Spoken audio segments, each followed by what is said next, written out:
whom and why do they hate where we're going to and heading to? I can truly say it's jealousy. You can see he's pretty professional now. Even for me, from an outsider's perspective, I can see the development of the club, and it's just a different level. I said, look, I want to take Hume into a different direction of expanding our connections, and that's when we started thinking abroad and thinking about, okay, what's Hume's future looking like? Are we going to sit the same or are we going to grow? A part of any journey is learning, right? So Adam's learnt a lot, you can see. Made a lot of mistakes in the past. It was a rebuild. I took players from Championship. I took players from outdoor. Anything just to stay into the league. Obviously not to let the Hume badge fall. We took it into a different direction, which was the wrong direction. And you can see how we can transform a team within a very short period of time. It's only been, 6-7 months? And we're like a really well-oiled engine now. Going for top three, sitting top three at the moment, where everyone doubted us, coming from relegation, bringing in one of the best coaches in Australia for futsal, bringing in players that are young but can shine. I think that's the best step that we've taken, pretty much. Nando came in and brought different kind of energy. Obviously, I came back from injury pretty much the same week as Nando signed with us, so it was kind of like a coincidence. You can see the progress and what we've been doing for that long, like how much we've improved as a club. Even when they're undermanned, even when the odds are against them, like we're fighting this season. That's the beauty. Previously, when I came, I didn't know. I didn't have a feeling if we're going to come back or not. But now I always feel like we're in it. When you're winning games, right, it brings a different energy. When you're winning week in, week out, or you drop points here and there, but like you're winning 80% of your games or something, you're on a high. I think it makes a really big difference to Adam. He's been unbelievable as a president, as he got obviously last year. So he's obviously been a big part of all of this, and he's been doing unbelievable. Big credit to everyone, to be honest. We're on the right track, I believe, and hopefully we just get better from here. It's all about the brotherhood. It's all about passion. It's all about, if my brother's falling down, what can I do to pick him up? Or how can I pick him up? It doesn't matter what you do at a club. If you're there long enough, it becomes like your property kind of. It feels like you have a piece. You want to stand up and protect it. So I'll always want to protect this club, no matter what. We focus on everything. We focus on all the aspects. And I think that's what a lot of clubs don't have. A lot of clubs hate on us because of that. And the fact that we bring passion to the sport, there's no limit. The sky's the limit. When you have teams like Fitzroy, who's been up there and played the nationals, or you have teams like Moreland who played national tournaments as well, if they can do it, why can't we?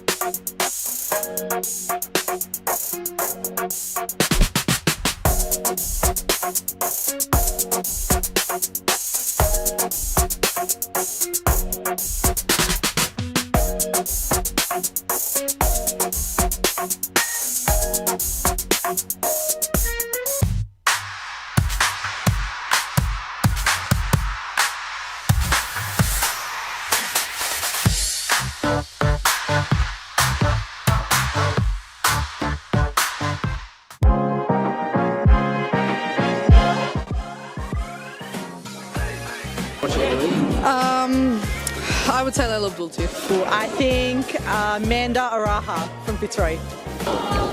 Claudia Fuscalzo. Oh, I'll be biased. Reed Jacobs, because she doesn't even know what she's got to do before she does it, let alone us. But then from across the league, Alexis from Fitzroy. She's too good. And Karina's alright.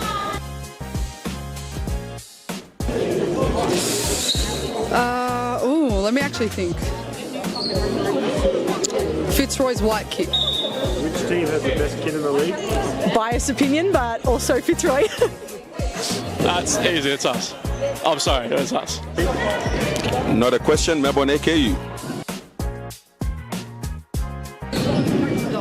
Liz Air. I think that one will have to be Leila Abdulatif. She would definitely win every time. Ooh. Leila Abdulatif. Baller. If I was a girl, probably not Leila. The most clutch player in the competition is definitely Claudia Fuscalzo. She is number one for sure. Sarah Easthope.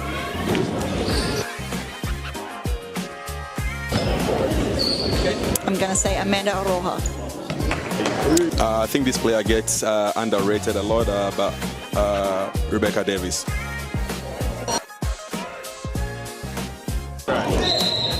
Claudia for Scalzo. Gisela Pepino.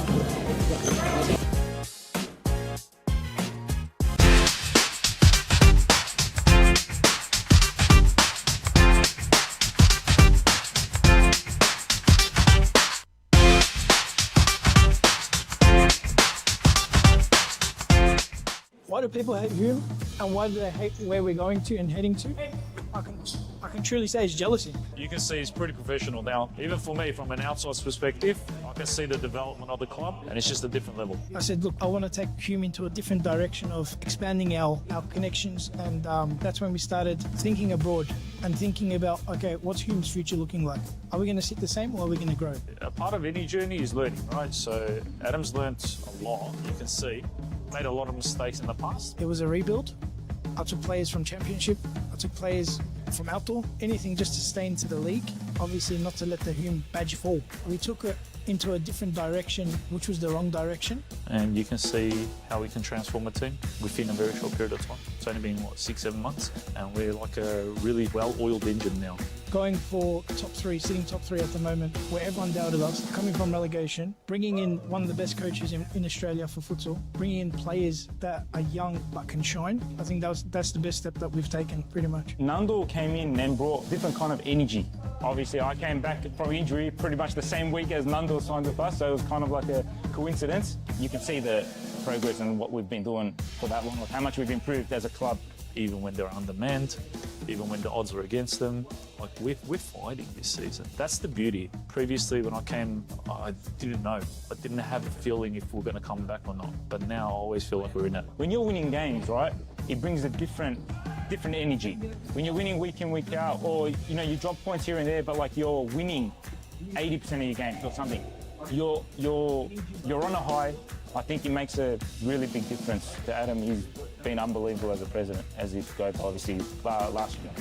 So he's obviously been a big part of all of this, and he's been doing unbelievable. Big credit to everyone, to be honest. We're on the right track, I believe, and hopefully we just get better from here. It's all about the brotherhood. It's all about passion. It's all about, if my brother's falling down, what can I do to pick him up? Or how can I pick him up? It doesn't matter what you do at a club. If you're there long enough, it becomes like your property kind of. It feels like you have a piece. You want to stand up and protect it. So I'll always want to protect this club, no matter what. We focus on everything. We focus on all the aspects. And I think that's what a lot of clubs don't have. A lot of clubs hate on us because of that. And the fact that we bring passion to the sport, there's no limit. The sky's the limit. When you have teams like Fitzroy, who's been up there and played the nationals, or you have teams like Moreland who played national tournaments as well, if they can do it, why can't we?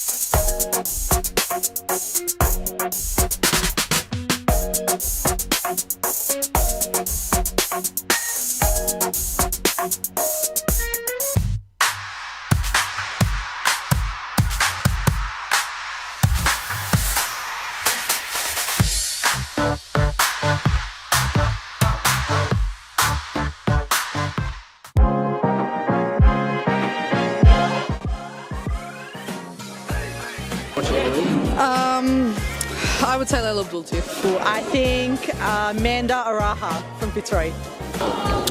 Claudia Fuscalzo. Oh, I'll be biased. Reed Jacobs, because she doesn't even know what she's going to do before she does it, let alone us. But then from across the league, Alexis from Fitzroy. She's too good. And Karina's alright.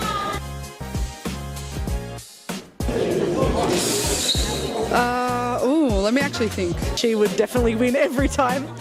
Ooh. Layla Abdul-Latif. Baller. If I was a girl, probably not Layla. The most clutch player in the competition is definitely Claudia Friscalzo. She is number one for sure. Sarah Easthope.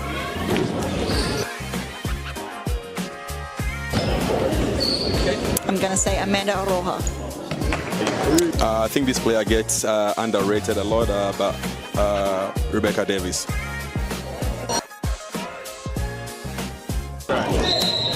Claudia Friscalzo.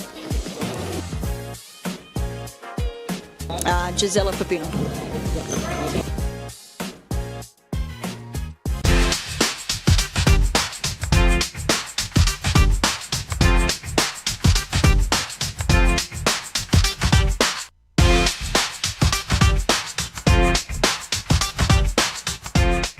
Why do people hate Hume, and why do they hate where we're going to and heading to? I can truly say it's jealousy. You can see he's pretty professional now. Even for me, from an outsider's perspective, I can see the development of the club, and it's just a different level. I said, look, I want to take Hume into a different direction of expanding our connections, and that's when we started thinking abroad and thinking about, okay, what's Hume's future looking like? Are we going to sit the same, or are we going to grow? A part of any journey is learning, right? So Adam's learnt a lot, you can see. Made a lot of mistakes in the past. It was a rebuild. I took players from Championship. I took players from outdoor. Anything just to stay into the league. Obviously not to let the Hume badge fall. We took it into a different direction, which was the wrong direction. And you can see how we can transform a team within a very short period of time. It's only been, 6-7 months? And we're like a really well-oiled engine now. Going for top three, sitting top three at the moment, where everyone doubted us, coming from relegation, bringing in one of the best coaches in Australia for futsal, bringing in players that are young. And well, good evening wherever you are watching, in Victoria, across the nation, or indeed around the world. And finally, as the dusk drops on a brand new Darebin day, it is a new dawn in regards to women's series futsal. It's renewed our ambition for all of our sides, all of which will be hoping that perhaps, well, this season could well and truly be theirs. There is that spark that a new season well and truly brings. And there is renewed optimism amongst every single side in this league that perhaps they could end the year holding the crown. To raise the curtain, who else but the reigning champions? Nearly a month to the day of their coronation, the challenge goes from regaining to retaining the crowd in which they hold so dear, and they in turn are looking to get off to quite a start. Though Howard was across to block McClaw's foray forward. They face a Carlton Heart side who have had a bit of an off-season of turbulence, of turnover once again. Rhys Teresi having to build from, as he says, the ashes of what could be a campaign again where we see them fire and flourish later into it. They will feel as though they're back to square one, and they won't get a tougher assignment than the one that they've got on opening eve, though they will be looking to build on the strides that they well and truly took towards the end of the first half of the year. My name's Ethan Rigg. And well, it has been quite an off-season. Fitzroy have been busy. The reigning champions transfers involved the signings of Ava Bridis and Jana Bennett. The latter, of course, spent some time at Heidelberg, spent some time at Northcote in seasons gone by. She now returns as a Tiger, as Claudia Friscalzo is on the charge away from Bowen. It was blocked by Colby Wilbert. Howard gave chase. Abdul Latif set to roll it back, and Lizaire prevented the corner. Duffy and Wilbert both available from the start of the campaign for Rhys Teresi & Co. this time out, which will give Carlton Heart some optimism. They weren't quite there at the start of the season. Both were nursing injuries picked up at successive national championships with Victoria. But for Fitzroy, there is a look and a feel around this side that they well and truly come into the season wanting to retain the crown that they have, to go a whole season holding the title. It is the first time, of course, we've stepped out onto court in Darebin with a different reigning champion than whence we entered it, and that was given away by Wilbert for Claudia Friscalzo, who fires the season's first goal into the roof. It was a Carlton Heart giveaway. Ball from Wilbert wasn't able to find Howard. Friscalzo seized upon it, and she who scored more than any other last season is already off the mark in the new one. 51 for the calendar year across league play. Racked up half a century in 2026's first set. Was ever so critical when it came to that title win. Was rewarded for her efforts with the league MVP. Same could be said for Amanda Araha, someone who showed great strides her second season as a Tiger. Was the Youth Player of the Season. So they hold a couple of award winners. Jimmy Sufis, Manager of the Season, of course. He had to be. at the end of that particular title race. As Abdul Latif looks to charge forward and Lucinda Bowen gets a boot in. Hart themselves have, well, they've done some transfer business over the time off. The two signings that they were able to announce, Olivia Woods, Daniela McDougall, who of course was a Tiger in the first half of the year, was part of that title winning team. Makes the move to Hart and immediately starts things against her former side as Wilbert is wandering forward. Duffy was round the outside. Araha got a foot in. McClure recovered and dropped it off for Layla Abdul Latif, who was another that saw her second season in Fitzroy Canary Blue and White be far more fruitful than the first. Wasn't a bad end to 2025, but the start of 26 was where she truly grew into her own in this side, in this system. As Wilbert went with height, Bowen took it deftly. McClure marshalled her and got a foot in. There's a different feel to what this season could offer. Again, it feels as though it is a new dawn again. There is uncertainty as to where, for the reigning champions, the nearest challenger will arise from. By the end of the evening, we still may not fully know. We'll get our first little look. This treated truly as a dress rehearsal for a lot of clubs. As Wilbert's on the charge, had options up with her. Cobby Wilbert allowed to motor forward. Duffy round the outside. Frescalzo was in retreat. And Claudia Frescalzo stood firmly and got the challenge in. Taken quickly for Wilbert. Her effort not caught cleanly. Araha cut it out. Bowen proved a menace for Abdul Latif, who wanted to take over.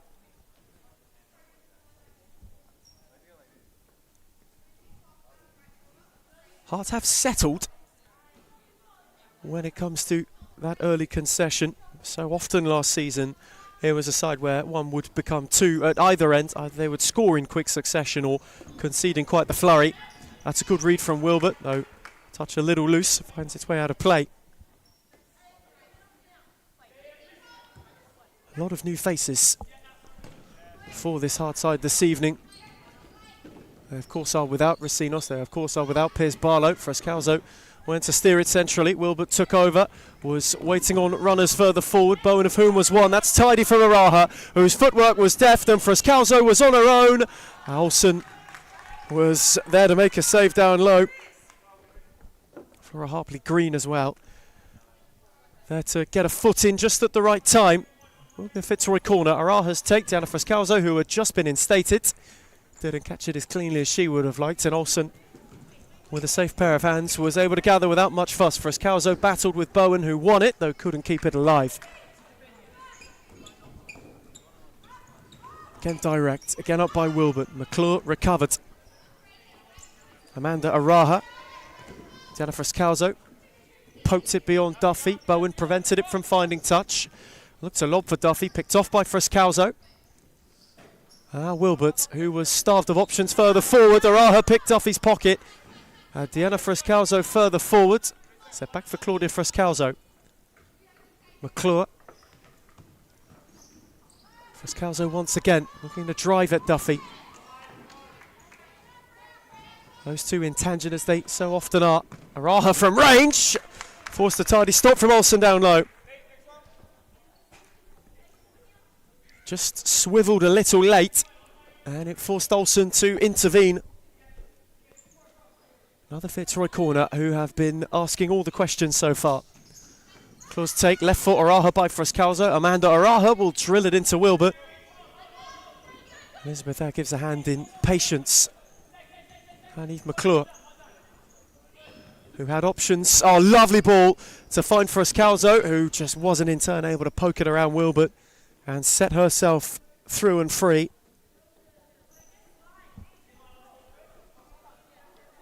Quite a bit of movement across both benches already at the start of this game. Hart have got numbers to kickstart the new campaign. We mentioned it was an off-season of outgoings. It was an off-season of incomings too for Reece Inter-Reece and co.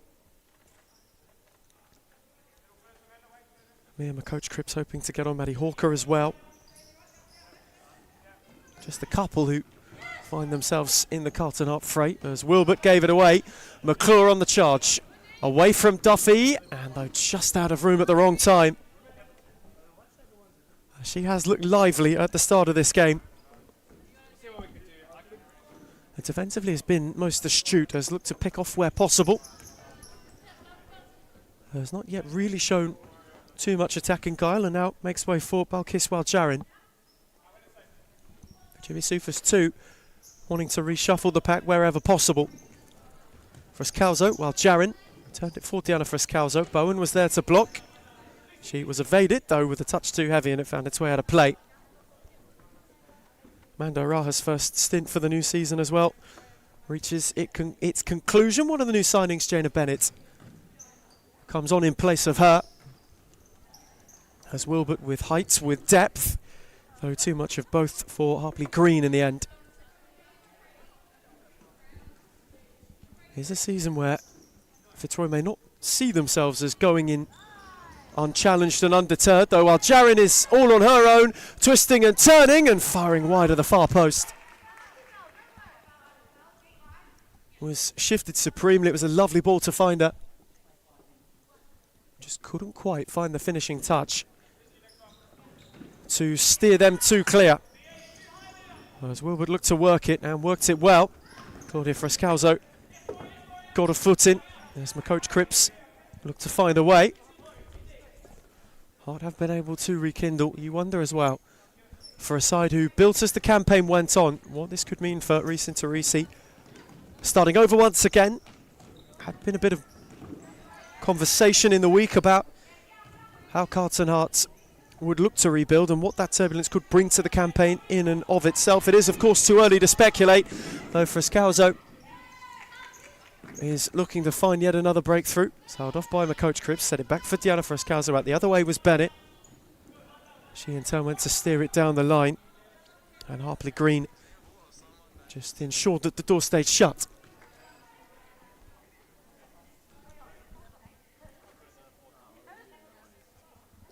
It's of course the second time in the year that both will face each other on opening night. Carlton Heart kick-started their campaign against Fitzroy right at the start of 2026 on what was a pretty balmy February Darebin evening. Fitzroy won 9-1. That the first win, of course, en route to an historic title win. Howard couldn't quite get that under. As a record Fitzroy held firmly. Pinched almost all the momentum from their meetings with Carlton Heart throughout the first part of 2026. Hearts are holding firmly at the moment, though. 6 minutes of stop clock futsal elapsed, only a goal down. Lizaire went long. Emma Olsen watched it wide. There was a Heart side who had to wait 6 games in order for their not just season but their calendar year to get underway, in all truth. They were able to pick up points with more prosperity as it transpired the season just gone. Here is Duffy, who was hustled by Brydis. She in turn did well to find Bennett. My coach Cripps got a foot in.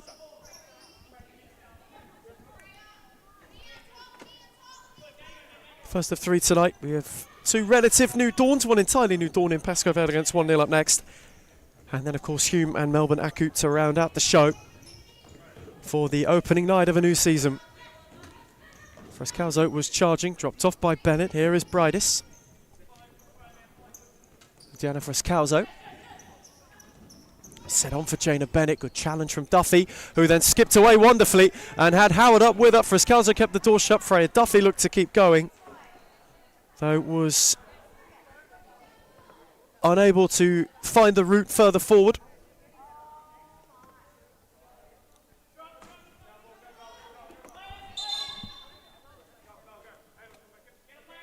And a rolling foul as well for good measure. First of the new campaign. Evening still with the squads that we know. It is a night of firsts. As Brydis, that's lovely footwork away from Howards, and she wins a corner. Just breezed her way beyond. Looked to stab it centrally. Cobby Wilbert was there to intervene. On the Fitzroy corner, Brydis' take. So for Frescalzo, return for Ava Brydis. Diana Frescalzo was tiptoeing. Bennett was waiting. Had Wilbert not been there, and then she smashingly sent one for Howard. Well read by Elizabeth Eyre, who kickstarted to counter on her own. 3-on-2 for Fitzroy. Bennett, Frescalzo, who wanted to return it. It was read by Wilbert, who couldn't steer further than Waljarin. Brydis My coach Cripps just holding her up. Set on the switch for Frescalzo. Arriving was well Jarin. Good challenge from Howard.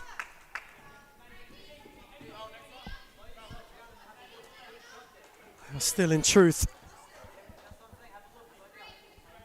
wanting to make a statement right at the start of the new season.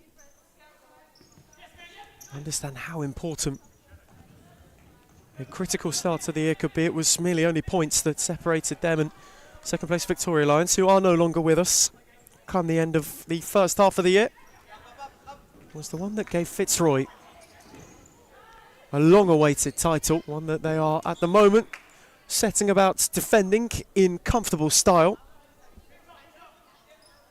A plethora of early opportunities as Bridis refines Frescalzo, who could not work her way beyond McDougall.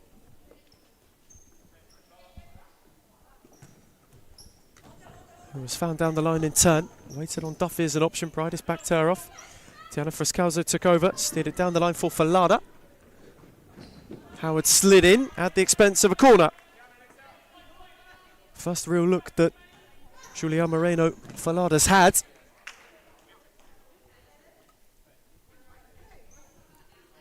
Fitzroy still turning the screw in search of that second.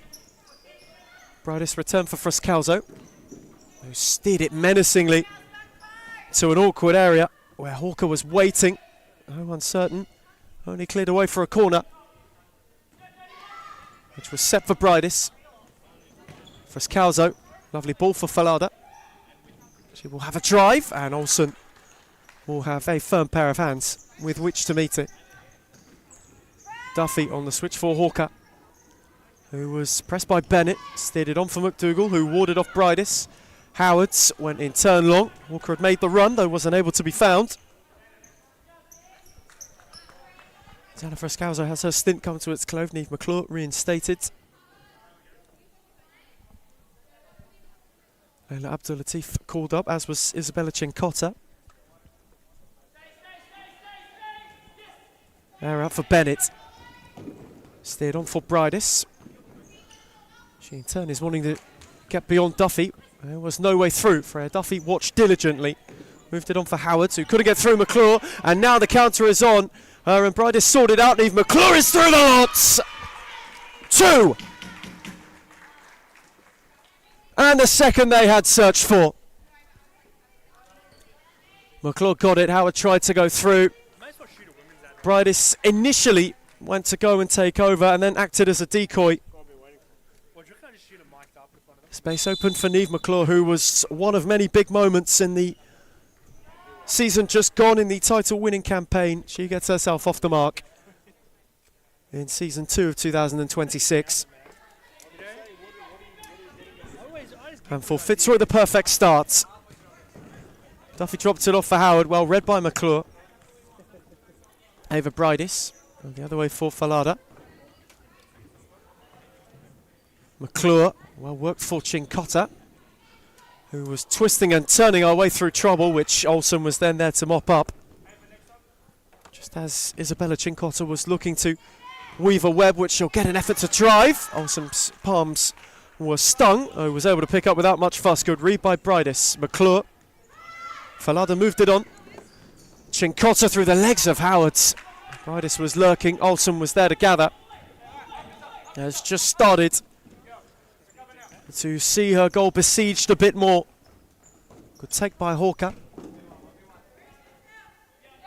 who warded off McClure, set it back for McDougall. Howards couldn't get beyond Bridis again. Hawker via the ricochet.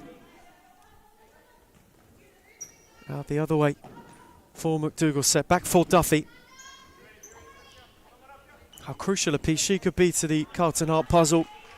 You get the feeling that this league well and truly could be wide open in some instances this season. Colby Wilbert reinstated for Hart.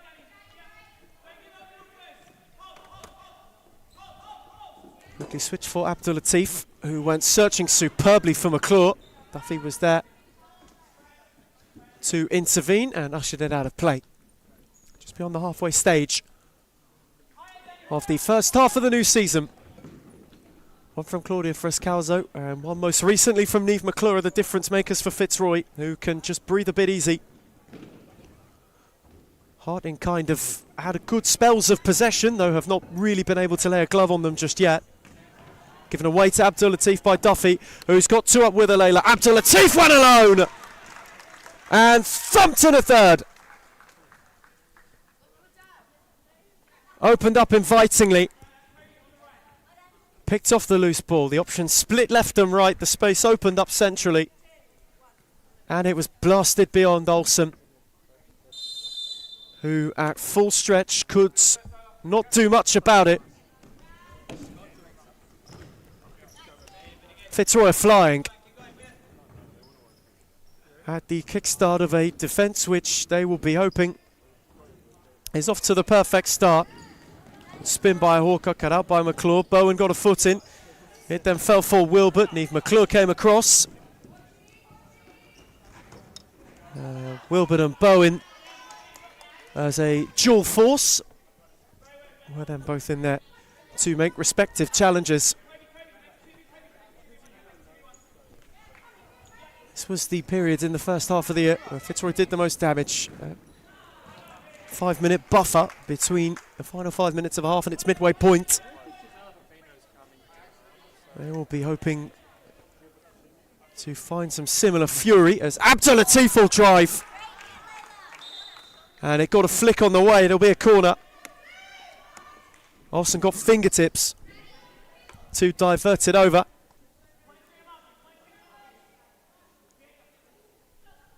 Again, McClure's take. Again, it's for Abdul Latif, who gave it away to Bianca Ann Brooker, who moved it on for Bowen. Her touch a little loose. Claudia Frescalzo quickly seized upon it and shifted superbly away from one. Had Wilbert in retreats, who concedes a corner, and Frescalzo collided as collateral damage with one of the barriers. And it is the cause for concern.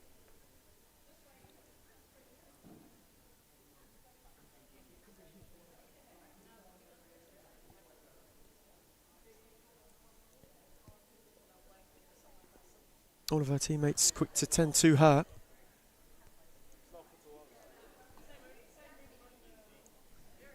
And Claudia Frescalzo, who is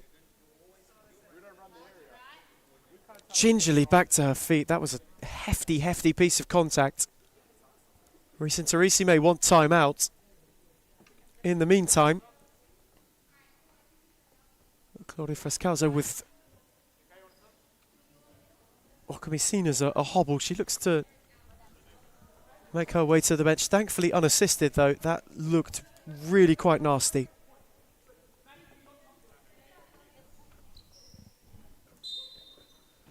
Inadvertent, unintentional. Araha's drive off the corner. We hope Frescalzo is okay, as Reece Teresi and Carlton Hart will take the season's first timeout. Just beyond the halfway stage of the first half. It has not quite gone to plan for them thus far. A Fitzroy trio sees them lead Hearts by 3-0 at the break.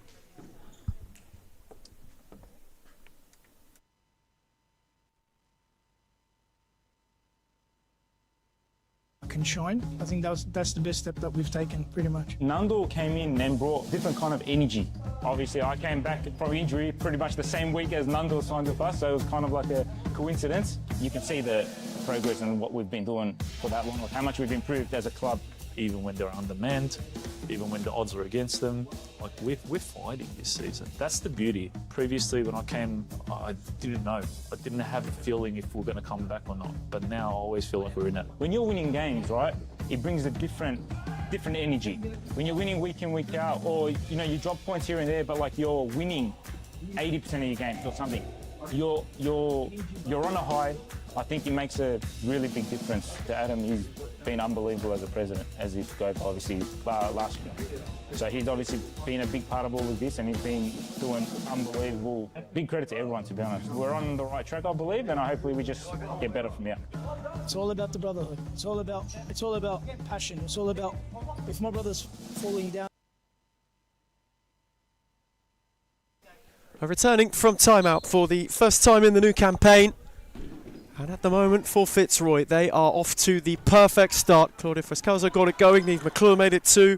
Layla Abdulatif, the most recent addition to the score sheet. And they are well and truly flying right at the start of their title defence. A season which could promise for them as Abdulatif forces a fine save out of Olsen. Was hit with whip, was hit with pace. Olsen got a firm pair of hands as Elizabeth Eyre will have a drive. And that one for her counterpart was unbothered. She searched long. Abdulatif's foot in. Bianca and Brooker's challenge a good one. Now Hawker. And Brooker moved on for Wilbert, whose footwork was fancy. Wilbert wandered away from 2. Clipped it on for Bowen, who got in ahead of Abdulatif. Centre Bowen still going. And had the opportunity open up to have a shot. Did not quite catch it as she would have liked. Eve McClure's most recent stint comes to a close as Araha drops it off for Abdulatif. Heasley unable to make it stick. Bowen unable to breeze beyond. Abdulatif evaded her just and then ran into Wilbert, who poked it back on for Bowen. Diana Frescalzo in retreat was firm and gave away a corner.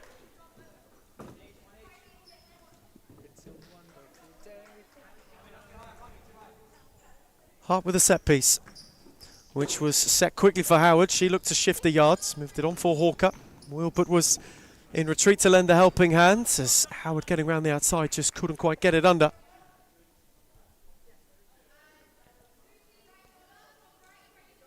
They've just had a couple of spells.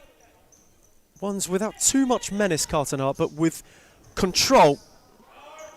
And you see it's something that has been enacted, a change that has been certainly worked on during the time away last season. Fitzroy played with a lot of firmness in this fixture. Hart couldn't quite match it. At the moment they have had patches though where they've just quelled whatever threat has come their way. You get the feeling as far as the title defence goes,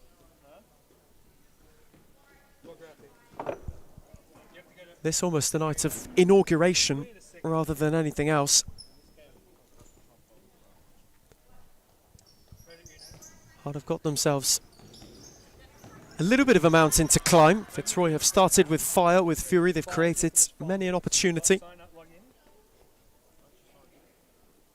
Olsen forced into a few fine saves. Layla Abdulatif already could be on a hat-trick. Howard was steering. Frescalzo got a foot in. Easily moved it on for Diana Frescalzo once more. It's a good challenge by Bowen. Araha took over. Now Abdulatif.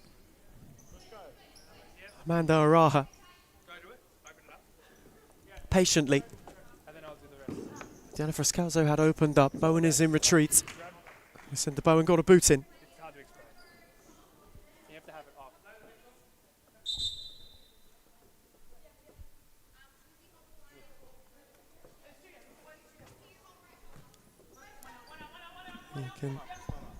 Abdulatif moved on for Araha once again, who had 2 to contend with. Wilbert then came to make it a trio of hearts in which he had to break and couldn't.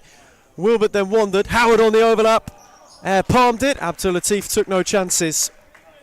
And Carlton Hart have a corner. At the end of comfortably their best move so far.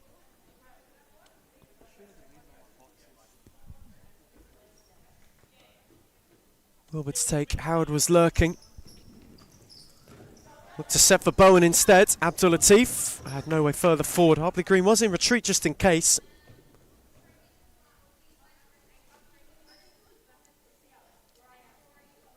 Abdulatif just being told by Maria Patrikis, referee on our broadcast side. Adrian Attard is the far side for the evening's entertainment. Frescalzo lunged, and in turn only found Howard.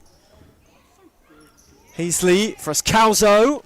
Olsen had the sting taken out of the shot, quickly flung it on for Wilbert. Good read by Araha. Foot in from Hartley Green. Amanda Araha rekindled. Heasley. Switch for Abdulatif, who had Bowen to go at. Easily set for Araha once more. Frascalzo trying to pick their way through Carlton Hart. Wilbert was too firm on that occasion.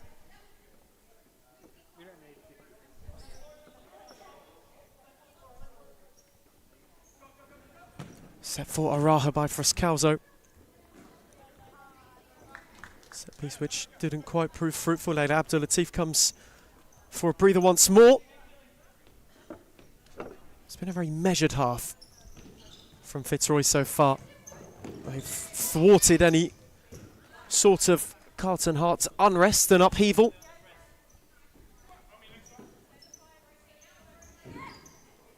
In truth, they've got things well and truly off to the start they would have liked. As Wilbert went searching, Harpley Green was marshalled well by Bridis. Frascalzo. Search for Heasley, good read by Wilbert.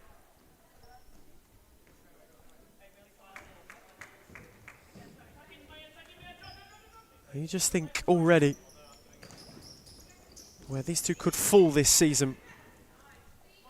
Fitzroy with the additions that they've made already, looking as though they have settled in tidily. Hard hoping though that this is a sign of things to come. They've been far from poor in this first half so far. There's a good read from Bridis, who is on the drive, and denied by Olsen, who again got down at the near post. Now the Fitzroy corner, Heasley quickly over it. Had two to take for, one of whom was Frascalzo. Return for Heasley, set for Araha, who will fancy a drive and forced a paw from Olsen. 5 to the break. Fitzroy firmly in search of a fourth. Heasley's corner take two, left by Frascalzo for Araha, who steered her effort over.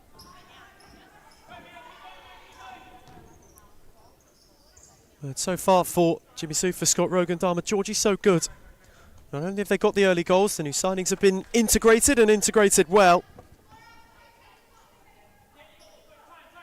And also some who are returning to the folders and have found their way. Also started brightly. Howard got a foot in. Tiana Frascalzo was marshalling and charging, and Olsen got down to deny her. Wilbert unable to clear. And Coach Cripps just couldn't get it out of her feet. And was engulfed by a swarm of yellow.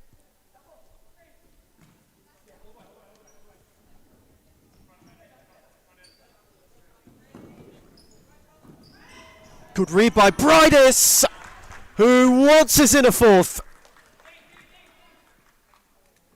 A gift to get herself off the mark. Ball was played across without much venom. Duffy was unaware. Ava Bridis stole in and simply picked the corner for which she wished to place it in. Olsen, no chance, helpless. Bridis finished firmly. Frascalzo warded off. Diana finds Claudia, who couldn't find a way beyond Coach Cripps, who has started relatively brightly. Diana Frascalzo makes way. Jana Bennett reinstated. Fitzroy running the changes.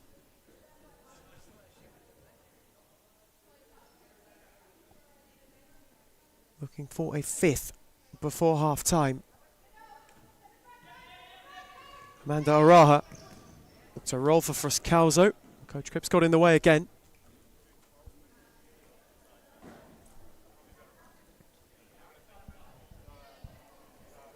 Perhaps a timeout being pondered for the first time on the Fitzroy touchline this season. Elizabeth there fancies a drive and just again wasn't able to catch it cleanly. The space had opened up invitingly. Olsen wanted movement. Coach Cripps obliged. Araha went with her. Bennett. Switch for Bridis.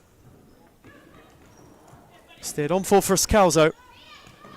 And the switch was Amanda Araha, whose touch was a little loose. Invited Coach Cripps to go and challenge. Araha rekindled. Bennett. Steered for Claudia Frascalzo, who is wanting to twist and turn, or set for Bridis, who will sting the palms of Olsen. And she will pick up at the second attempt. Flung former coach Cribbs. Hawker couldn't keep it. Frescalzo on the charge. Hadaraha forward, it'll break for Bennett. Who just couldn't steer it more concerningly.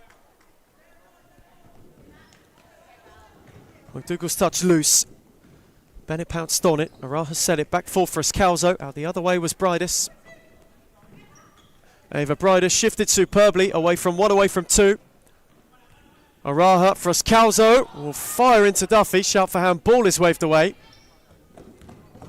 Wilbert could only clear in turn.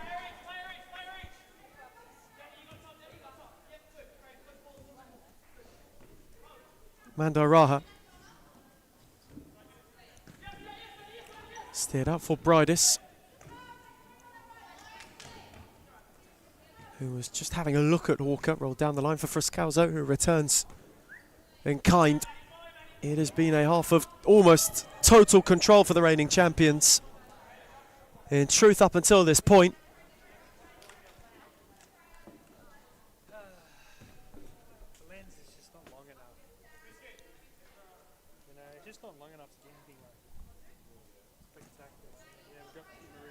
Jonah Bennett. Moved it on for Falada. The other way was Jarin. So he'd like to end the half in a flurry. Can Carlton at least chip off the clean sheet before the end of our first half, where they've had minimal opportunity? Falada is charging. On for her was Frescalzo. At the back post was Bennett, who drilled in 5 and her first for Fitzroy. Worked wonderfully. Simply held the space. The deflection found its way to her. Drilled through and under Olsen. And so the stamp on a 5-star first half. Bennett picked off again. Fitzroy are looking to really charge and inflict more pain on Carlton. That one a little bit too heavy for Julia Moreno Falada. And Brooker for Olsen. Just played themselves into trouble. While Jarin, Frescalzo. Switch for Falada. Return for Balkis while Jarin. The switch was Claudio Frescalzo, who's got Duffy to go at. And Duffy to dance beyond. Set centrally where Hawker read it well. And Brooker warding off while Jarin went to flick it through for McDougall. That was read well. Good challenge by Duffy, who can now have a 3-on-2 momentarily for Hart. Return for her by Hawker. And Falada marshalled closely and got a challenge in. 91 seconds to the break in Darabin for the second season of the calendar year's opening act. Frescalzo twisting, turning, winning a free kick. Just a little too much from Maddie Hawker in terms of contact. And so far for Fitzroy, it is a half that has been almost faultless. Hearts have had spells at times of tidy possession where they have showcased what they can do. Duffy threaded, just a fraction too much on it for Hawker.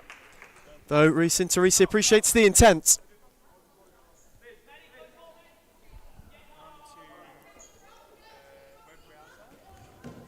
Speared it inadvertently off McDougall. Frescalzo rekindled. Bennett. Falada. Unable to move beyond Hawker, who got a foot in really well. Duffy. Bianca and Brooker. Away from Jarin, no way beyond Bennett. And now Balkis Jarin will take over. Duffy went to Marshall and was warded off by Jarin in the end. Into the final 60 seconds of the season's first half. As Hawker held off Frescalzo, steered it well for, and Brooker, who can charge. She will have a drive and will gather without much fuss. Falada Set on for Frescalzo. The other way was Bennett. Jana Bennett tried to work her way forwards. Hawker picked it up. Is there one late opportunity for Hearts? There is! And they will get one back. And will blemish the clean sheets in the dying embers. Terrifically taken by Maddie Hawker, who fired true. And Fitzroy with 14 seconds to the break want timeout. Maybe not the way they wanted to go in as we go to a break on the stroke of half time. It's Fitzroy 5, Carlton Hart 1. What can I do to pick him up? Or how can I pick him up? It doesn't matter what you do at a club. If you're there long enough, it becomes like your property kind of. It feels like you have a piece. You want to stand up and protect it. So I'll always want to protect this club, no matter what. We focus on everything. We focus on all the aspects. And I think that's what a lot of clubs don't have. A lot of clubs hate on us because of that. And the fact that we bring passion to the sport, there's no limit. The sky's the limit. When you have teams like Fitzroy who's been up there and played the nationals, or you have teams like Moreland who played national tournaments as well, if they can do it, why can't we?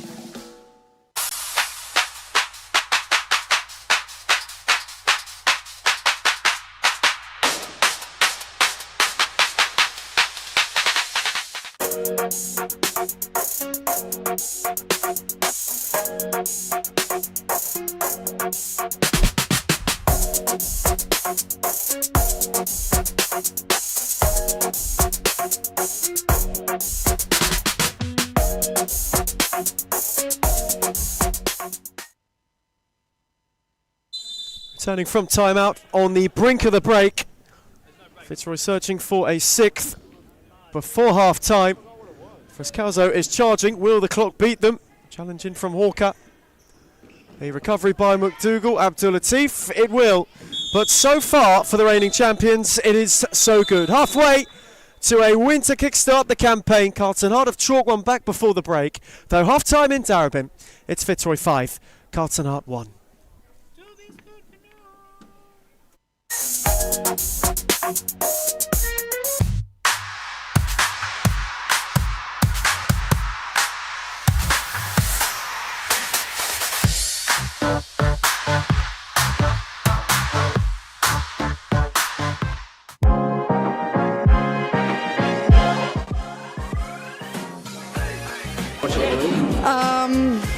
I would say Layla Abdul Latif. I think Amanda Araha from Fitzroy.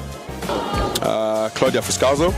Oh, I'll be biased. Reed Jacobs, because she doesn't even know what she's got to do before she does it, let alone us. But then from across the league, Alexis from Fitzroy. She's too good. And Karina's alright.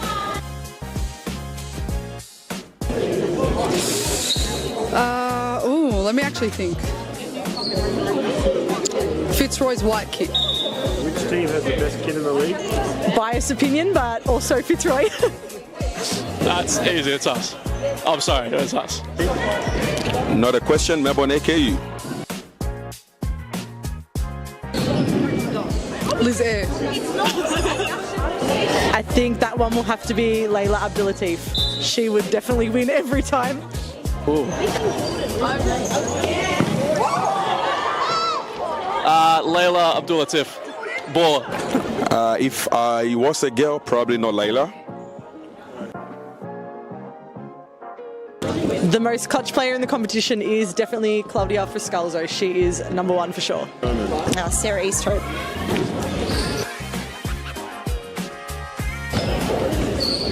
I'm going to say Amanda Aroha.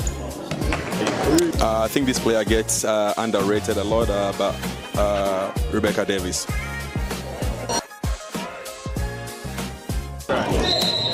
Claudia Frescalzo. Gisela Pepino.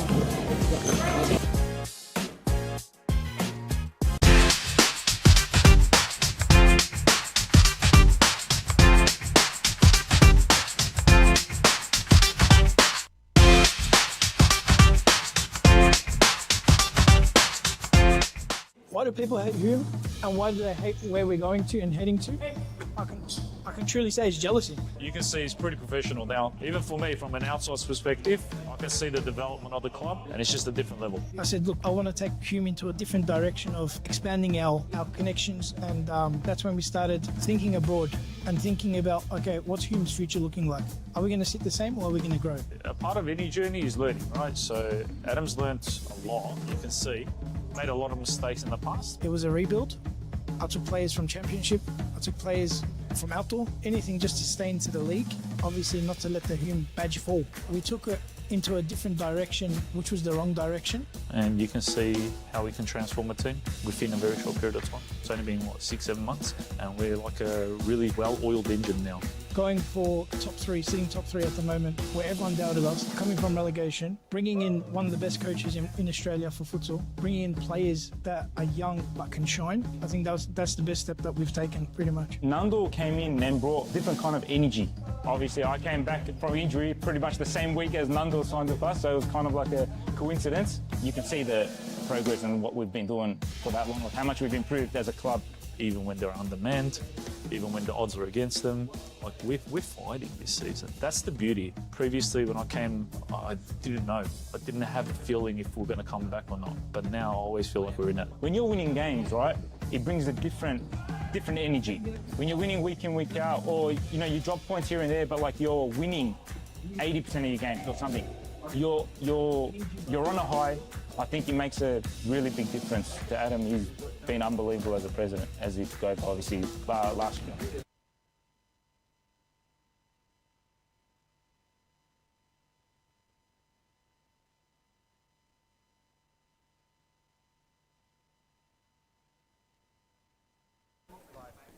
So we return from half-time for the first time in the new campaign. Fitzroy hit 5 before the break.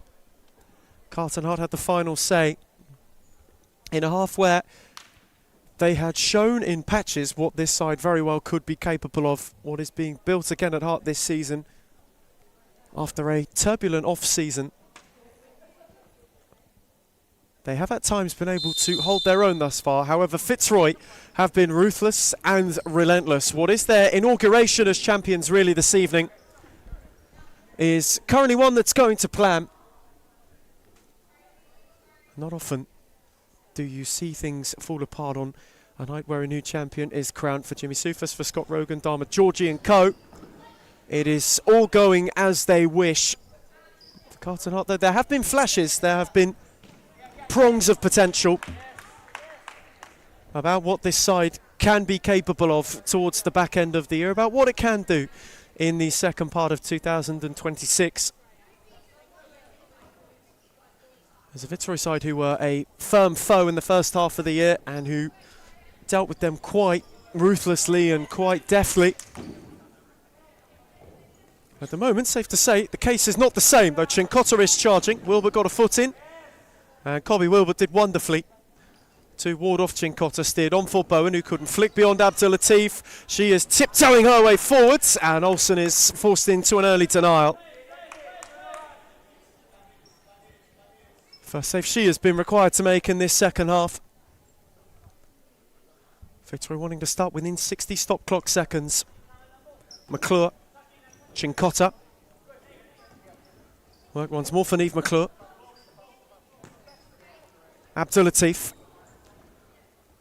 Very patient approach. Wasn't able to get beyond Bowen. Lucinda Bowen did well. Air out the other way. Abdul Latif, good challenge from Bowen, who then evaded in kind, and Lucinda Bowen has launched her way forward and steered it wide of the post. Would have been a wonderful goal. A fraction from the far corner, and a fraction from Carlton Hart having chalked 2 back.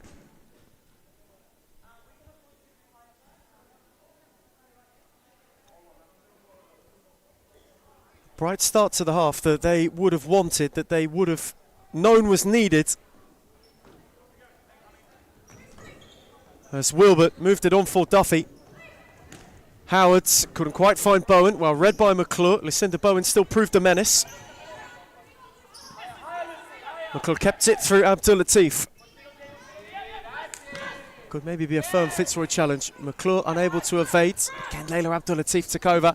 This time got beyond Bowen. who has stepped terrifically. Wilbert with a good read. Options left and right, one of whom was Howard's. Abdul Latif intervened. Wilbert on the second effort. McClure took the sting out. A brief appeal for handball is waved away. McClure steered on to Isabella Chincotta, who wins a free kick. A little bit too much contact to impede her.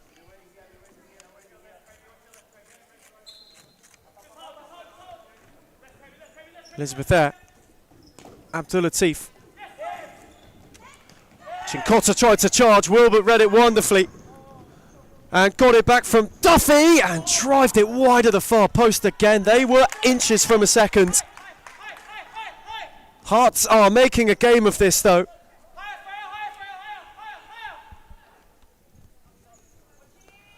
Fitzroy have not started as firmly or with as much fire as they would have liked.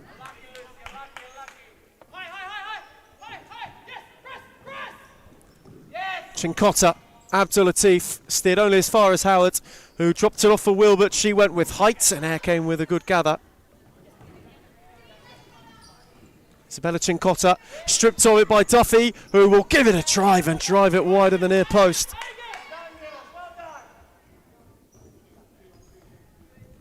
Flung long, nodded on by Wilbert. Howard just couldn't quite get it under, but Hard have started superbly.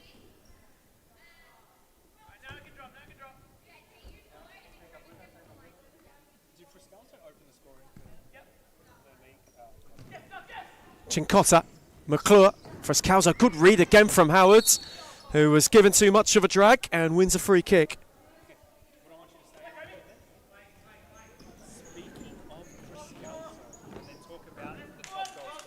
Poked into Elizabeth there, who made the save, is down gingerly.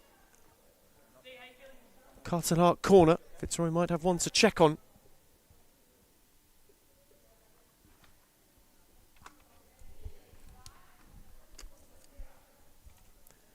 Elizabeth there just being checked on. Fitzroy have no second choice keeper on the bench, so they'll be hoping she's okay. Duffy's corner, set for Howard. Good footing from Isabella Chincotta. It'll ricochet back to Emma Olsen. Flung long for Bowen, who couldn't get it under. Heasley got a foot in, but wasn't able to ward off Lucinda Bowen. Duffy, Howard, Wilbert. So back for Howard. Lovely ball for Bowen, whose touch was just a little heavy and was not able to make more work because of it. It's a fabulous, fabulous Carlton Hart start to this half, and Bowen is again at it, charging at Heasley. Ricochet found Wilbert. Had options left and right, one of whom was Duffy. Set for Bowen, touched away from McClure. Duffy. Lucinda Bowen on for Wilbert. Howard kept it rolling, and belatedly a free kick will be issued. A few Fitzroy fouls at the start of this second half, where they have not settled. And those changes, Howard coming off. Maddie Hawker, who got their goal, is well and truly back in the mix. There's Duffy, Wilbert. Tried to wander beyond Araha, still couldn't quite find a way through. Duffy had to clear. It has been a far brighter second half start for Carlton Hart.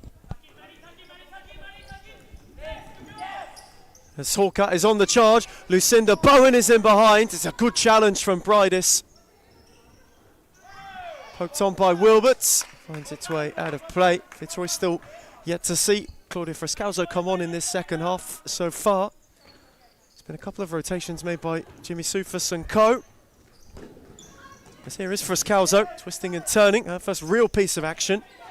Wilbert got a foot in, Hawker could charge. Frescalzo's challenge was firm. Copy Wilbert, steered it into Tiana Frescalzo. Wilbert recovered, rekindled, and only just ran out of room.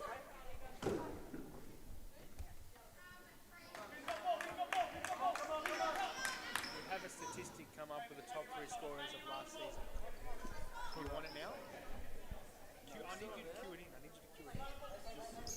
Fitzroy side ball. Frescalzo's take, Araha. They've warded off the early Carlton Hart pressure. Frescalzo couldn't find the way beyond Duffy. Got the season going, did Claudia Frescalzo, first goal of the campaign, and well, it continues on the fine form she showed in the first part of 2026. Half a century on the dot in terms of Series Futsal women's goals, had more than anybody else at the end of a historic campaign for her. That first on top of that right at the start of the evening makes it 51 for the year and counting for Fitzroy's golden girl. Australian international in terrific touch. Frescalzo, robbed of it by Bowen. Lucinda Bowen is in behind and has scored brilliantly. Bustling was Bowen, who drilled it through air, and Heart of Chalk 2 back.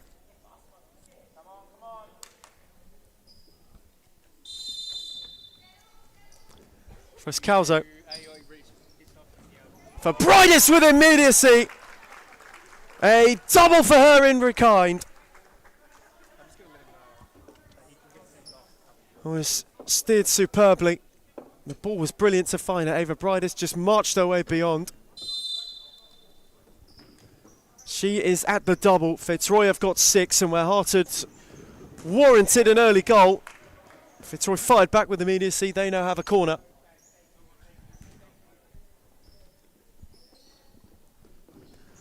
Bowen's take was set for Wilbert, who just couldn't work it for Hawker.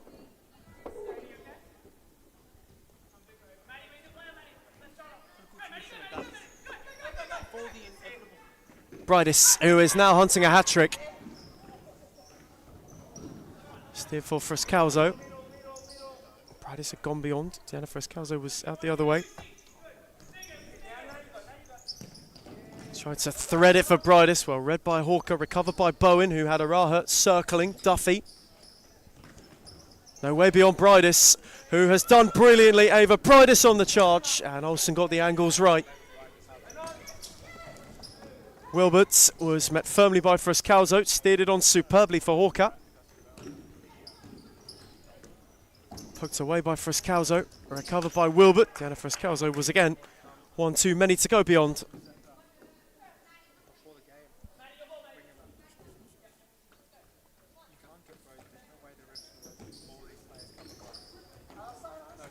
Good footwork from Hawker. Brightest dropped it off for Frescalzo and then wore one at the end of it. Has had a terrific introduction tonight, has Ava Brightest. Already hunting a hat-trick. Quickly integrated herself into what Fitzroy have been doing. Jimmy Soufis will be delighted. And not just her, but with Jaina Bennett as well. Both new signings have not looked to step off the pace. There's Brightest once more, steered on for Frescalzo. Diana Frescalzo warding off. Amanda Araha will drive. Just couldn't quite catch it cleanly. It has been a more steadfast second half for Carlton Hart so far. Long by Olsen, good touch by Araha. Fell favourably for Frescalzo. And my coach Cripps in behind. Was there to deny at the near post. Frescalzo with a stumble. Duffy was there to try and put a challenge in. Brightest got it and gave it back to Araha. Frescalzo. Down it for Claudia, who speared it far too long for Ava Brightest to get in the way of, and there will be a rolling foul.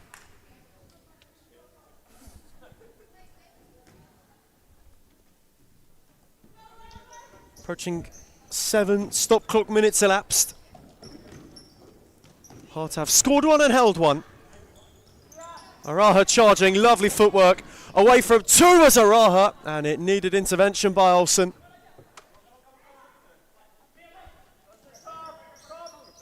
Araha. They cycle through Frescalzo, who just was starved of options when looking to go further forward.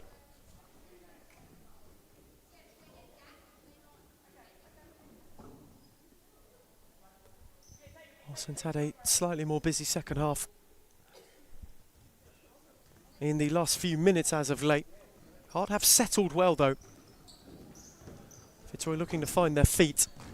The damage they did was before half time. Bridis recovered it well and then was in superbly. And now Eva Bridis can go with two options. Araha for us. Calzo will walk it in and will gain a double for herself. A superbly worked seventh. Bridis just picked it off brilliantly. Steered it for Araha. Calzo was sauntering in at the back post. And just simply had to find the finishing touch. Bennett with a good challenge. And now it is Eva Bridis and Claudia Frescalzo both on the chase for a hat-trick.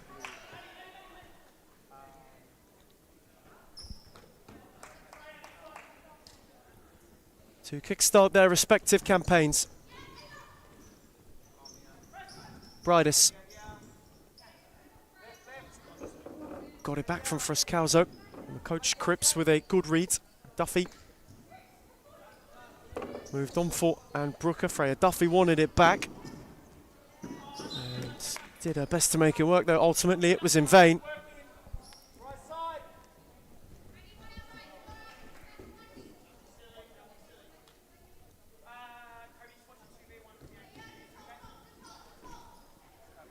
As McClure couldn't find her way through to Bennett. Just when they've stepped higher and have looked more confident right at the start of this half. Carlton Hearts have just looked that little bit more menacing. McClure is charging and wins a corner.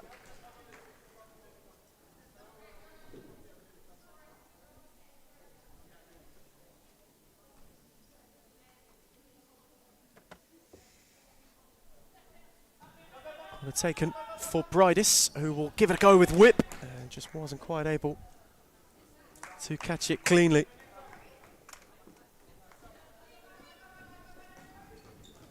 Wilbert again poked on terrifically. Bennett was in retreat. McDougall got it down the line. McClure was lurking and Bridis has picked it off. Ava Bridis for a hat-trick is denied by Olsen in a way which she cannot quite believe. Hartley Green came away with it. Ava Bridis with arguably her best look of the night. Unable to ripple the net. Frescalzo is on the charge. Wilbert's in retreat. Claudia Frescalzo went alone and flashed it across the face. Bridis was lurking at the back post.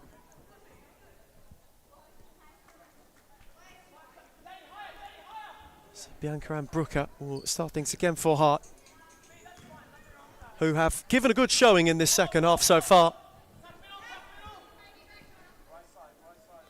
Eve McClure unable to clip it for where while Jarin could cause worry. It's an evening as well. You talk about how Hart have grown into this second half rather nicely. Fitzroy, it's fine-tuning. They've shown some of their best, though not all of it just yet. Falada had 2 to evade, steered it on for Jana Bennett. And Brooker warded it. McClure wanted to meet it. McDougall's foot in a good one. That's tidy from Wilbert too, who just wandered away from 2 wonderfully. Good read by McClure. Bennett charging forwards. That's a good lunge from Wilbert. And a good shout from Olsen to get her out the way. And Brooker couldn't get it under.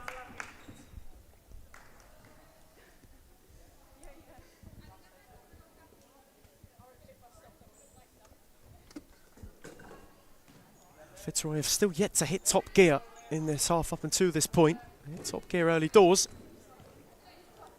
Can feel it's been one of slight experimentation for Jimmy Sufis, Scott Rogan, Dharma Georgie and co.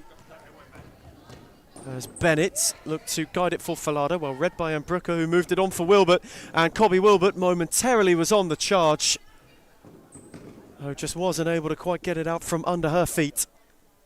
Halfway stage of the second half now upon us.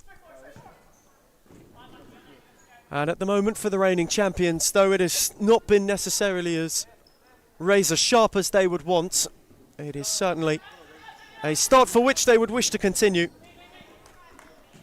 If it's 7, there is no clean sheet, which might be the source of some frustration.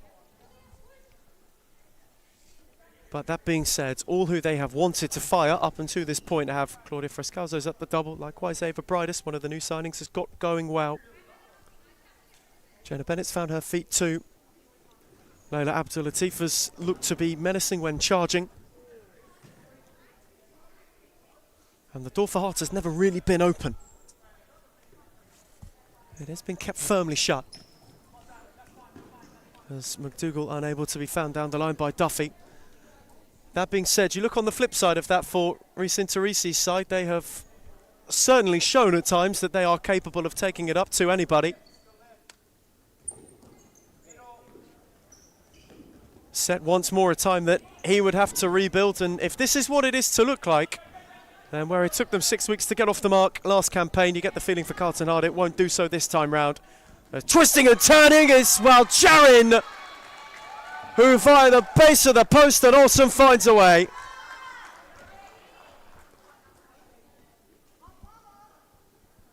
Whether it hit the inside or not, Balkis Jarin will claim it. It will be jotted down as an Emma Olsen own goal, which will slightly quell the Fitzroy celebrations.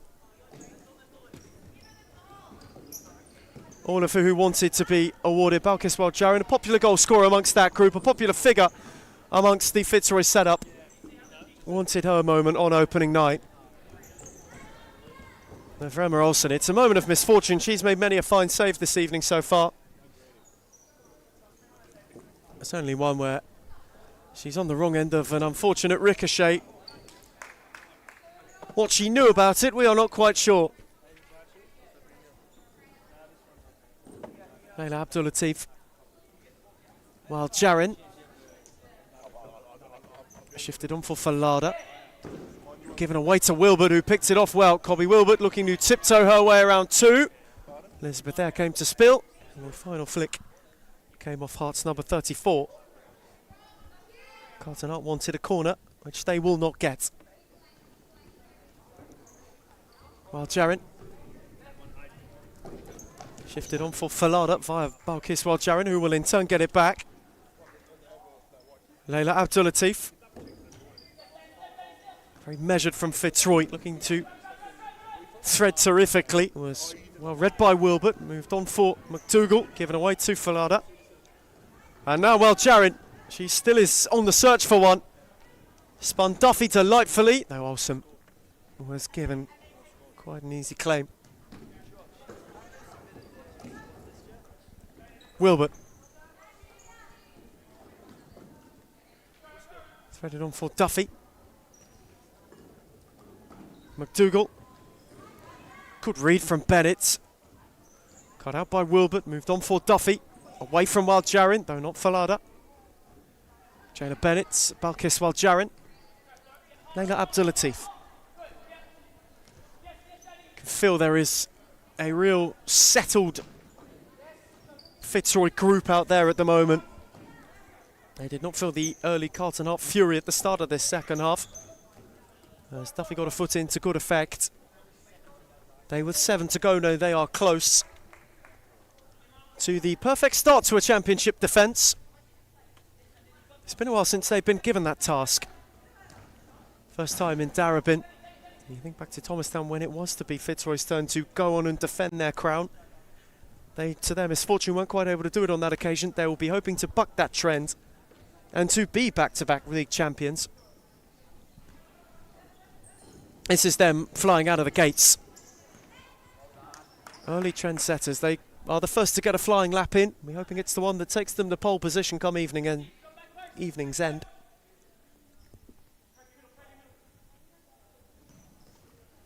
Abdul-Latif got a foot in. And Cobby Wilbert will drive. Cleared away by Heasley off the line. Fell fortuitously for Falada. Heasley. Abdul-Latif, who wanted the return. Olsen gave a shout. Duffy let it run. These two in particular, Duffy and Wilbert, who are deepest for Hart. When you think about Lucinda Bowen, what opportunities she might have to kick on further. Was truly their find of the first half of 2026. Gave a regular, plentiful source of goals and of guile.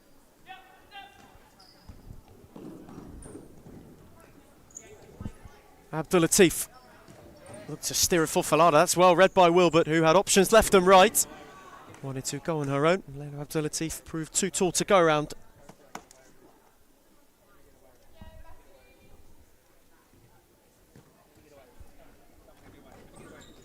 Duffy. It's tidy from Freya Duffy, who had Maddie Hawker further forward. Steered for Bowen, whose touch was a little heavy. It was hit with fury. Good take from Wilbert, good turn from Wilbert. Hawker. Away from Chincotta, though out of room.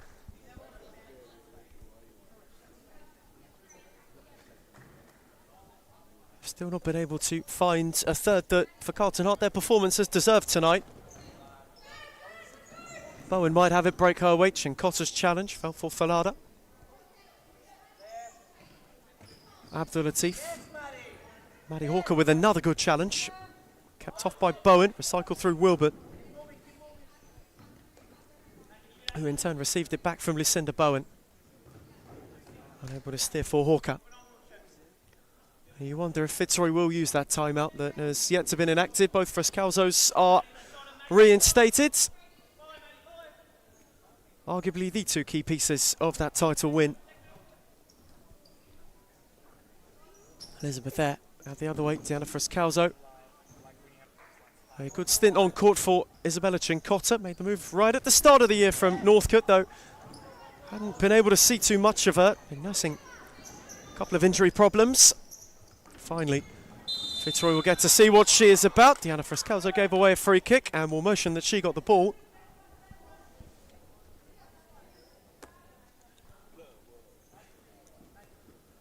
Pascoe Vale 1-0 to follow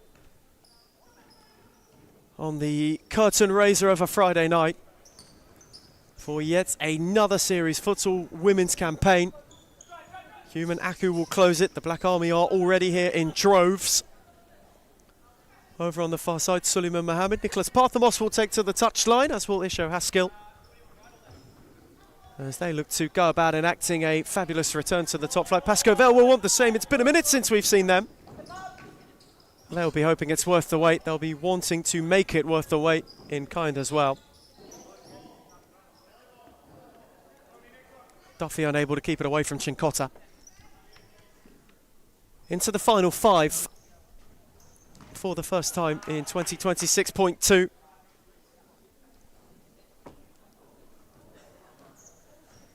Fitzroy have managed this second half magnificently.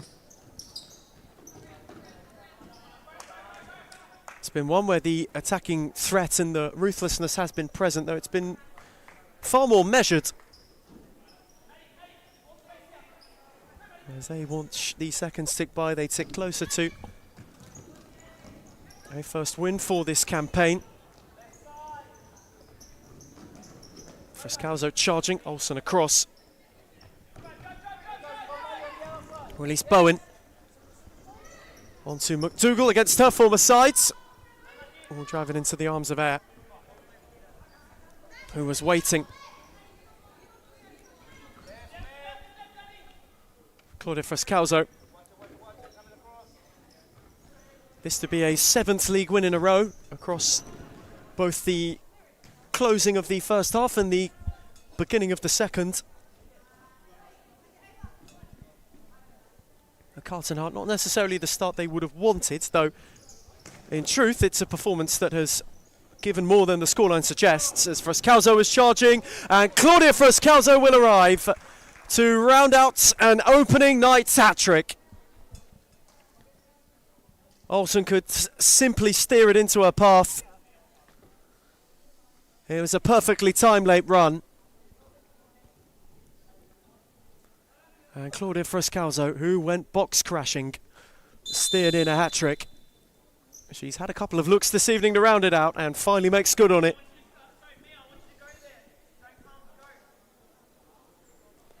Last season's Golden Boot winner.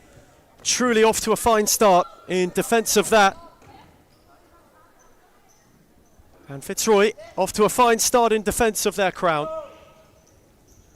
Frescalzo motoring, good take from Olsen, who was encased in many who were waiting. Walker couldn't get further forward. McDougall mopped up. Frascalzo was firm, Bridis was further forward and was found. There's Ava Bridis again there to rekindle. She's been delightful this evening, in truth. This is how you want a new signing to start. Araha. Steered back for Bridis, who was face to face with Maddie Hawker. Bridis still waiting on an option. Hugged the touchline with Araha. Gave away to McDougall. My coach Cripps went down. Carlton had a half-hearted appeal for a penalty waved away. Frascalzo picked it off. Amanda Araha. Naila Abdulatif getting ready as Diana Frascalzo. Oh, poked it beautifully. Frascalzo, Olsen came and got there. 2 to the close for Friday's opener.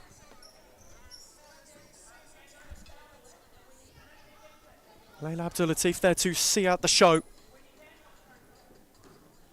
And for Fitzroy, what a start. They have warded off a really good Carlton Heart patch. And Hartside, who have shown plenty of it in this second half. That's gorgeous from Bridis. On for Abdulatif, who had Frascalzo charging. Claudia Frascalzo. A loose touch, which was a rarity. Allowed McDougall to steal in, though she could not enact a firmer clearance.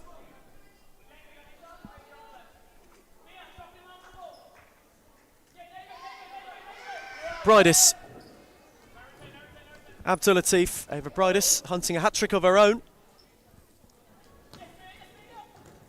Got it back from Leila Abdulatif. This is a measured and patient way to see out this game. Abdulatif clipped it for Bridis, who gave chase ultimately in vain. There is that incision, though, that has been present and continual throughout the opening installation. 76 seconds. As Anne Brooker, Wilbert just sauntering away from Bridis. Moved it on for Coach Cripps. Good save by air at the near post. Leila Abdulatif hustled by Wilbert. Set it back for Bridis. They just got it through for Frascalzo, who went with far too much force for Abdulatif.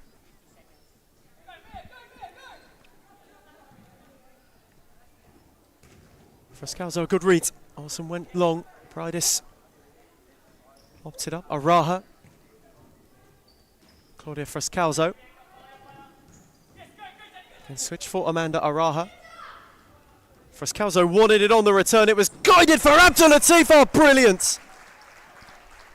What a wonderful way to guide yourself to double digits.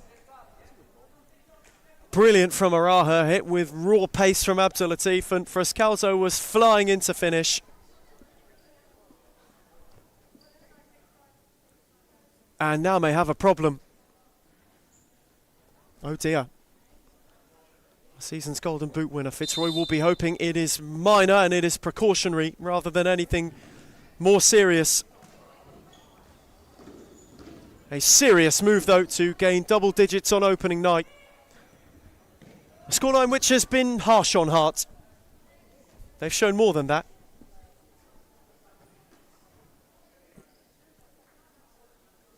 Oh, for Fitzroy, what a start. The title recovered, the title regained. And Brooker steered it. Bridis cleared for McDougall, who unable to find a way already. The congratulatory high fives from Jimmy Soufis rain out amongst the substitutes. And so, a month after coronation, on inauguration night, Fitzroy will find 3 points.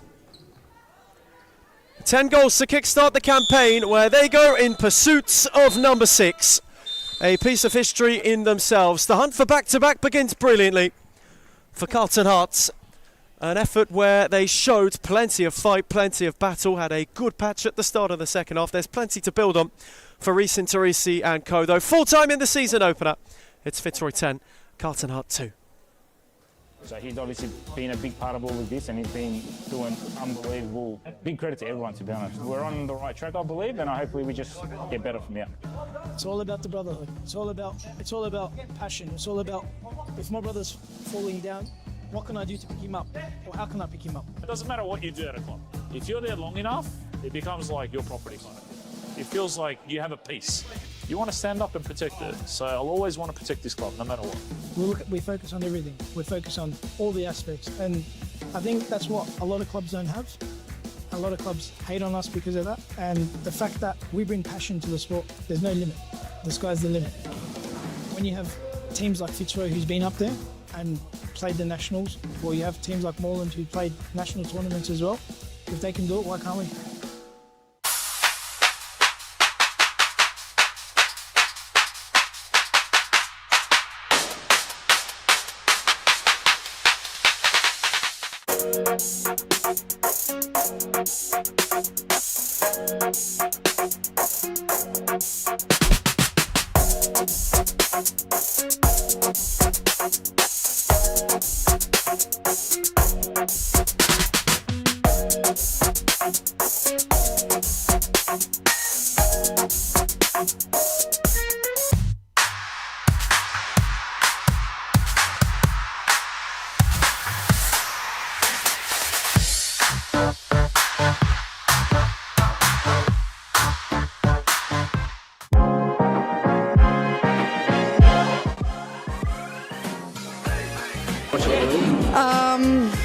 I would say Layla Abdul-Latif. I think Amanda Araha from Fitzroy. Claudia Fuscalzo. Oh, I'll be biased. Reed Jacobs, because she doesn't even know what she's got to do before she does it, let alone us. But then from across the league, Alexis from Fitzroy, she's too good. And Karina's alright.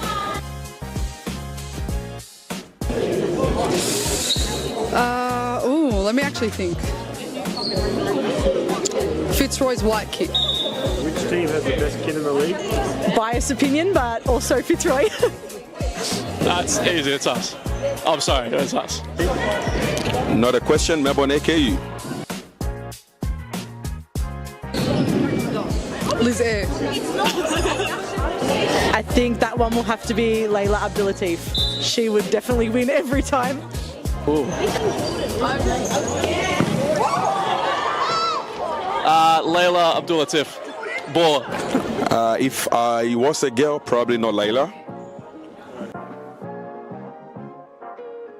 The most clutch player in the competition is definitely Claudia Friscalzo. She is number one for sure. Sarah Easthope.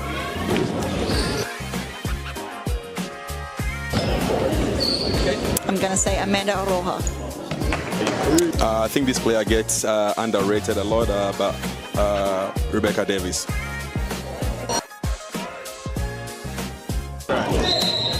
Claudia Friscalzo. Gisela Pepino.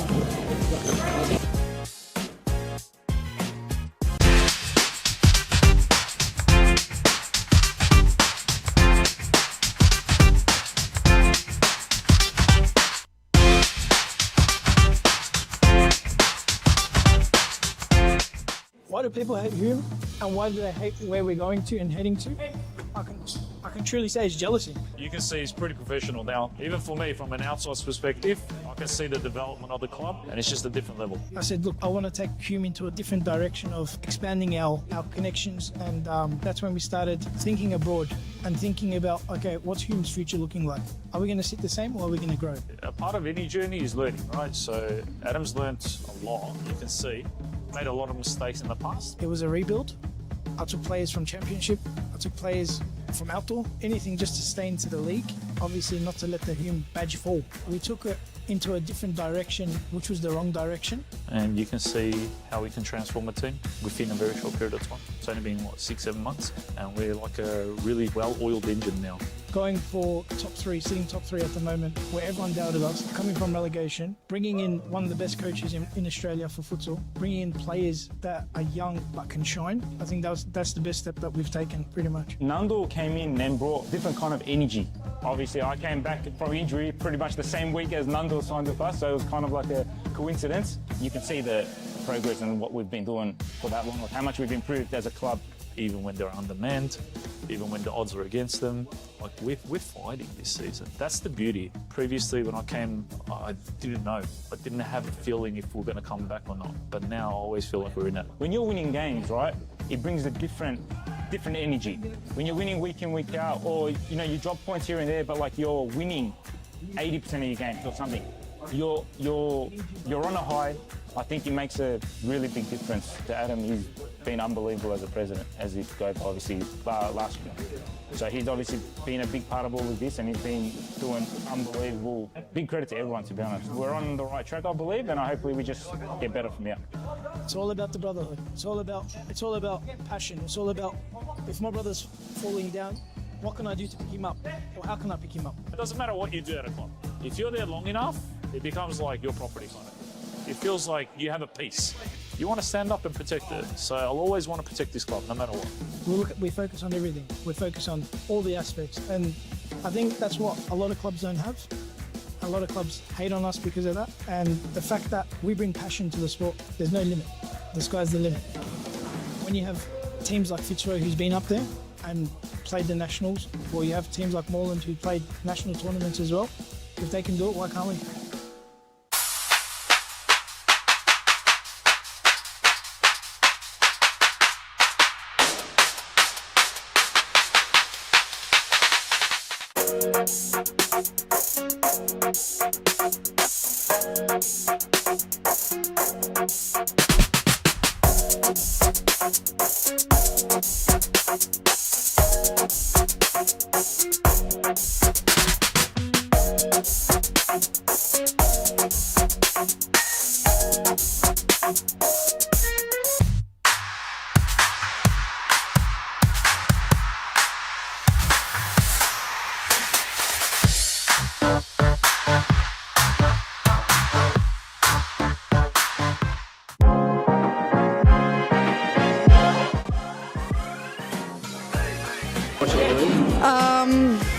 I would say Layla Abdul-Latif. I think Amanda Araha from Fitzroy. Claudia Fuscalzo. Oh, I'll be biased. Reed Jacobs, because she doesn't even know what she's got to do before she does it, let alone us. But then from across the league, Alexis from Fitzroy. She's too good. And Karina's alright.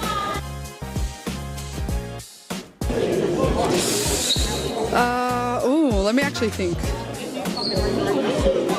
Fitzroy's white kit. Which team has the best kid in the league? Biased opinion, but also Fitzroy. That's easy, it's us. I'm sorry, it's us. Not a question, Melbourne AKU. Liz Air. I think that one will have to be Layla Abdul-Latif. She would definitely win every time. Ooh. Layla Abdul-Latif. Baller. If I was a girl, probably not Layla. The most clutch player in the competition is definitely Claudia Fuscalzo. She is number one for sure. Sarah Easthope.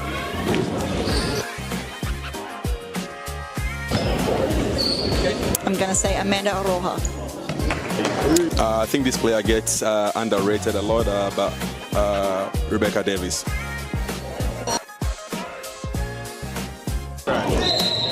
Claudia Fuscalzo. Gisela Pepino.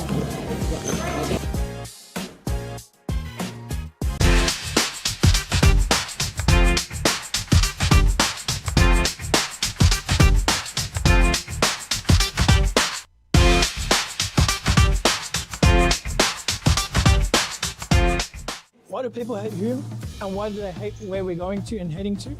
I can truly say it's jealousy. You can see he's pretty professional now. Even for me, from an outsider's perspective, I can see the development of the club, and it's just a different level. I said, look, I want to take Hume into a different direction of expanding our connections, and that's when we started thinking abroad and thinking about, okay, what's Hume's future looking like? Are we going to sit the same, or are we going to grow? A part of any journey is learning, right? So Adam's learnt a lot, you can see. Made a lot of mistakes in the past. It was a rebuild. I took players from Championship. I took players from outdoor, anything just to stay into the league. Obviously not to let the Hume badge fall. We took it into a different direction, which was the wrong direction. And you can see how we can transform a team within a very short period of time. It's only been, what, 6-7 months? And we're like a really well-oiled engine now. Going for top three, sitting top three at the moment, where everyone doubted us, coming from relegation, bringing in one of the best coaches in Australia for futsal, bringing in players that are young but can shine. I think that's the best step that we've taken, pretty much. Nando came in and brought different kind of energy. Obviously, I came back from injury pretty much the same week as Nando signed with us, so it was kind of like a coincidence. You can see the progress and what we've been doing for that long, like how much we've improved as a club. Even when they're undermanned, even when the odds are against them, like we're fighting this season. That's the beauty. Previously, when I came, I didn't know. I didn't have a feeling if we're going to come back or not. But now I always feel like we're in it. When you're winning games, right, it brings a different energy. When you're winning week in, week out, or you drop points here and there, but like you're winning 80% of your games or something. You're on a high. I think it makes a really big difference to Adam. He's been unbelievable as a president, as he goes obviously last year. So he's obviously been a big part of all of this, and he's been doing unbelievable. Big credit to everyone, to be honest. We're on the right track, I believe, and hopefully we just get better from here. It's all about the brotherhood. It's all about passion. It's all about, if my brother's falling down, what can I do to pick him up? Or how can I pick him up? It doesn't matter what you do at a club. If you're there long enough, it becomes like your property kind of. It feels like you have a piece. You want to stand up and protect it. So I'll always want to protect this club, no matter what. We focus on everything. We focus on all the aspects. And I think that's what a lot of clubs don't have.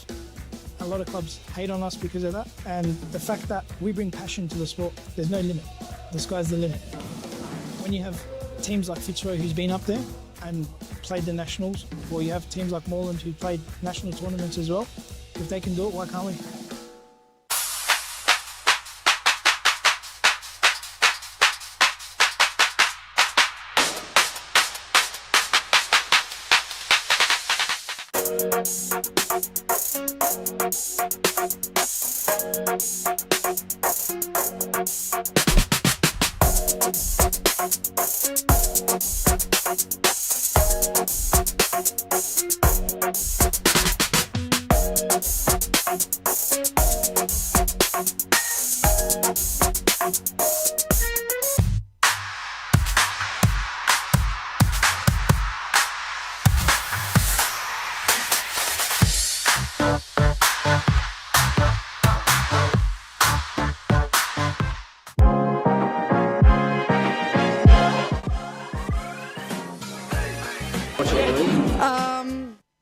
And where the reigning champions made their statement in the early kickoff, we now have time for a brand new dawn. Gone are Victoria Lions, and in their place are Pascoe Vale. The Lions' Den gaining entirely new residents.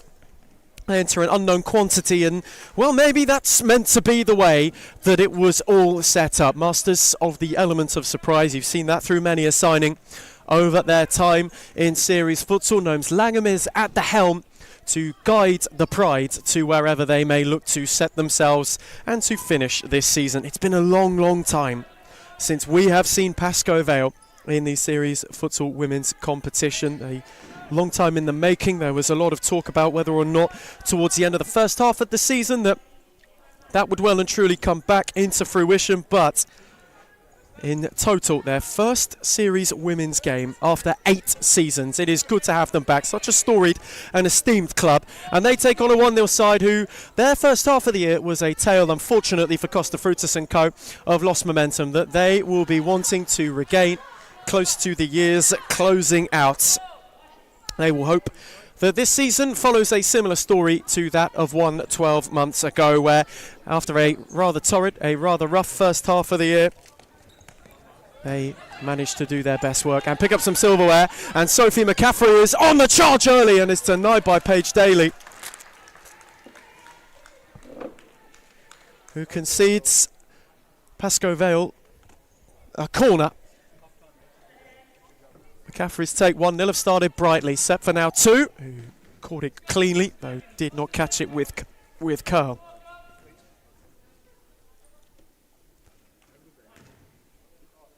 Being said, you look at the signings that they have made. It's a side who are here to want to and know they can compete. Amy Whiting was Northcote's top scorer in season 1 of 2026. Jade Kersey, who played under Gnomes Langham in that Victoria Lions team that almost went all the way. She too has made the move over, wanting to keep quite a consistent contingent if they are to try and build on something. Someone who showed great strides. Here is Jacobs. Lovely, lovely ball, which was weighted for Sabevsky, who just could not quite get on the end of it. Daly's flink, quick for Vonya. She made the move from Carlton Hart to Pascoe Vale. Whole heap of new signings in order for this to be a new start, a new addition, and truly a new dawn. At the moment, 1-0 have started the brighter though. Now 2. Return for McCaffrey. Sophie McCaffrey unable to keep it alive.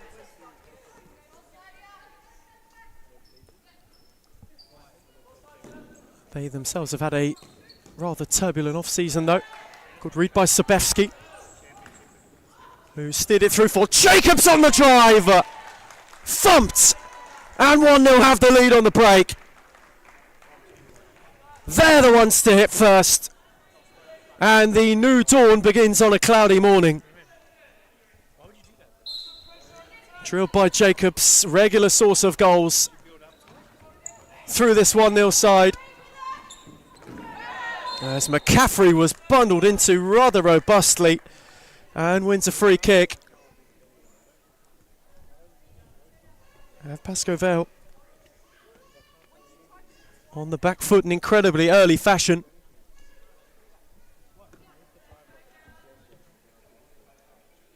McCaffrey now to holding court over who is to have a drive.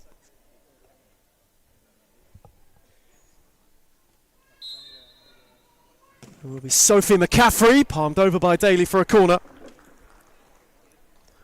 Just got an awkward side of it late. Had to steer it over the top and out of danger. Corner was set for now 2, who worked it out for Sabevsky. She in turn could not find or fashion a way beyond Jade Kersey. They are wanting though to continue on that bright start. For one, it was a little bit of a turbulent off-season. They lost Lara Elhaik, Danica Petreska, who spent quite a bit of time at Thornbury United way back when, is now between the sticks for them. As Whiting tried to steer forwards, McCaffrey came across.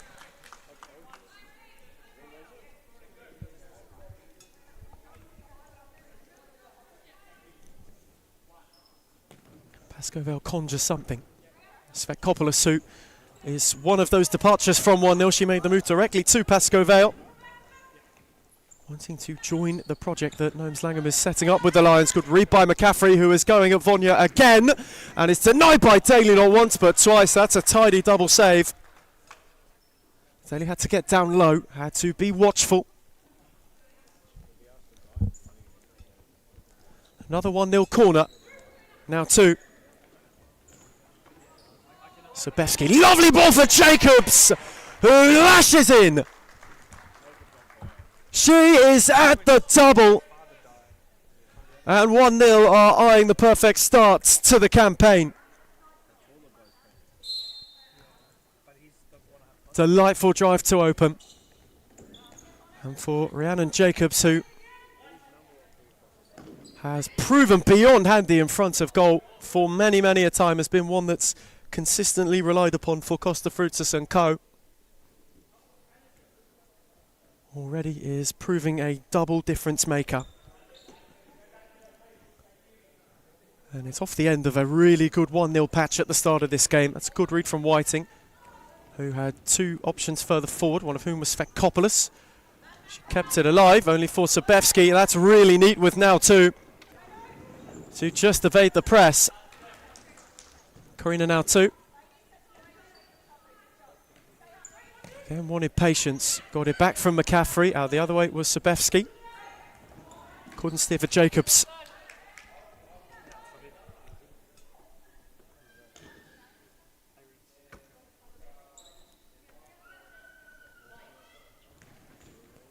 Again, flicked across the face. Daly was there to gather it.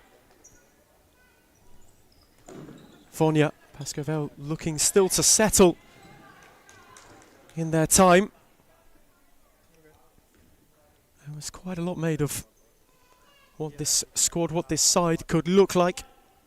Important players in critical positions. Noam Slangham has said there's a lot of illness, a lot of injury already amongst the camp. So they are starting from square one, really, more so than anything. Just joined us this evening. Fitzroy made light work of Carlton Heart to kickstart the campaign. It was a good performance from the reigning champions. Heart had given themselves, though, quite a leg to stand on.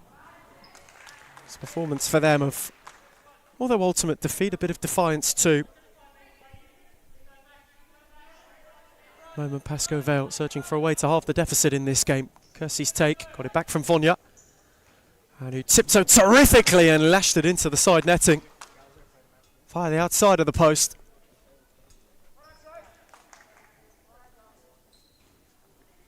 Karina now too tasked with carrying.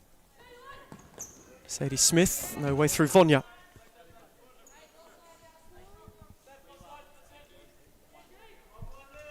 It's been a relatively tamed opening to this game, bar the two strikes. Monell have not really besieged Daly. She made one delightful double denial, but now might have something else to do. McCaffrey is charging. Svetkopoulos got a foot into really good effect. Smith in retreat. It was a fraction too heavy for Vonya to go and get on the end of. Now two. No way through Whiting. Kersey will give chase in vain. Ball will trickle into touch.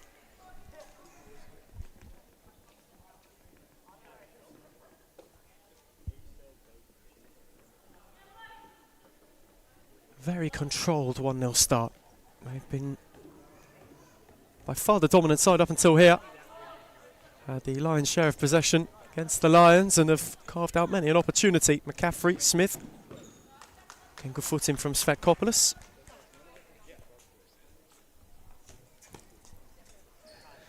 Forced Costa Fruitsis to go and give chase on the touchline. He was quick to go and get things going once more. That's tidy from Smith. On for now too.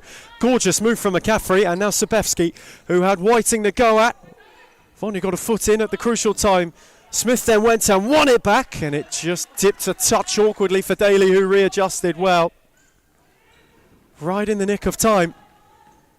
Kersey, Whiting had a drive and fired beyond the far post. No, Pascoe Vale are growing into this game.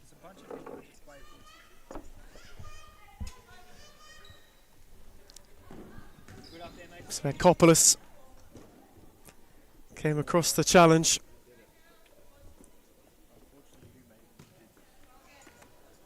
There's Karina now too. The other way for McCaffrey. Oh, tiptoed terrifically away from two and just rolled it wide of the post. She wanted a deflection, wanted a bobble, wanted a corner. Oh, in the end, was not to go and get it.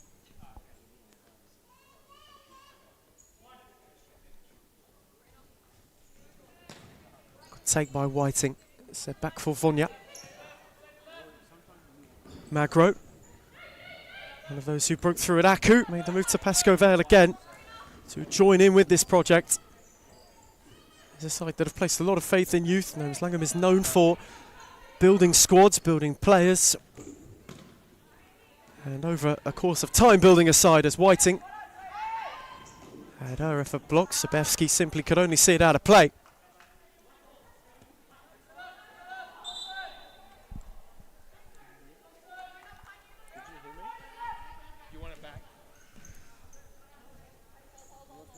Set back for Daly. Kersey, who had to recover and rekindle. Sabevsky was lurking. And in turn, Pascoe Vale were forced to give away a corner. 1-0 surging, looking to add a third. Now asked to sit deeper by Costa Fruitsis, who is going for a change in personnel. We'll have another corner to take. Isabella Ramirez introduced into the fray this evening. Sabevsky takes her first real leave. Corner taken for now 2, who will drive. It took a ricochet on its way, and it will be another corner.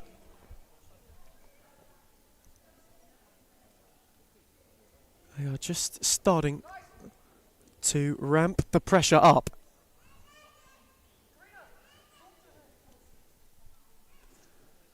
Really good patch for 1-0.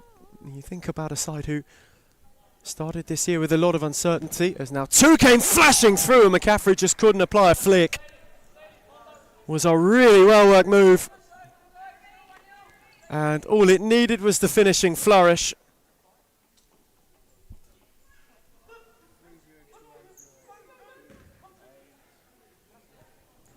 They've had 1-0 right on the back foot, direct for Whiting from Daly. How often we saw that link up for Northcote last season, towards the back end of it for Hume as well. The Route 1 proved a direct route and a fruitful route throughout a lot of the opportunities they were able to carve out, as Magro motored forward. Good challenge from Smith, who had 2 up with it, though ran out of room before being able to enact any of it.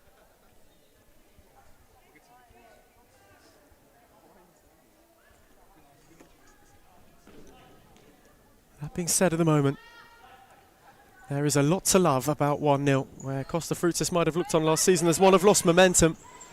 This, he's hoping, is one of reinvention, of resurrection. Notorious for ending years better than they start them. He is wanting so desperately for history to repeat itself. Now 2 via a ricochet, will trickle out of play.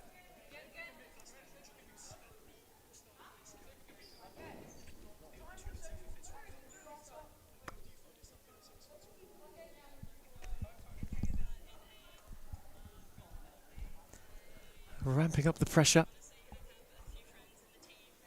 as there is a slight issue and a slight problem. Holmes Langemoving going to tend to the well-being of Isabella Ramirez, who was just in a little bit of discomfort. Play resumed, now 2, moved it on to Smith.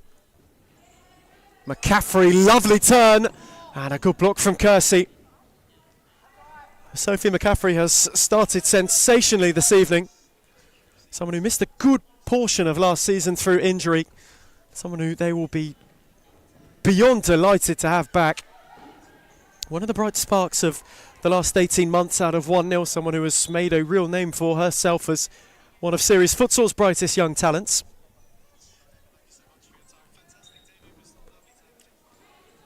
Steered for McCaffrey. So for now 2. Cleared on for Whiting. Vonia. Is there an opportunity for Pascovel on the break? Stephania got a yard. Good save from Petreska. Palmed away for a corner. Set for Kersey, who just couldn't get across and apply a more final flick.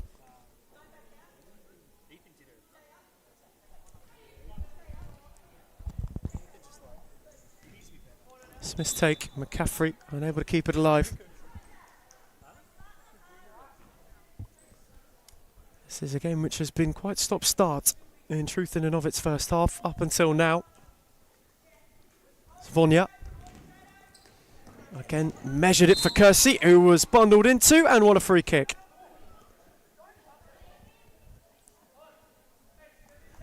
Pascovel with an opportunity, in a position of a little bit of promise to get themselves right back into this game, to get themselves up and running.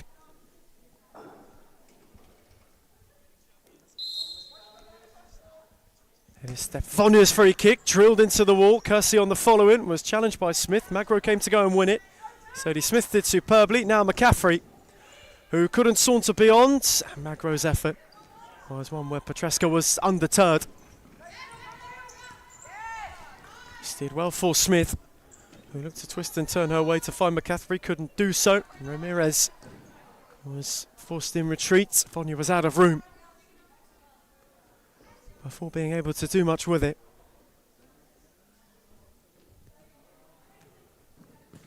Now 2, good read by Vonia, who's got 2 up with her, one of whom was Kersey, and she will chase in vain. in attempt to keep it alive. Not quite able really to go and get much on it. It's half that for Pascoe Vale so far, they've been stifled.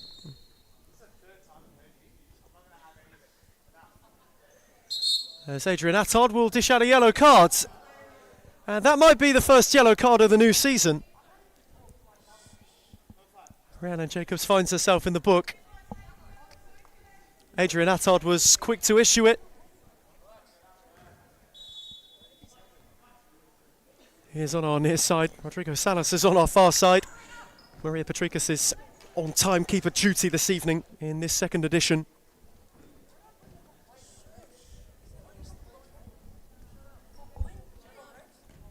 Jacobs will just have to walk a tightrope when she re-enters. 1-0 would hardly want to go down to 4 even momentarily. The momentum they build at the start of this game. Magro steered it, cut out by Smith. Kersey was lurking. Magro moved it on for Whiting, who poked it out for Vonya. She was awaiting movement away from Ramirez. Whiting teased it for Kersey. Good challenge by Smith. Jay Kersey can continue and find Whiting on the follow-in. That's a good save from Petraska. First time she's been called into any action of real consequence and was equal to it in good style. Corner was set for Vonya, though McCaffrey got in first and got in firmly.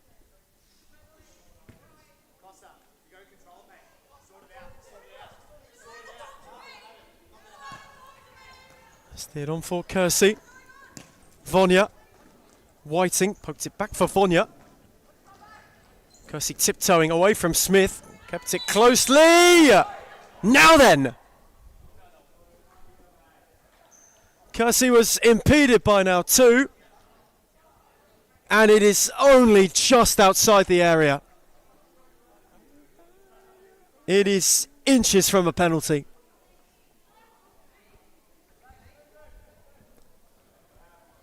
One-0 were protesting. Amy Whiting will go direct.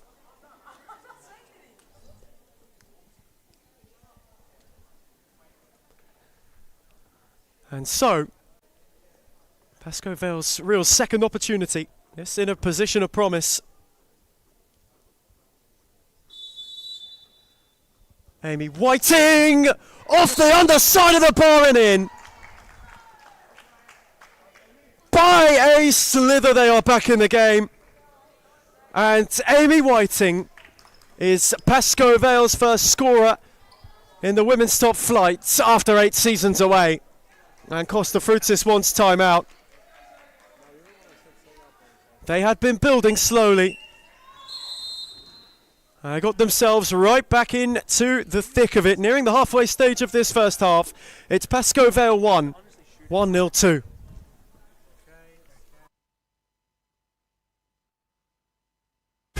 I would say Layla Abdul-Latif. I think Amanda Araha from Fitzroy. Claudia Fuscalzo. Oh, I'll be biased. Reed Jacobs, because she doesn't even know what she's got to do before she does it, let alone us. But then from across the league, Alexis from Fitzroy, she's too good. And Karina's alright.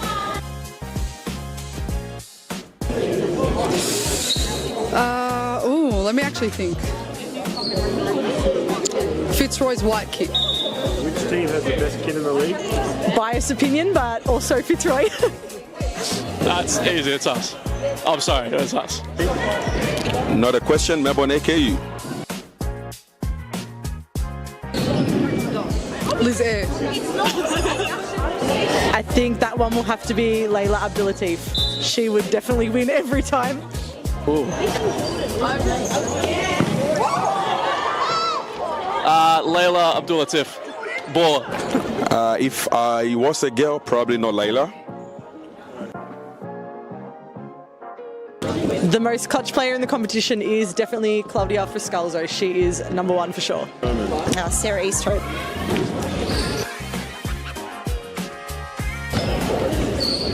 I'm going to say Amanda Aroha. I think this player gets under. Returning from timeout for the first time in the second installation, Pascoe Vale have dragged themselves right back into the game. Have got their first top flight goal in 8 seasons. It has been a long wait. It has been a long time coming. They've spent a long time out of this game. Amy Whiting is off the mark, as are they. They've halved the deficit just at the end of a really good spell in this game. They had 1-0 on the back foot. And just started to create a couple of opportunities. Petreska made a couple of tidy saves, and then they found a way through via the underside of the bar. It had only just crossed the line. Maybe the only one closer was in 1966, who knows. But it was inches over the line. And it gives 1-0 still a little bit to do. They have been in control of majority of the first quarter of this game, though. In truth, have let it fade the last couple of minutes. It was a symbol of what this side did in the first half of the year too. They would have really good spells. They would look a proper threat. And then it would fizzle out as quickly as it arrived. Whiting, Vonya, those two have really lifted. Magro's looked tidy. Steph Vonya speared it for Kersey. Magro met by McCaffrey. Cut out by Jacobs, who is on a yellow card for dissent.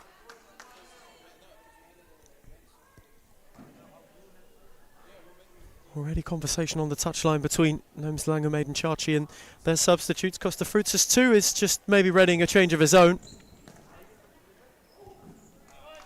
Jacobs not quite able to get that under.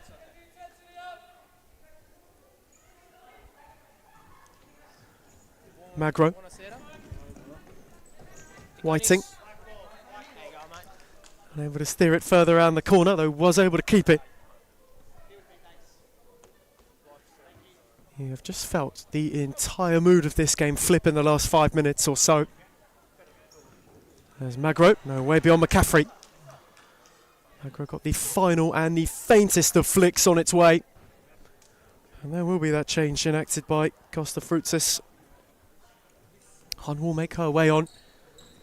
First time of the season. Opening night is viewed as much as it is as the commencement of competition once more, as well as all important to get miles in the legs, to get tactics laid down. Good turn by McCaffrey, who had a go at Magro and then steered it only where Daly was waiting.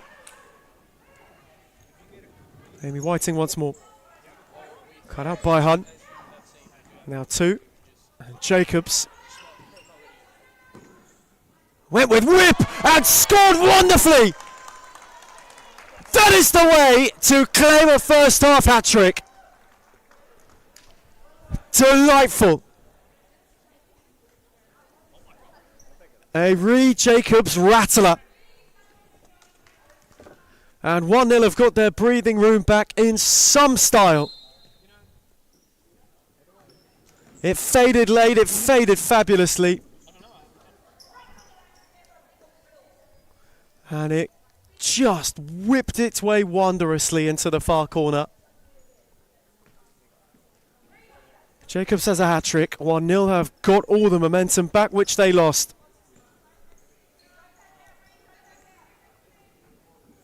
As Hun is looking to carry forward once more. Now 2. That's a gorgeous find for Jacobs again, who was denied by Daly at the near post.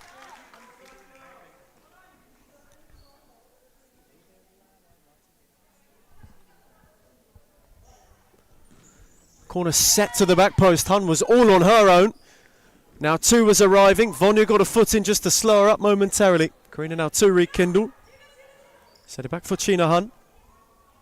Jacobs. Oh, lovely shift away. Once again from Jacobs. McCaffrey saw Daly come flying and make an intervention she had to. Magro wanted the counter. Svetkopoulos the only one up with her. And now Jacobs. McCaffrey left it behind. Kersey's foot in. McCaffrey off the ricochet. Hun. Return from Jacobs for Hun, who whipped it wide of the near post.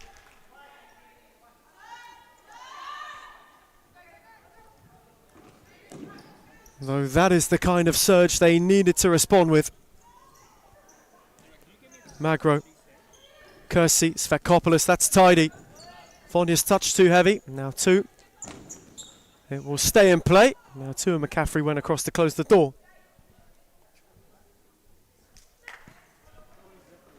Against Vetkopoulos. And searching. Petreska the only one there. Amy Whiting again being prepped for reintroduction for Pascoe Vale. As Jacobs went through the legs of Vetkopoulos, Magro had a problem, which Daly went and lent her a helping hand to solve. Flung long, and Kersey impeded Hun.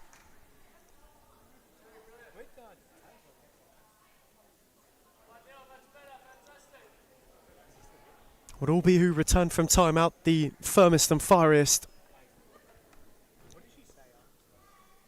1-0 got their goal supremely. McCaffrey, good turn, although turned into Kersey via a loose touch. Vonya. Kersey clipped round the corner and was given a clip in kind.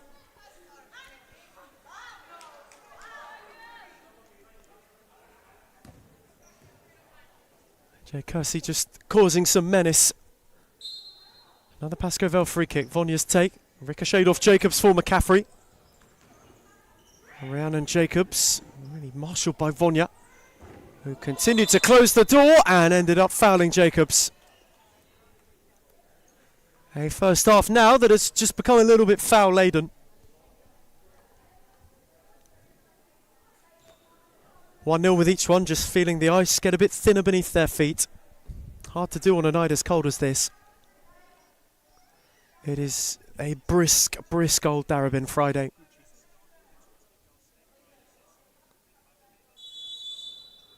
Jacobs take fizz to the near post. Daly got across.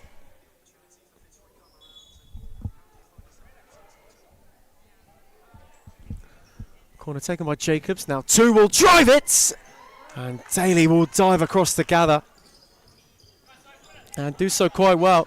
Vonya's flick. Svetkopoulos, who was surging and driving, and the ricochet. A small little deflection took it away from Kersey, who was just waiting to charge in and score.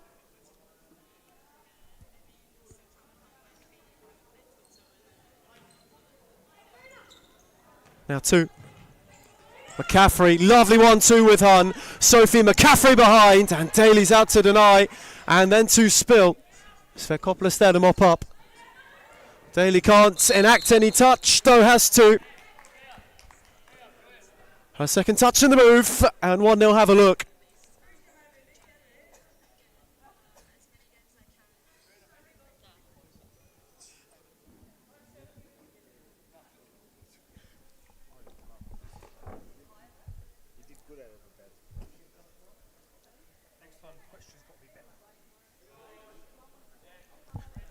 One 1-0 free kick. A position of promise for them to be indirectly taken.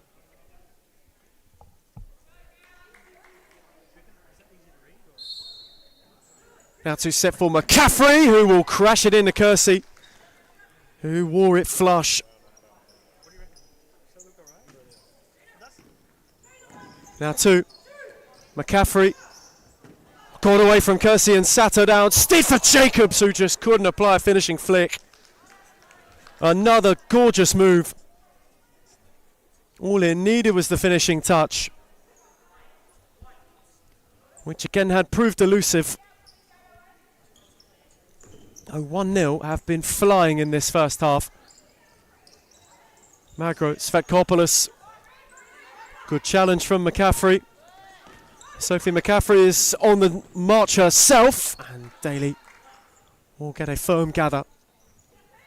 Pascoe Vale bar that patch which yielded a goal. They've not seen much as Kersey. It's a good save from Petreska down low. And Hun unable to keep it alive. And steer down the line for McCaffrey.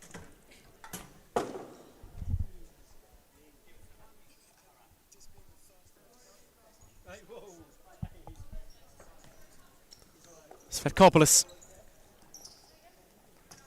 Vonya with height for Kersey, too much height. It was a cheeky little clip to the back post. Area was vacant. Let's hold on for now too. Sobevsky able to spin beyond Svetkopoulos. They are doing their bit to really good effect at the moment on 1-0. Svekopoulos across. She will know this setup and this system well. Good ball to find Whiting. Vonya. Search for Svekopoulos again, who was unable to steer it further forward. You just think as well, back to the start of the calendar year.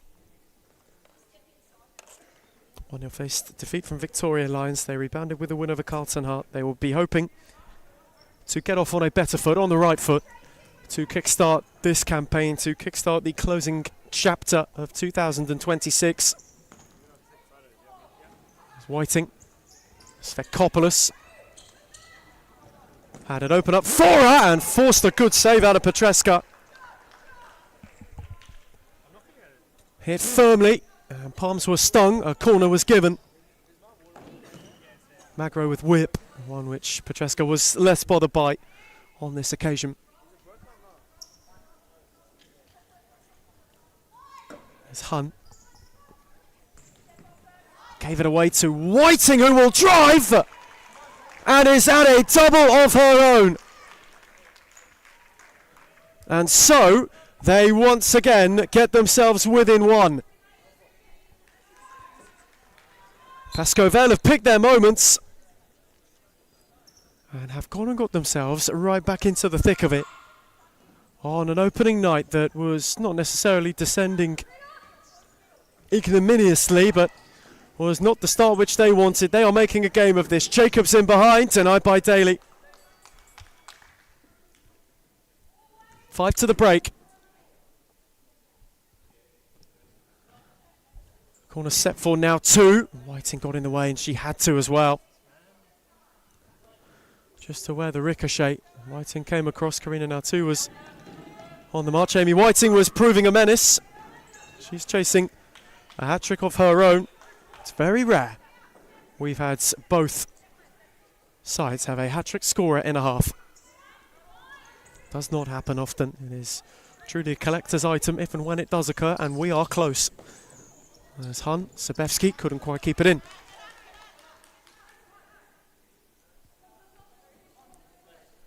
And where 1-0 have been measured, Pascovel have been concise. Not many opportunities, though they've made them count. Steered by Svekopoulos with too much for Whiting in turn to go and get on the end of.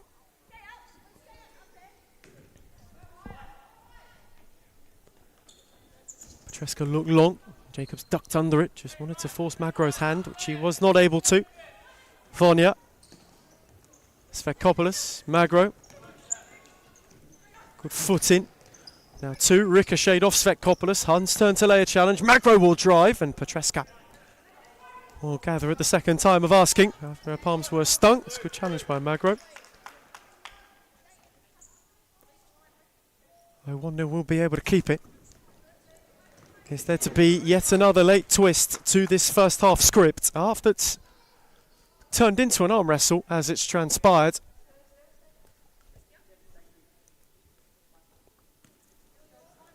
Now 2.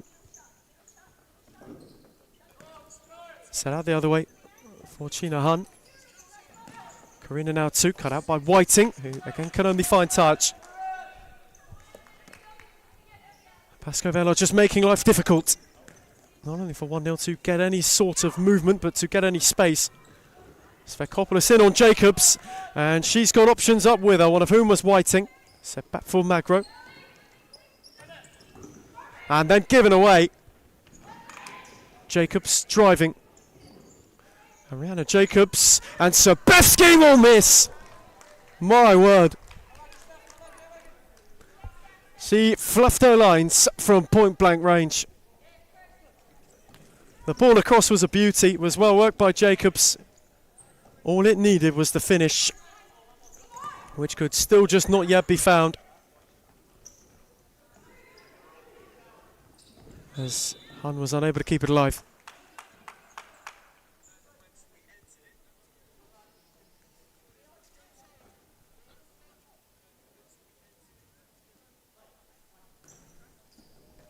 Whiting. Kersey just warded off Sobevsky. Amy Whiting able to drive it. Petresco was ready and waiting. She flung long. Jacobs again could not get out the back. They've gone direct a lot towards the end of this half of 1-0. Jacobs in retreat did well. Strips Svetkopoulos of it. Sobevsky couldn't thread beyond Magro. Sobevsky had to get a challenge in just to stop the charge further forward.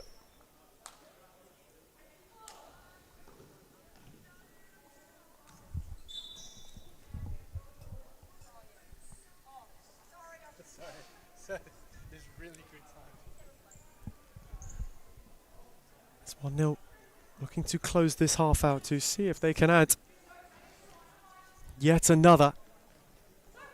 McCaffrey steered on for Sobevsky. Jacobs looked to leave it for a runner who never arrived.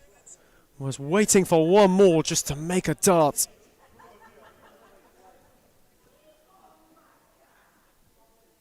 And still in kind. Create an opportunity. McCaffrey's flick momentarily favoured Svetkopoulos. Now 2 worked it out. Jacobs. Another suave turn from Jacobs. And this time Sobevsky will be blocked by Svetkopoulos. Kersey couldn't get out. Though Kersey can keep it.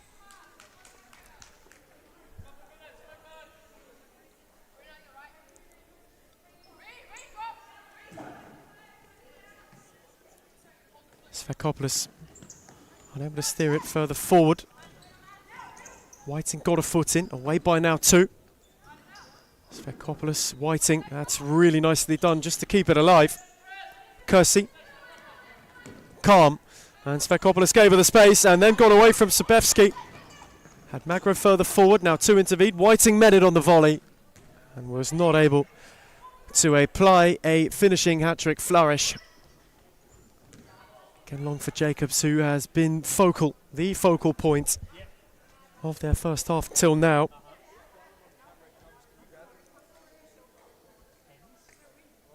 They've just not been able, again, to find that finishing flourish. And Jacobs, though, will almost capitalise on a gift, and McCaffrey will fire wide. Pascoe Vale, nearly architects of their own downfall. Paige Daly to the rescue.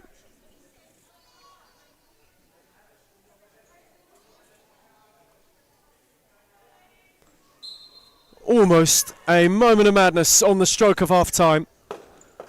1-0 corner. Now 2, cut out by Whiting. Moved on for Magro, who sold Svetkopoulos short. McCaffrey will charge and drive wide of the post. Goodness, that was close.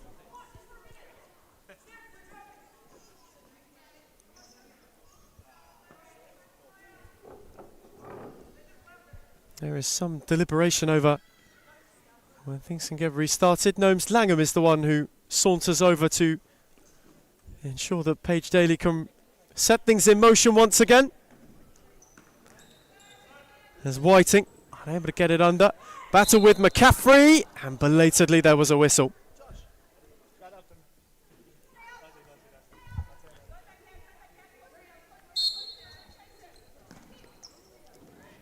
Was steered around the outside again, unable to get there, was now 2. There's been a half where they have tried 1-0 on many an occasion just to gain some consistent pressure on Pascoe Vale. It hasn't quite transpired that way in total. It's Kersey, that's a sharp turn. And the ball for Whiting was far too heavy. 64 seconds to the break.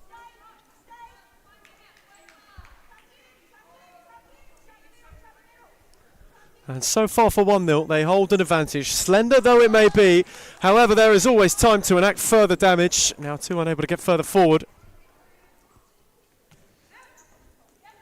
Sobevsky will give it a drive, and it threatened Daly late. It just curved concerningly and required a palm away for a corner. McCaffrey, Jacobs, oh, it took a bobble. And it almost proved awkward for Daly, who gathered.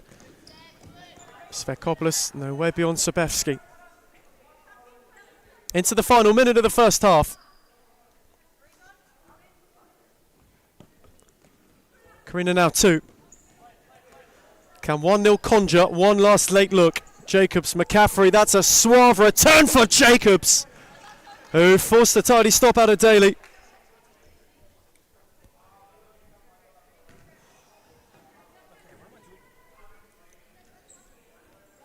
Another 1-0 corner set by Jacobs. Now 2 is on her own. And just unable to provide a cleaner connection. Had she done, they may very, very well have had a fourth. Svekopoulos, that's a good ball to find Whiting. Svekopoulos unable to be found on return. Sabevsky, McCaffrey, that's tidy footwork. Have they got time for one last look? Sabevsky, no way through Whiting. 19 seconds. 1-0 hold it currently going into the break. Pascoe-Vale will want a late look if it is to find its way to them. McCaffrey though, away from Kersey, couldn't keep it in.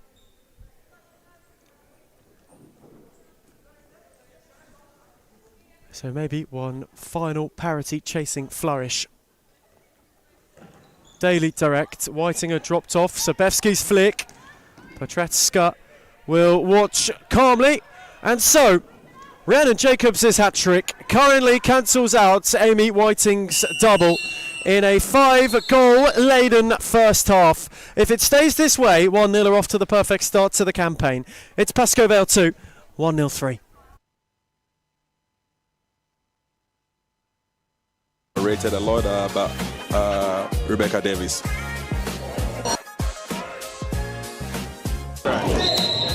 Claudia for Scalzo. Gisela Pepino.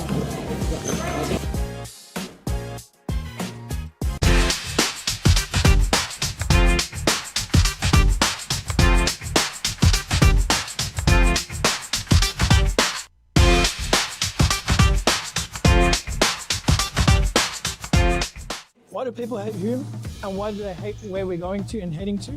I can truly say it's jealousy. You can see he's pretty professional now. Even for me, from an outsider's perspective, I can see the development of the club, and it's just a different level. I said, look, I want to take Hume into a different direction of expanding our connections, and that's when we started thinking abroad and thinking about, okay, what's Hume's future looking like? Are we going to sit the same, or are we going to grow? A part of any journey is learning, right? So Adam's learnt a lot, you can see. Made a lot of mistakes in the past. It was a rebuild. I took players from Championship. I took players from outdoor. Anything just to stay into the league.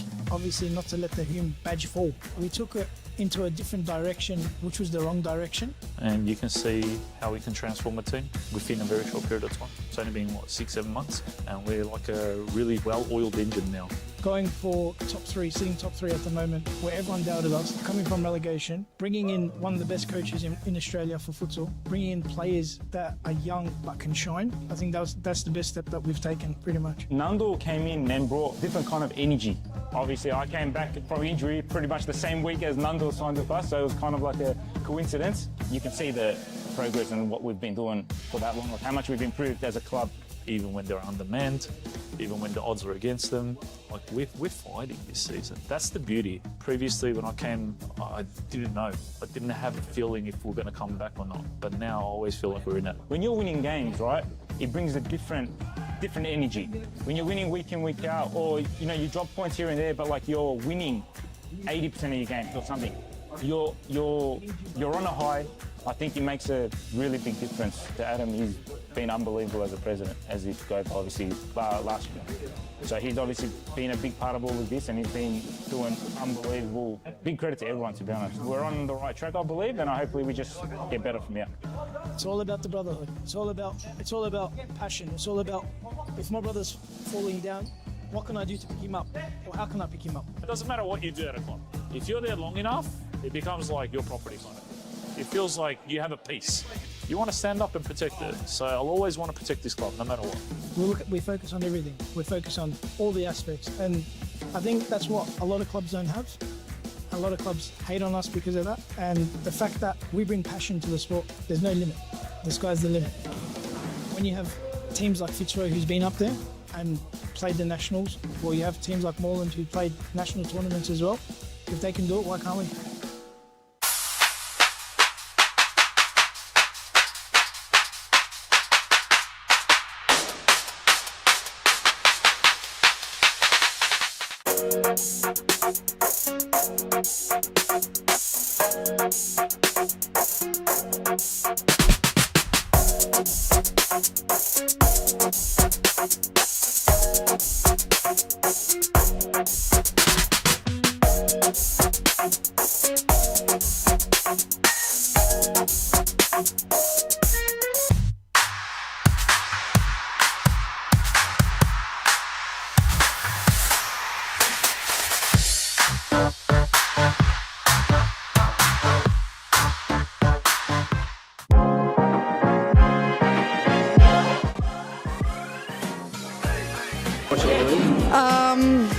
I would say Layla Abdul too.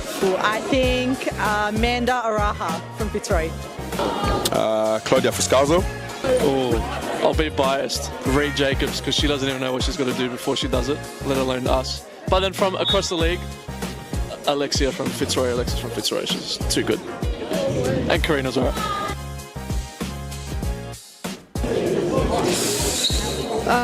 Let me actually think. Fitzroy's white kit. Which team has the best kid in the league?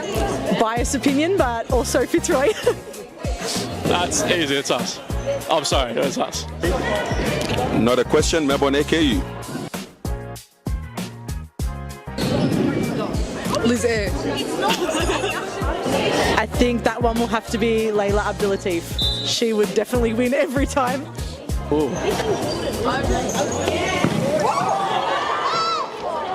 Layla Abdulatif.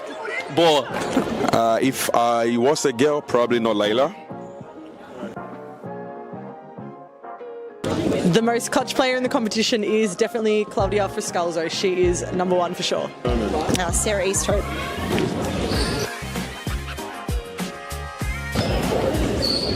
I'm going to say Amanda Roja. I think this player gets underrated a lot, but Rebecca Davis.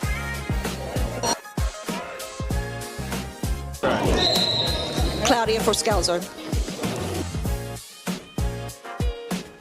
Gisela Pepino.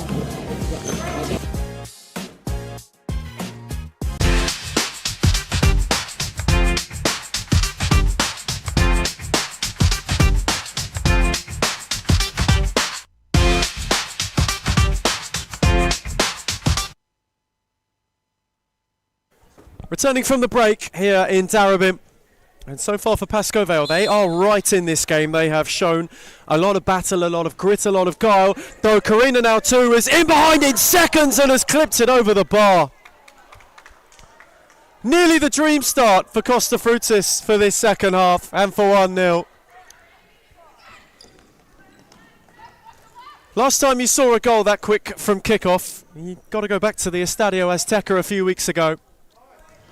That is how rapid that nearly was. Now too nearly with loft. Gave them the perfect start. Pascoe Vale corner. Vonya couldn't get on the end of it. McCaffrey, that's a lovely ball. And now two is in behind, though could not again enact anymore.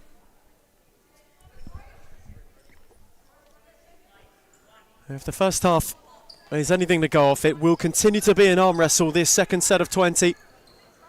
Kersey, that's a tidy shift. Poked it on for Vonya. Return for Kersey. Jacobs got a foot in. Rhiannon Jacobs just got to be a little bit careful. She is on a yellow, though the link up with now two is good. However, the ball will trickle out of play before Karina now too can go and get on the return. Following to close the show, we have another new dawn. It's an evening for that sort of thing. Hume, though, were given a soft launch, a real dress rehearsal. Their first full season proper fixture is against Melbourne Aku, as Kersey in the meantime is lurking. And Sobevsky got across to challenge. It's a much more bright, a much less cagey and timid start to the second half. Pascoe Vale looking to launch themselves level as Kersey returned it for Whiting. McCaffrey ushered out of play. Was a half where 3 goals cancelled out 2. Hat-trick from Rhiannon Jacobs, a double for Amy Whiting. As the ball was steered to the back post where there was no runner.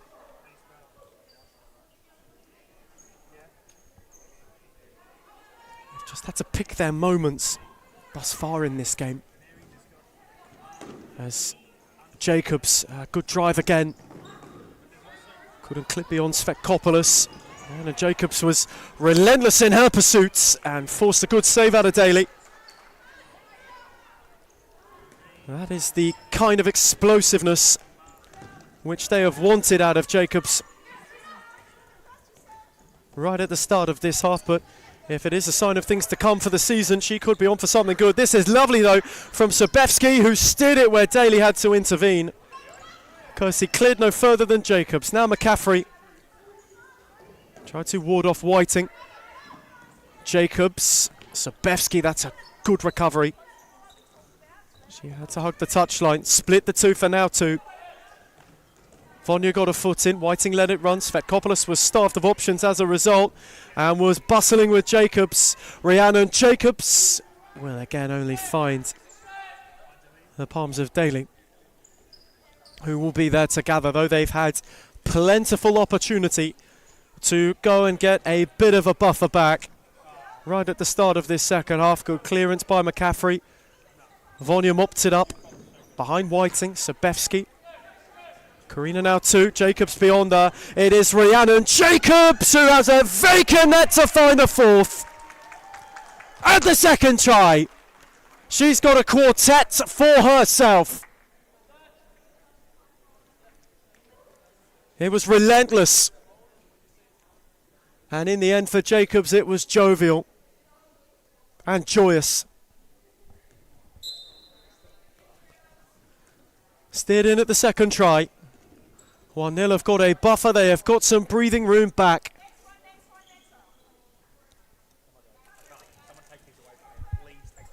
For where in which it is an evening for Pascoe Vale. They will want to once again prove they can get back into. This could hardly become a game that could get away from them. Jacobs couldn't steer it. Svetkopoulos got it under eventually. Ricochet favoured Rhiannon Jacobs. Now to Sobevsky. McCaffrey, that's neat. Now to Sophie McCaffrey. Sobevsky away from Whiting momentarily. Amy Whiting still with her. On the switch was now to Sobevsky, had space open up. Whiting got there. It fell for Jacobs, who is twisting and turning. And now Karina now too. Sobevsky will drive and will drive wider than near post. Though this second half is much akin to the first. 1-0 have dominated the opportunities. They have had quite a bit of possession. Pascoe Vale clinging on for the time being. Svetkopoulos. No way beyond Sobevsky, who had one up with her. She went alone and Daly got down to save.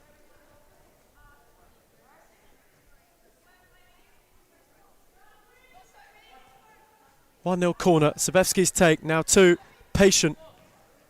Set for Sophie McCaffrey, who will drive wide.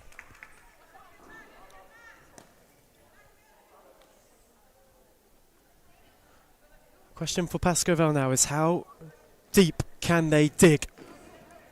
Whiting to whip for Vonya. It was far beyond her at the back post.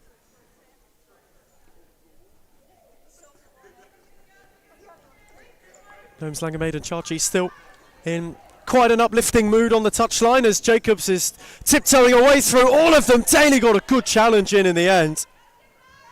And it'll fall for Svetkopoulos. Jacobs has got a problem behind though. Whiting unable to ward off McCaffrey. Petreska will recover it. Sobevsky, Rhiannon Jacobs is up incredibly gingerly. Whiting, Svetkopoulos. Options left and right now, one of whom was Whiting, and Vonya couldn't apply the finishing touch. And so the infamous fine book is opened for the first time in the new season. That the best look they've created in this second half so far. Vonya just couldn't quite apply the flourish. She was not far away, was lurking. There's Karina now too. Took a deflection, which helped out Daly. Momentarily thought about a long ranger. And then decided to release Vonya, whose touch was a little loose on that occasion. McCaffrey. Sabevsky. Again for McCaffrey, now 2. Patient, very patient from 1-0, who are just wanting to take the sting out of what's been a little bit of a stormy couple of minutes. Pascoe carved out a good opportunity, which they could not quite convert. Smith out of room. Noamslanger much appreciative of the defensive setup. Just warded out the 1-0 space. And there is Vonya. Kersey, that's tidy. That is really tidy. Away from Sabevsky. Now 2 was in retreat. Whiting was arriving. Smith was alert to it. McCaffrey's touch was heavy. Rekindled for Whiting by Kersey, who gets it back. Amy Whiting away from Smith. On for Kersey, who'll curl one. And it just didn't quite curl as much as she would have wanted. Though that is another good opportunity they've been able to carve out.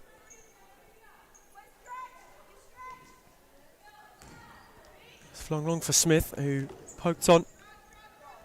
Only where Daly could gather, and Daly could release. Whiting unable to find Vonya. Now 2 was there to good effect defensively. Svekopoulos. Amy Whiting. Svekopoulos inadvertently took over, and the ball will trickle out of play as a result.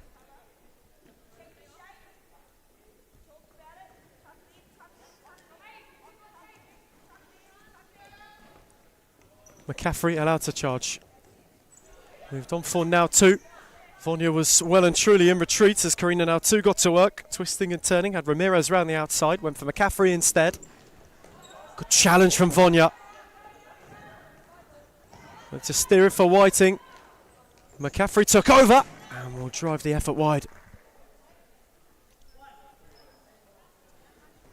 Flung long again directly for Whiting, who has been the subject of many of those this evening. Svekopoulos left it. Ramirez can charge. Svekopoulos left a leg in. Concedes a free kick, and for it will find a yellow card.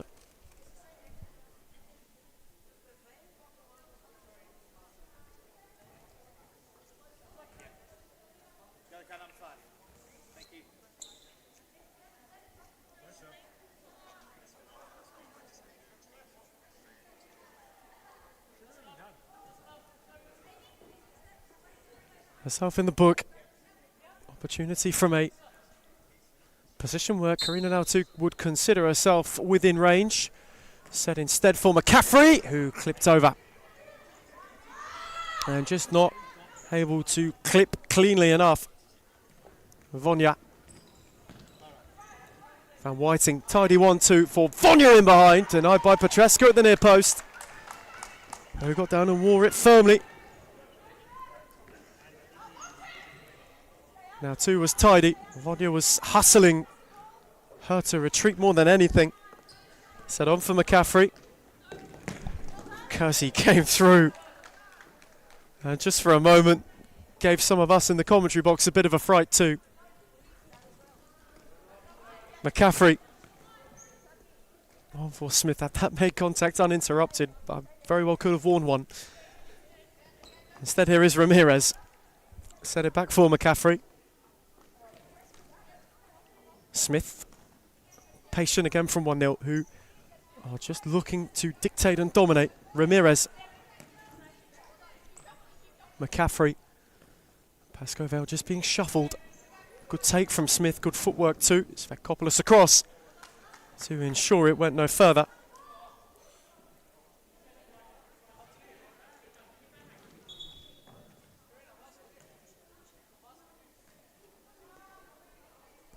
Side ball taken too far from where Rodrigo Salas on the far side would like it. McCaffrey, now 2. Having a look at Whiting once again. Got it back from Sophie McCaffrey. This is really measured. From now 2 and 1-0. Ramirez.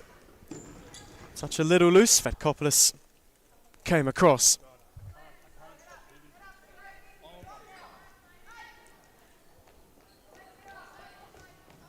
Still a lot of time for this game to be changed and for change to be enacted. Magro, who had a good first half, hustled out by Ramirez. Whiting. That's a good challenge by Smith, and now two mopped it up. Options up with her, one either side. Karina now two. Ramirez. Magro on the return.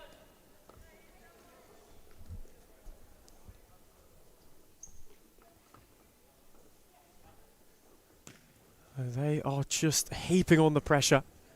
Sense the ascendancy, now two with a good swivel. Daly came a long way from home, now two via a back heel.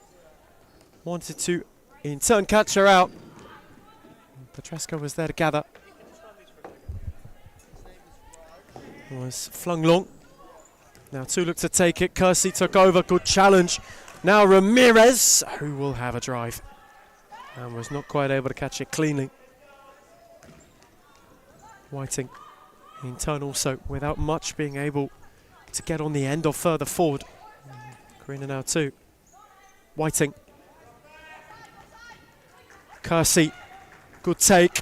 Amy Whiting will be denied by the palms of Petresca again, who is having a half.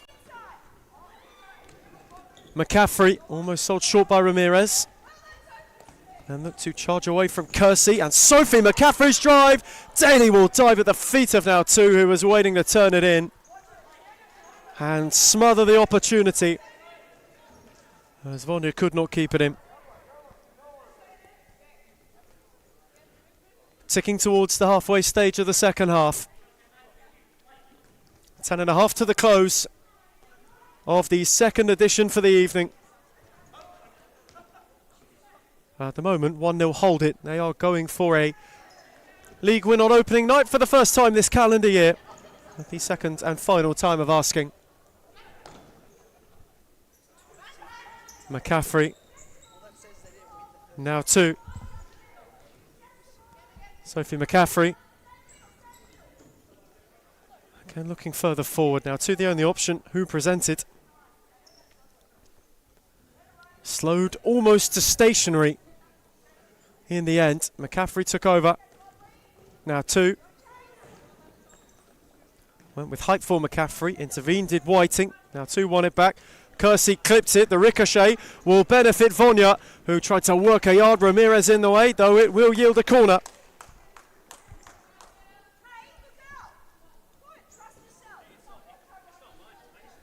Namslangen likes what she's seeing. Whiting's corner, whip for Vonia, Ramirez ricochet. It then fell for Kersey, who turned herself inside out looking for it.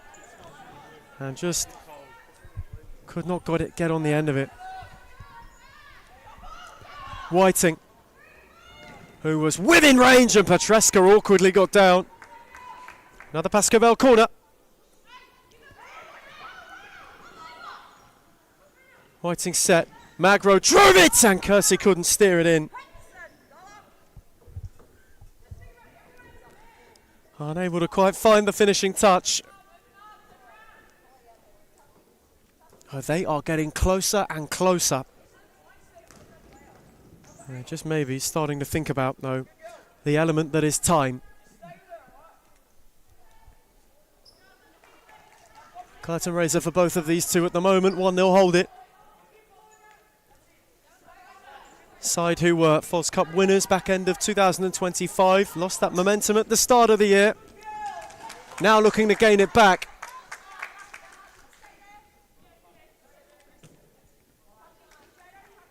There's Smith. McCaffrey. Ramirez had a yard. Got away from Vonia. Unable to thread it beyond Magro. Whiting intervened. That's a lovely steer for Kersey, who got away from McCaffrey. Those two entangled.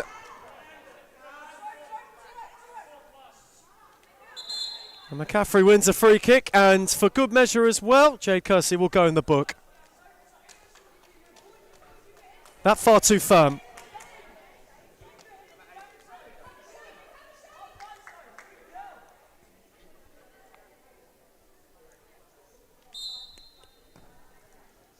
There is McCaffrey once more. 1-0, no, one more might kill it. It might ice it. Ramirez. Set back for now 2. McCaffrey had made her move. Karina now 2 thought better of it. Those two have linked up superbly. Here is Smith now. Returned it for now 2. McCaffrey. Trying to twist and turn her way further forward. Sophie McCaffrey was out of room while trying to go the long way round. Magro. Whiting. Again, just happy to ward off Magro once more. Amy Whiting. Searched it. Kersey nearly swiveled. Good challenge by Smith. And now the counter for Karina now too, who had McCaffrey up with her, and she was denied by Daly brilliantly. Smith lost out. Ramirez rekindled. McCaffrey, Smith with 2 to contend with. Now 2 was out the back. Daly came to close the angle, and Whiting got in the nick of time. Wonderful from 1-0. And defensively defiant from Pascoe Vale.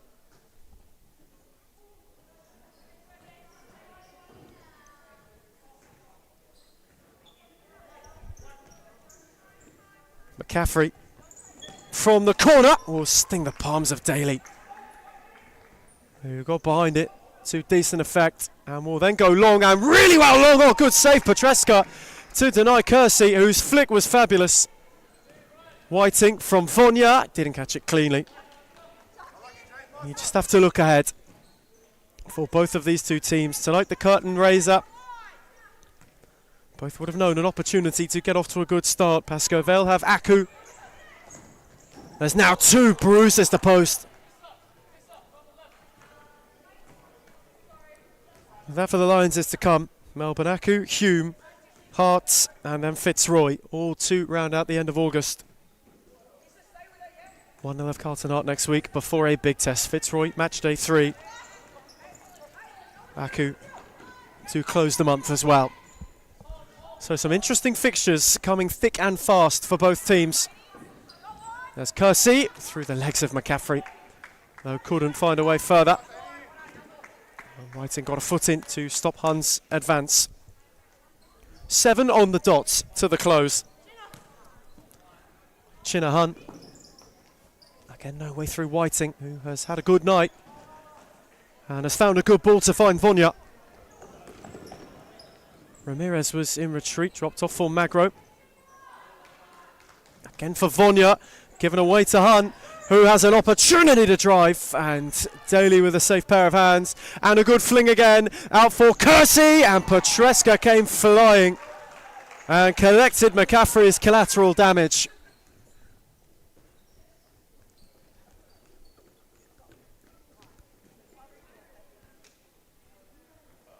Rather heavy tumble. Pascoe Vale wondering what they must do to score in this half. That one away by McCaffrey.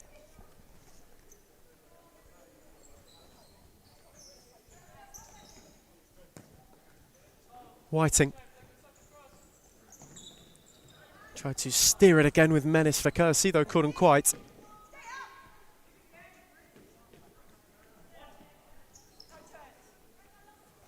Okay, not wanting now 2 to turn. Well, marshalled by Whiting, picked up on by Hun. Deflection benefited Daly, who found a good ball for Kersey.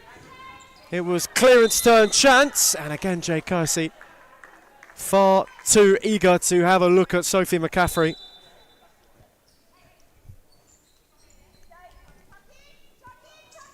Jacobs.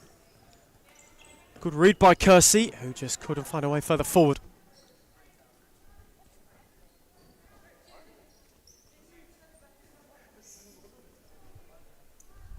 Had the third Pascoe Vale foul, so the ice again starting to feel a little bit thinner. That's a lovely move from Jacobs, who will drive. Now 2 on the following. Fire Daly's palm. Tried to spin Magro. Oh, it's a lovely ball. Jacobs couldn't set it. Kersey had to clear in the end. Petreska to reset. Hun out for McCaffrey. 1-0 have played with control. And Sophie McCaffrey is storming And steering, that's a brilliant save from Daly. Top stop. Now, two thought she had scored. That 1-0 contingent behind her on the far side had thought so too. Daly was there to deny right at the very last. Kersey for Magro to drive. Petreska concedes the corner. Just over 5 to go. Aidan Chachi monitoring. Timeout slip in hand. You wonder if and when it will be played. Gnomes Langham not too keen on a timeout. Has been said over her time. Whiting's ball. Kersey arriving. That's a good lunge from Jacobs to prevent it. Another Pascoval corner. Whiting's take. Magro's whip. There was no one waiting to nod at the back post. Long was Petreska. Daly will gather. Vonya, Whiting. Return for Vonya. Kersey clips it encouragingly. Good take from Jacobs. Who can go now? Two's up with her. Rhiannon Jacobs alone. We'll roll it wide of the post.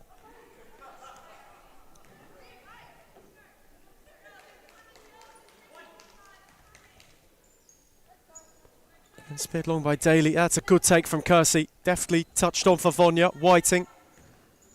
McCaffrey. Now two. Reset through Jacobs, who was looking for a run from McCaffrey, and Daly did well. Not only to gather, but not to exit her area while doing so. Whiting with a wondrous ball. Kersey got there, but couldn't find a way through Jacobs. Humanaku, the show closer. They are going through their final instructions prior to the final act of opening night for 2026.2. We have seen two new dawns by the end of this evening. We have seen a new reigning champion, not just coronated, but inaugurated in quite some style. If you have just joined us, Fitzroy did beat Carlton Hart comfortably in the early kick-off. This one at the moment hangs in the balance with 4 to play. As McCaffrey is charging, Daly again is defiant. And again we'll launch. Kersey was looking. Has given a shove into her now. Kersey's got to be quite cautious. He's accumulated quite a few. Is on a booking. Pascoval are 1 from the limit.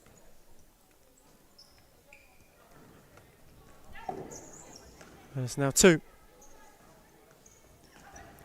Wanted the return from Jacobs and couldn't quite get it. Time running out though. If there is to be a late line launch, Kersey left a leg in. McCaffrey evaded. Karina now 2. Shifted away and Daly denied. Remarkable. Daly's fling long. Hun was there to mop up.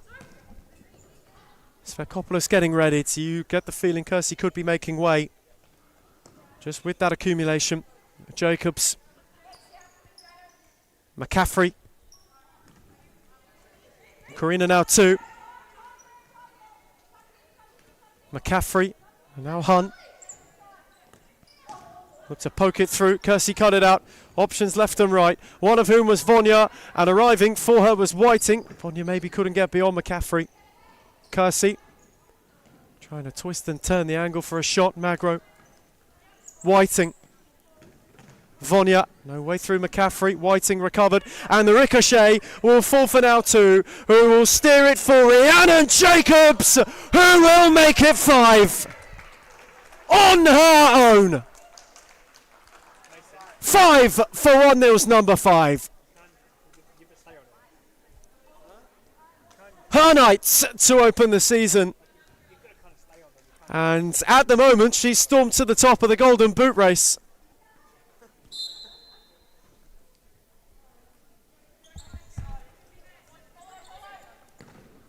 Whiting's effort will yield a corner.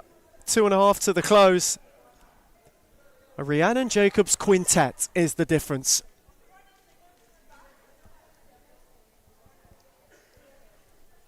The night for Pascoval, they have throwing everything at it. They still yet can cause some problem. Svekopoulos, Magro, Whiting. Couldn't steer it. Or does Jacobs want another? She's away from one, away from two, away from three, and Daly was one too many. That was nearly beyond special.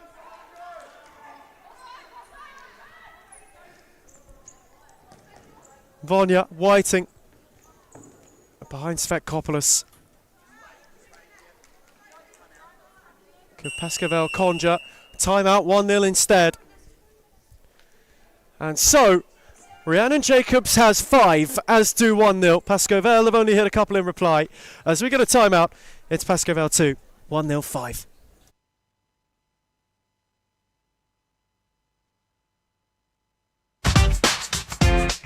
Why do people hate Hume, and why do they hate where we're going to and heading to? I can truly say it's jealousy. You can see he's pretty professional now. Even for me, from an outsider's perspective, I can see the development of the club, and it's just a different level. I said, look, I want to take Hume into a different direction of expanding our connections, and that's when we started thinking abroad and thinking about, okay, what's Hume's future looking like? Are we going to sit the same, or are we going to grow? A part of any journey is learning, right? So Adam's learnt a lot, you can see. Made a lot of mistakes in the past. It was a rebuild.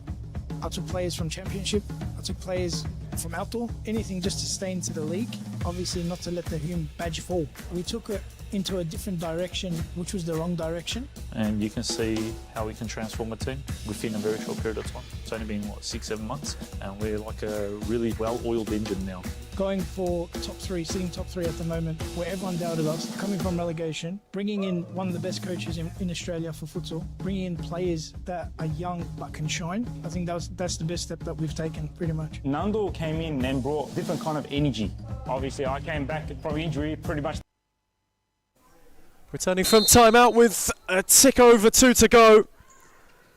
At the moment for 1-0, it is to be their night on opening night. For Pascoval, they must find something truly special to not only steal the headline on arrival, but to rescue something from this game in truth as well. Rhiannon Jacobs has 5. 5 in and of itself. An incredible individual display. Amy Whiting has the other 2. It's been an evening for individuals. As Jacobs nowhere beyond Magro this time, who will have a drive, and Petreska will be there to claim, and fling for now too, who had options arriving and just chose instead to cool things down. Jacobs looks to drive it. Svekopoulos intervenes, and Whiting can counter. She is chasing a hat-trick, remember. Up with her was Svekopoulos, who was out of room and was shown the door well by Rhiannon Jacobs. Now to Jacobs. Step back for McCaffrey. Sobevsky, good turn. Vonya got a foot in. Whiting took over. Svekopoulos. Steered for Whiting, who was unable to find an option further forward. Jacobs now. Rhiannon Jacobs, options one way. Sobevsky was one. She will have a drive and ripple the side netting. 60 seconds on the dot. Remaining in Friday's second edition. Flung long by Daly. Whiting got a flick, though not favourable enough to trouble Petreska. McCaffrey will carry Sobevsky. Whiting warding off. McCaffrey, does Jacobs fancy one more? Magro got a foot in. McCaffrey, Svekopoulos, poked on for Whiting, who was waiting on the overlaps, one of whom was Vonya, and she will hit the post. Not their night. And so, a new project. Something 8 seasons waiting and in arrival. Noams Langham at the helm. Aidan Chachi, unfortunately, to join her, will start their season with defeat. 2 figures who know that they can carry this team forward, though. There have been signs, and there has been plenty for Pascoval to build on this evening. They are missing some as well. Side that had been riddled with illness and injury, as it is that time of year. So maybe not the start to the new era they planned. Though for 1-0, for a season where they know they needed a response, this the perfect way to do it. It is their night to open the campaign. It is Rhiannon Jacobs' night 2 to start it. 1-0 begin with a win to start their final show for 2026. Full time in Darabin. It's Pascoval 2, 1-0 5. Same week as Nundle signed with us, so it was kind of like a coincidence. You can see the progress and what we've been doing for that long, how much we've improved as a club. Even when they're undermanned, even when the odds are against them, like we're fighting this season. That's the beauty. Previously, when I came, I didn't know.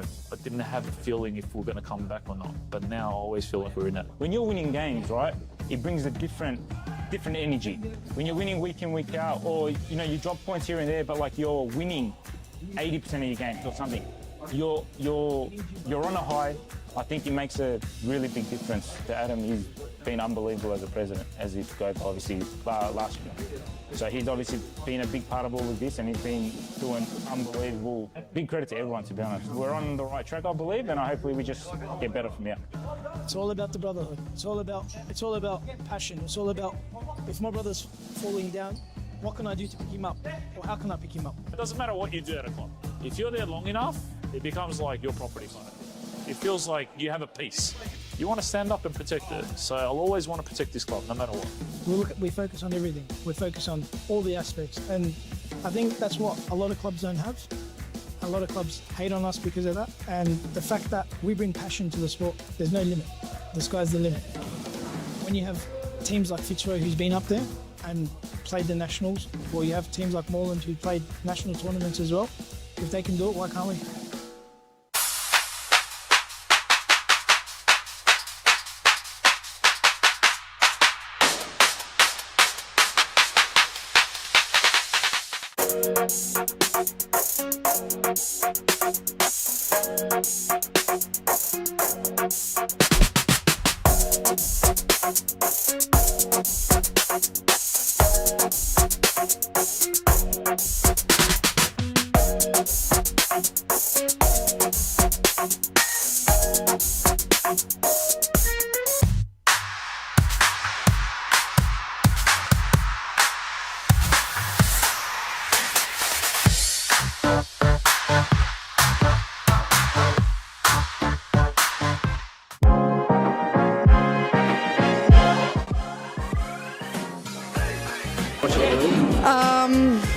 I would say Layla Abdul Latif. I think Amanda Araha from Fitzroy.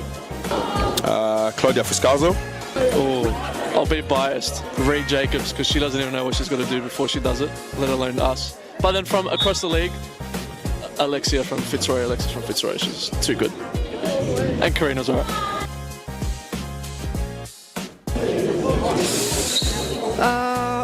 Let me actually think. Fitzroy's white kit. Which team has the best kit in the league? Biased opinion, but also Fitzroy. That's easy, it's us. I'm sorry, it's us. Not a question, Melbourne AKU. Liz Air. I think that one will have to be Layla Abdul Latif. She would definitely win every time. Ooh. Layla Abdul Latif. Baller. If I was a girl, probably not Layla. The most clutch player in the competition is definitely Claudia Fuscalzo. She is number one for sure. Sarah Easthope.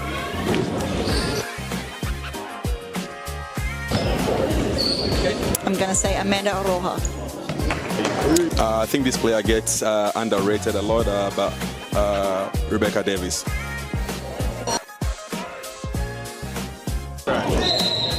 Claudia Fuscalzo. Gisela Pepino.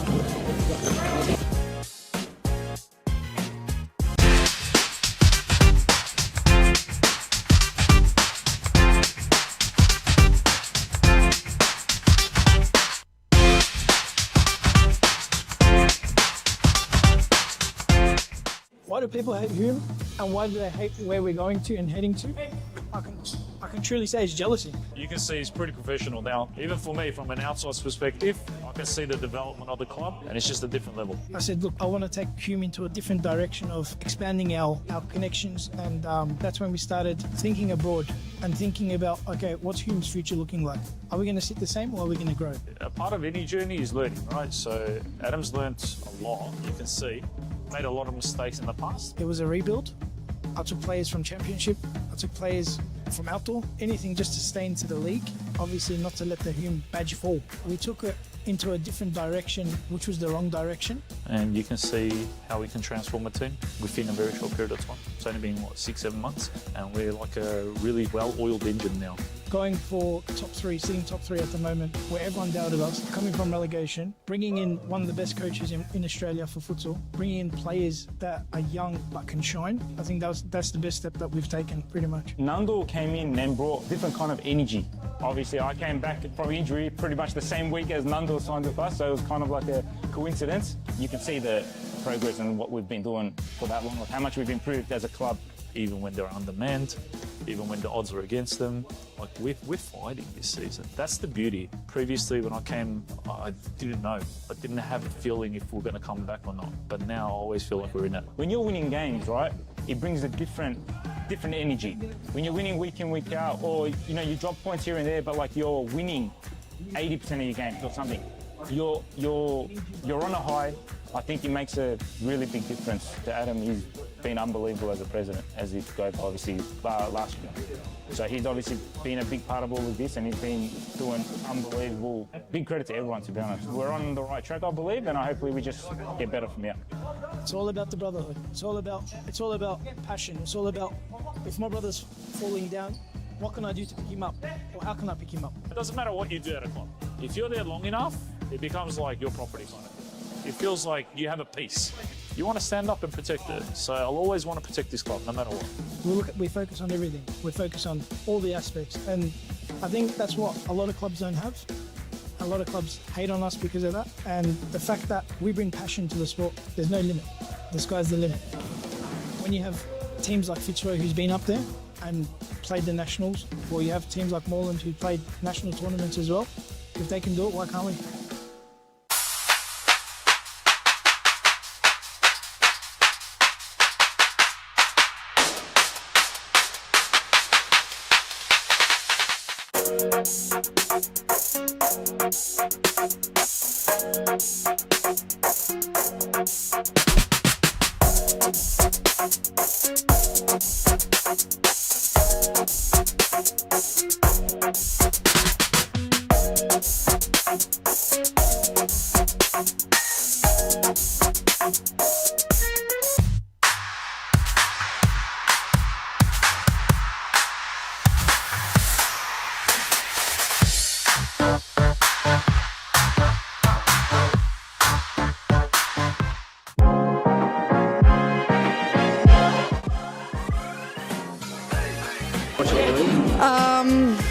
I would say Layla Abdul-Latif. I think Amanda Araha from Fitzroy. Claudia Fuscalzo. Oh, I'll be biased. Reed Jacobs, because she doesn't even know what she's got to do before she does it, let alone us. But then from across the league, Alexis from Fitzroy. She's too good. And Karina's alright.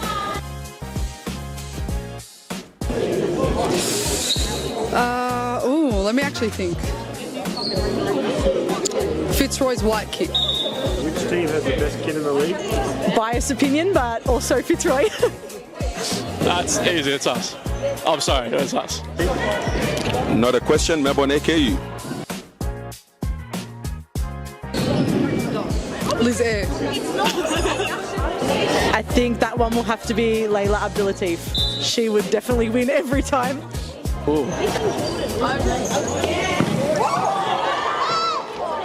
Layla Abdul-Latif. Baller. If I was a girl, probably not Layla. The most clutch player in the competition is definitely Claudia Friscalzo. She is number one for sure. Sarah Easthope.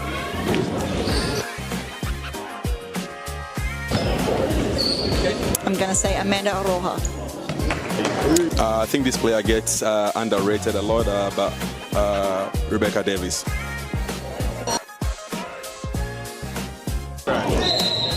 Claudia for Scalzo. Gisela Pepino.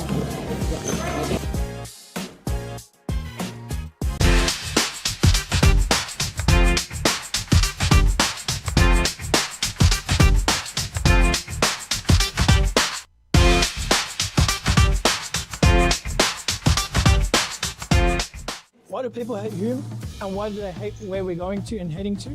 I can truly say it's jealousy. You can see he's pretty professional now. Even for me, from an outsider's perspective, I can see the development of the club, and it's just a different level. I said, look, I want to take Hume into a different direction of expanding our connections, and that's when we started thinking abroad and thinking about, okay, what's Hume's future looking like?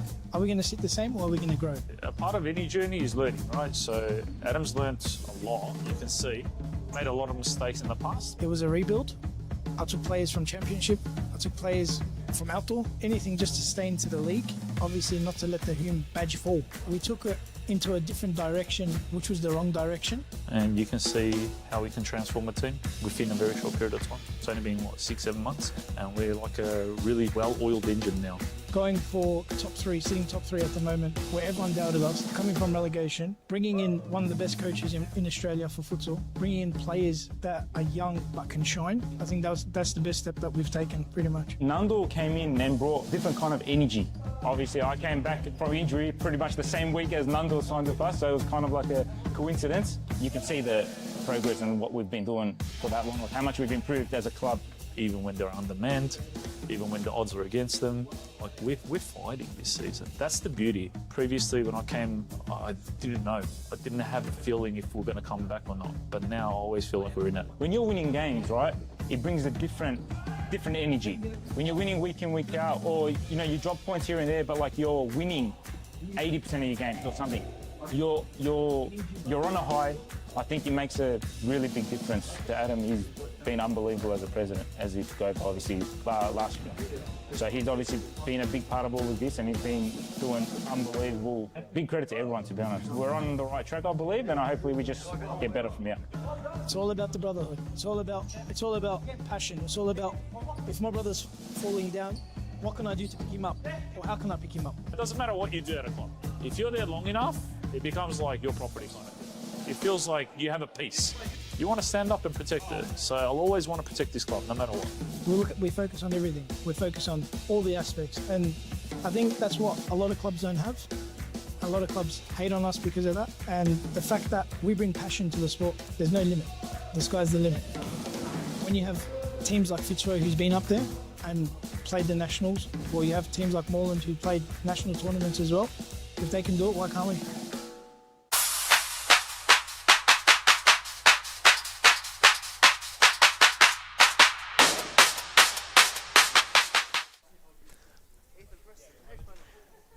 And so the curtain call for the opening night of yet another season. How differently this could very, very well be reflected on come the show's finale on what we hope is a dreamy December Darebin day as well.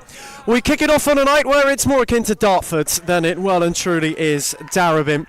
And for the here and now, we are still entering somewhat unknown lands. Hume got their dress rehearsal at the back end of the season just gone, however, now must really carry the expectation that comes with a first full season. Aku themselves enter a slightly shifted start. They enter a season in Darebin now not as reigning champions for the first time. The growing pains of a side in transition were visible last season, though a top three finish showed that they had found their feet. Two who might fancy their chances, both at being up there come December time, now face one another, knowing that a head start is on the cards, and Aku are looking to get off to a quick start. In truth, in all of that, Duff had an early drive forward. Lara Alhayek Palmful, Clarissa Allerton, two new signings, and was helped by a third in Racinos who cleared. Hume have been active in the transfer window, there is no doubt about that. Three from North of the Murray who will make their way down at various times in the form of Chloe Gordon, Claire Holder and Jacqueline Hook. Bianca Racinos, Lara Alhayek, Stella Nissan, Clarissa Allerton, Daniela Diaz, Chuana Cool, Amari Sims, Rebecca Berry and Christine Hanna also are the three and the swathe of signings that have made their way over to the Black Army to bolster them to be a side that aren't just here to show up this season, that are here to compete. Aku, in and of themselves, have truly made some waves of their own. Miller Best makes her move as well to go and play for Kui Mew's side, with Joe Akon on the bench too for this season. They'll be looking to build on a lot of progress that had been made. Ball steered into a dangerous area early. Hume looking to reply in kind from a respective early Aku chance. These two know that tonight weighs heavily in importance and weighs heavily in the opportunity to just get an early look at the other. It's a Hume coaching trio. We have Nicholas Parthmos, Suleiman Mohammed and Isho Haskell all adorned on the touchline in their respective gear. Allerton is charging, Piers Barlow's on the overlap and belts the post. Duff then went with a flick. Yamashita continued it tidily. Alexia Duff got in behind and Al-Hayek saved at the other end. Mergianos recovered. Yamashita. Racinos was backing her off. Recycled through Jessica out. Yamashita frantic. Beyond belief the start to this game. Miko Yamashita had to poke it back for out. Steered out the other way for Mergianos, who was hustled by Piers Barlow and was out of room as a result.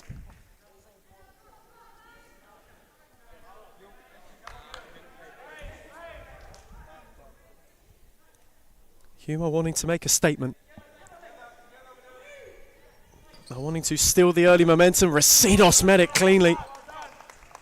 And worked to yard really nicely. Just wasn't quite able to provide the whip that was required. Yamashita gave it away. Berry looked to charge forward. Had Al for company. And Jessica out. Closed the door. Coco Morelli. The one trusted between the sticks this evening for Melbourne Aku. It's been quite a turbulent time with goalkeepers for them. Certainly the first half of the year was shown. Danielle Bradley missed time through injury as Duff will drive and Al-Hayek will palm, and Laura Al-Hayek will fancy a ranger and hit the banister. First call of take it easy from Nicholas Parthamos on the touchline.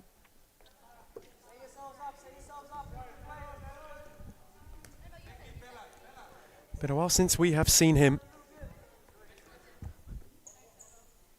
Last became the youngest manager in Series Futsal history when he took charge of Northern Phoenix. It's been a journey back to coaching. Suleiman Mohammed as well had some time away. He came back towards the back end of last season with Hume. Isho Haskell knows a lot of the current crop that made the move over from Northcote as well. They are the trio entrusted by Adam Kolak to guide this side forward. Allerton wanted a 1-2 with Piers Barlow. She off herself. Carlton Hart's top scorer last season. Now another member of the Hume Black Army. Was Ruslan as well joining Kui Mew and Joseph Akon on the Melbourne Aku bench. As Al looked to clip, Mergianos lost out, Racinos recovered it. Jessal was there to block. Duff went inventively. Piers Barlow picked it off. Allerton beyond Yamashita and then beyond Duff via a ricochet. Steered teasingly to the back post where Piers Barlow placed it wide. The first real opportunity of note for a little bit. Anna Piers Barlow just could not steer it the other side. Had she done, Hugh might have been off to the perfect start. Duff, good read by Allerton, who then evaded superbly. Piers Barlow was central. Allerton drove it in that direction. So it was well telegraphed by Morelli, who made the save. And Yamashita's ball will trickle out of play. Inside who have wanted to play with pace so far. And who have wanted to round out a night where they know a victory guarantees them a place in the top three. If you've just joined us, Fitzroy dealt with Carlton Hart early doors, and in the most recent edition, Rhiannon Jacobs ×5 was the difference as Pascoe Vale's opening for the first time in 8 seasons came to quite a sour close. Not the start they would have wanted to their campaign. Hume will be hoping not to fall to a similar fate.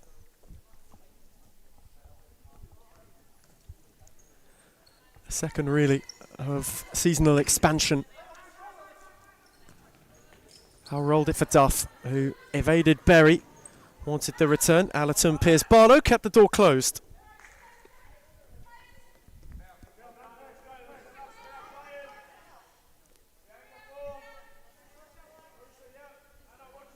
Saw this Aku side shift in terms of its makeup throughout the entirety of the first part of this year. Jasao at the beginning was in and out of the team. Likewise, Miko Yamashita, how important it will be to have them available for the full charge. Shimizu was an unearthed gem by Kiwimu & Co. and will come from the bench today. Regular source of goals, a regular source of energy when it was a side in search of some.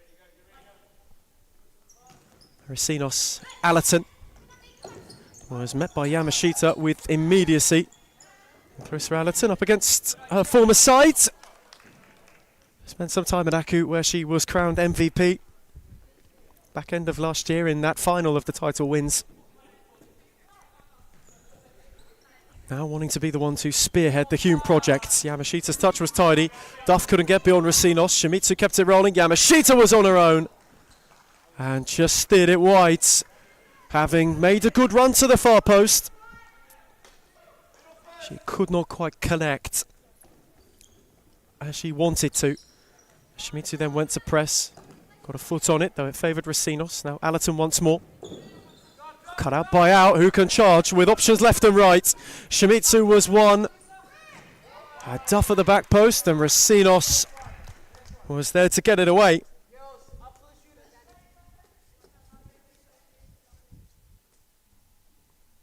A very fiery and lively start to Friday's final edition. Well, speared to the near post will be an Aku corner. Shimizu went and won it. Hume's turn just to sit in a little bit. Taken quickly for Out, who warded off Berry. Shimizu, Rebecca Berry best place, cleared away.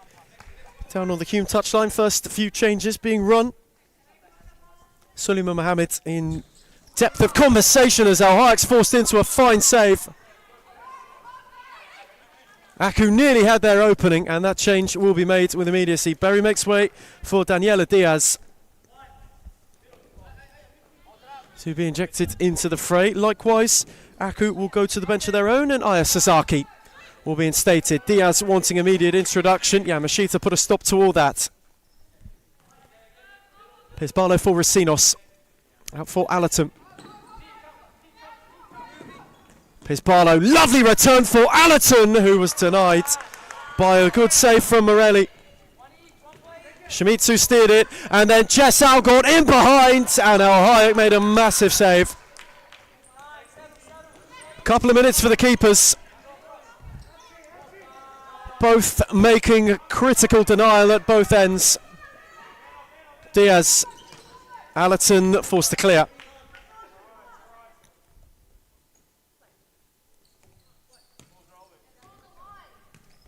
Yamashita got it back from Shimizu. Steered for Sasaki. Yamashita measured, couldn't quite find out. Well read by Allerton. Now Racinos. Here's Barlow. Racinos, Diaz. No way through Yamashita, who did well. Shimizu steered it for Out, who had a couple of ward off. Sasaki was on the overlap.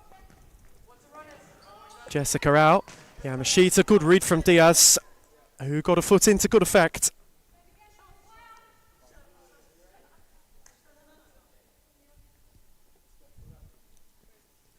Aku just slowly building momentum. Slowly snatching the ascendancy. Miller Best's first introduction in Aku Evergreen. Good touch from Shimizu for Out, who had Piers Barlow to go around, and Piers Barlow left one in and will give away a free kick. So Aku have got an opportunity. First free kick of the evening for them. Louise Hewitt undergoing instruction on the Hume touchline.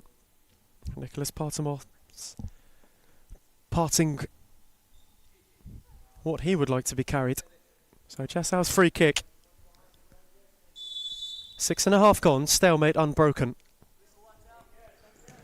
Now drilled it low, Allerton did a job, and now Diaz, who has got Piers Barlow, and the return for Diaz, who got away from Yamashita and was denied by Morelli.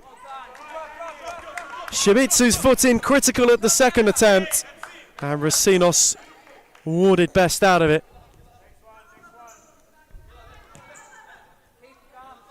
Piers Barlow. On for Allerton, out for Diaz. Shimizu cut it out, now Best. Jessica out. On Sasaki made a lovely run and was found wonderfully. Racinos closed the door, Shimitsu's drive, and again Racinos was there to wear it. And now will make way. What a start to this game. And the deadlock unbroken. As Zhao is charging, Hewitt's foot in, a good one as she picked her pocket and looked to release Diaz. Shimizu read it though and is twisting and turning. Chessau wanted a yard, Allerton got a foot in.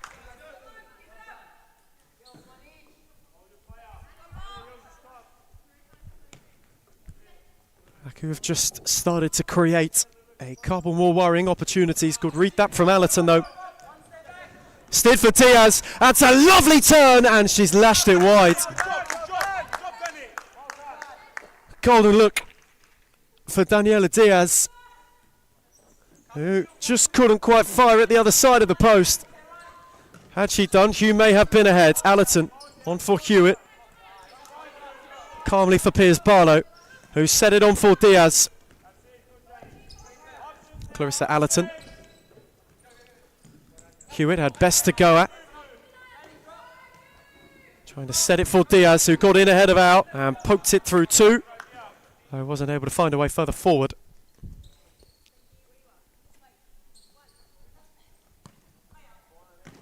Shimizu searching, too much on it for Sasaki, who in turn could not go and get on the end of it.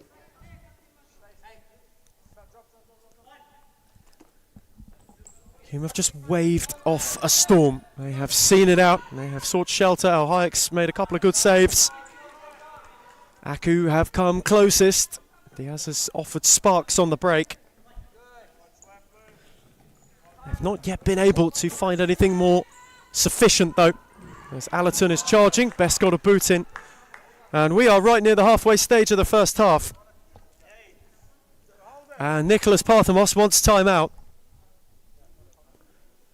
So Hume will have a word. The deadlock is unbroken. Both sides looking for a way to get themselves up and running in the season. It's been one for the keepers so far. Fine saves at either end. It's Hume 0, Melbourne Aku 0.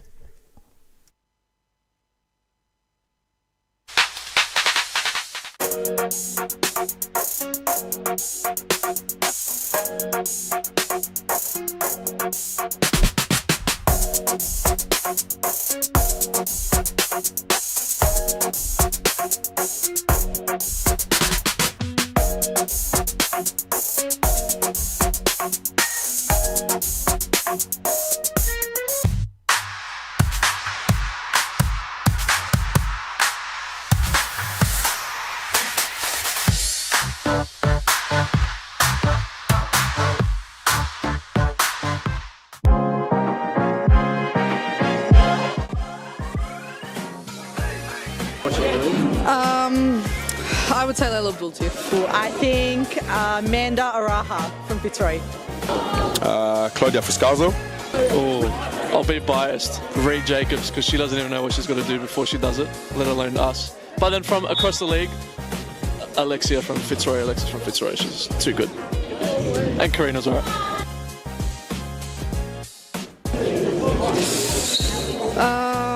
Let me actually think. Fitzroy's white kit. Which team has the best kid in the league? And so, returning from timeout for the first time in the final show, Nicholas Parthamos wanted a word. Hume have withstood, have created opportunities of their own, have not found a way through though, neither have Aku. in a half so far that has been one for the goalkeepers union. Coco Morelli, Lara Al-Hayek, both to their credit have kept fantastically. Both have made critical interventions as Al was looked to be found in the channel. Diaz simply shut the door. There is a real different feel and a real different look though to both of these two teams. Aku have played with pace without much fear. Hume themselves have looked far more calculated than they did when we first saw them. And Hewitt is in behind and wins a corner. Wanted to return for Piers Barlow. Sasaki got a boot in.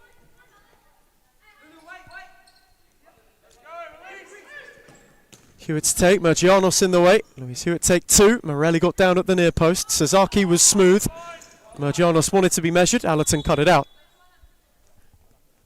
As Anna Piers Barlow will come for her first breather in Hume colours.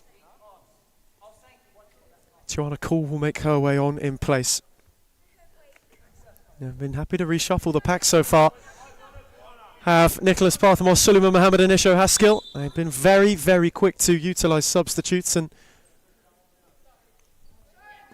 ensure that the depth of their squad is utilised.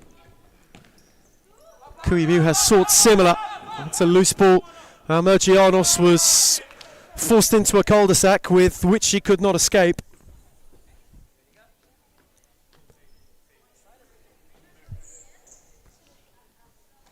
Another opportunity for Hume, who have just found themselves in a good patch. Trying to call side ball, fizzed into the area. Sasaki the only one waiting, who released Mergianos. Sasaki steered it almost so invitingly, though Al-Hayek had a good read and was able to claim without much fuss. A ball cut out by Best. Mergianos, Sasaki, that's tidy, that is really tidy. To find Jessica out. Mergianos. Jessal once more, good press from Diaz.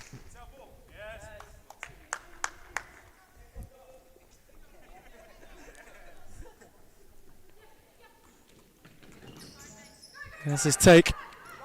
Was well intervened. Cool with a good challenge. Equally from Mergianos, and now Sasaki, who will fancy a drive, and Al-Hayek will make a smart save down low.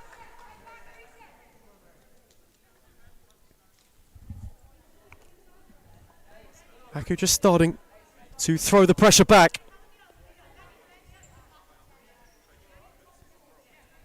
Maria Daskalakis makes her way on. Aku corner set for Al, who will drill it low. Oh, that's a fine save. That is a really fine save from Al-Hayek. At full stretch. Got down diligently. Corner this time. Steered into a dangerous area. Daskalakis couldn't quite get there. Mergianos, though, will work her yards. And Al-Hayek will save once more. Aku are ascending, though.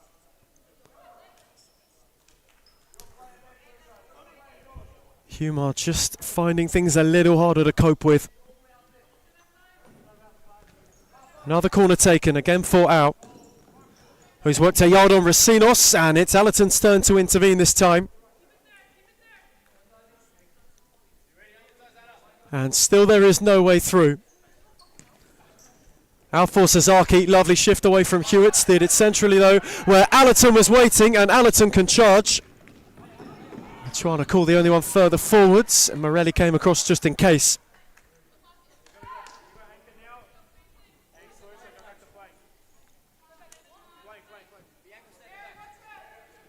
Hewitt's take.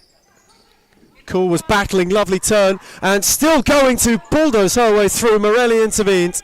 Trying to call, then went to set it back. Mergianos cut it off.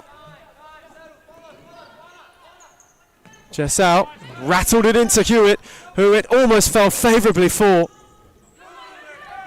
Hewitt then hustled out. Cool was in retreat. Allerton. Tidy footwork. Joanna Cool was through Duff, though it fell for out. Jessal twisting, turning. Hewitt there with her. And Jessal was out of room.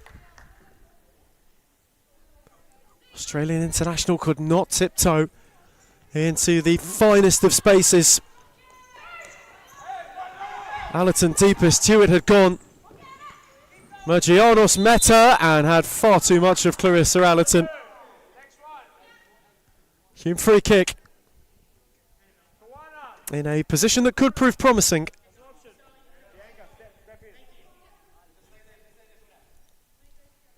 Clarissa Allerton over it. Allerton set, Racinos will meet it, Al got a flick, Hewitt nearly stole in, and Morelli then gathered in all of the chaos. Al is charging. Duff. Mergianos tried to thread it and Hewitt got a foot in, importantly so.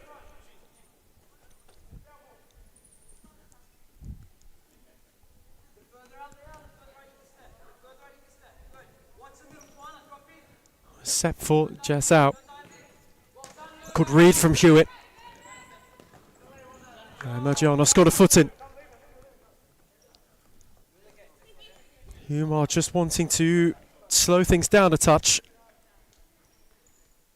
Had to do a lot of defending in recent minutes. They are trying to slowly shift that momentum back, perhaps to set themselves out for a finish to the half.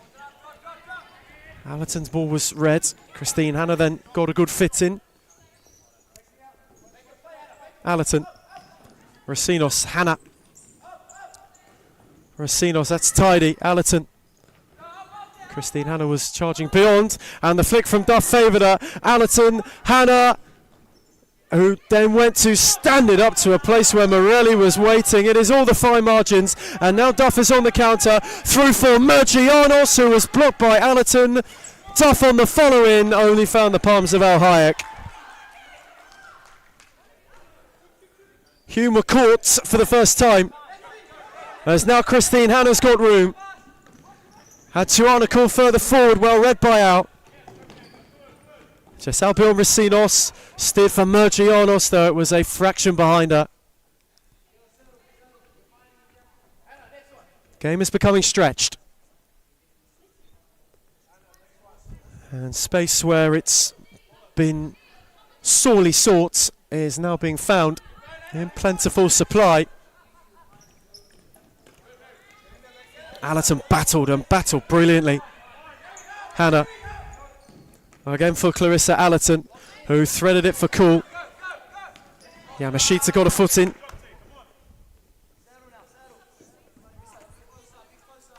Mergianos makes way. Shimizu for the closing stage. A few mixed reactions on the Hume touchline. It's Allerton pressed by Shimizu and was out of room.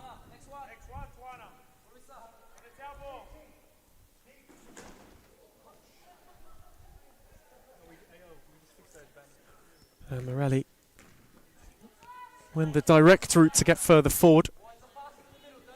Alexia Duff, who was one of the finds of the first half of the year for Aku. Good battle from Racinos to get it away from Shimizu. Duff returned in kind.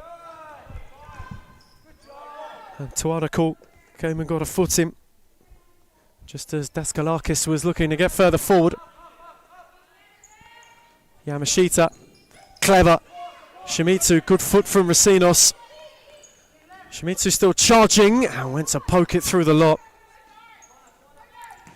Al Hayek is without option further forwards and will rattle the railing as a result. Under 5 to the break in a game that has been a real arm wrestle so far. Two teams wanting to impose their respective credentials for what the season could hold. At the moment, we are still where we started, though. Racinos wanted to change it. Duff wore it clearly. Shimizu with options left and right. Good read by Berry, though Duff will benefit and Al Hayek will save. And Berry will be the collateral damage of that.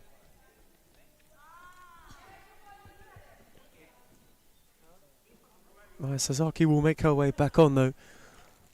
Rebecca Berry will be tended to.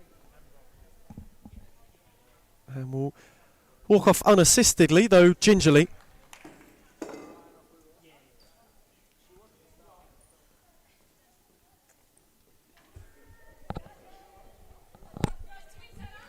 Hume will be hoping it is nothing serious. Piers Barlow comes on in place.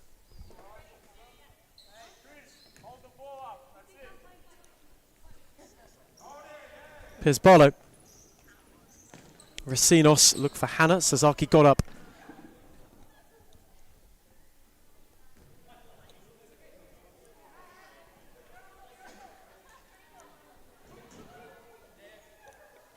Everything is happening here this evening.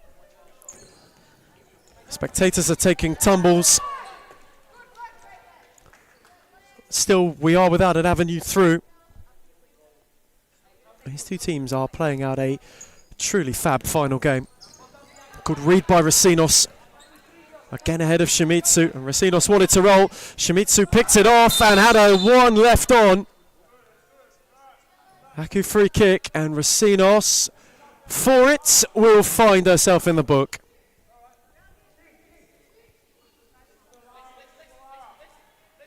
Yellow card on Hume debut. Aku have a free kick, just under 4 to half time. 16 minutes of stalemate on the stop clock. Alexia Duff has been gifted this a good opportunity.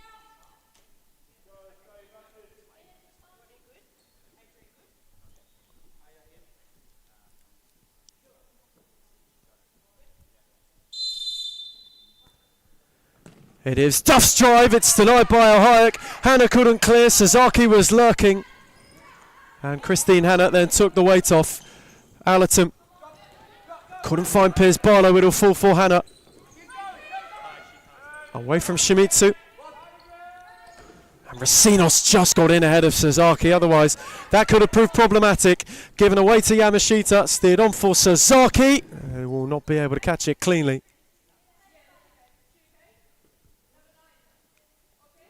And who took a heavy landing and is back to her feet is Aya Sasaki. Clarissa Allerton. Beyond Yamashita, on for Hannah. Christine Hannah keeps things calm. Racinos unable to find a way further forward. Got a flick off Sasaki. Diaz may be reinstated for the closing stint of a first half that's given us everything but a goal. There's still time to change that, of course.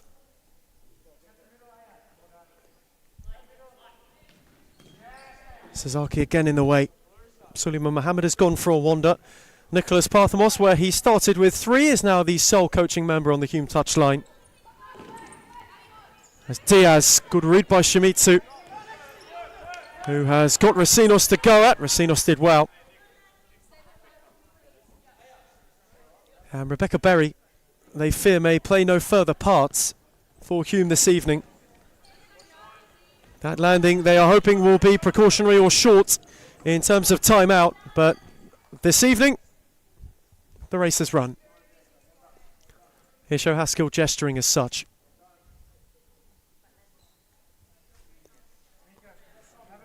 So Hume down 1, Aku still lurking, Aku still searching. Sasaki, Yamashita, Aya Sasaki, Duff. Miko Yamashita once more. Can they find a way through? Duff, Yamashita twisting. Best was out the back, Ohayek made the save and Allerton came to clear. Another really good opportunity Ohayek has been equal to. Anytime Golden Glove winner. Did not see all of that at 1-0 in the first half of the year, though. This is a new chapter, this is a new start. And Ohayek is searching. That's a good take from Diaz. Couldn't find Allerton. Duff picked it off. Racinos. Yamashita ahead of Piers Barlow. Now Sasaki. Miller Best. On for Duff. Best. Threaded. Sasaki shifted away from Racinos, though couldn't get further. Allerton. Racinos are unable to pick Diaz.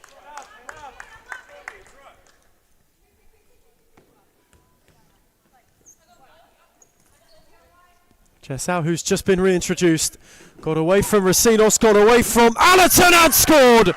Super goal! Thrown back into the limelight and thrown back onto the score sheet.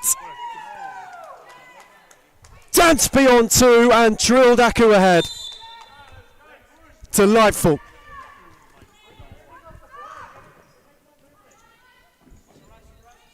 Such a smooth move. Jessau salsed through two and scored supremely.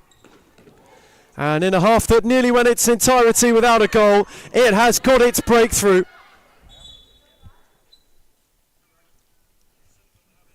For QEMU and Melbourne Aku, it is jubilation. For Nick Parthamos and Hume, there is a bit of head scratching to do. They now must search to restore parity before the break. Racinos. Allerton. Going for Racinos, pressed by Best, steered on for Diaz. Allerton, loose touch. Final minute of the first half. Jess out. Best who wanted to turn was crowded out by two. Allerton took over and threaded it for Diaz, who dropped for Piers Barlow, and Hume will make it work. Racinos. Allerton. Look to measure one for Diaz. Best got in the way. Yamashita cool under pressure. And Jessau is unleashed with time still ticking. Away from Diaz, though not Racinos, who will let it trickle out of play. 25 seconds to the break.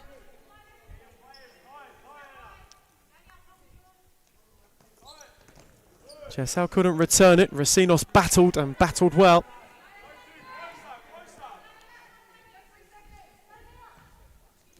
Aku wanting to see it out. Here's Barlow up and into touch. Both keepers have made good saves in this half. It would take something special to break through, and that was provided not yet 2 minutes ago. I've almost elapsed 20. For two who no doubt will look at each other and think that they will be well within contention. Though both keepers had been standouts, Jessau late wrote her name all over the first half with a super goal, having beat a pair of Hume defenders. And she right now, as so often is the case, is the difference. Half time in Darebin. It's Hume 0, Melbourne Aku 1. Biased opinion, but also Fitzroy. That's easy, it's us. I'm sorry, it's us. Not a question, Melbourne AKU. Liz Air. I think that one will have to be Layla Abdulatif. She would definitely win every time. Ooh. Layla Abdulatif. Baller. If I was a girl, probably not Layla. The most clutch player in the competition is definitely Claudia Friscalzo. She is number one for sure. Sarah Easthope.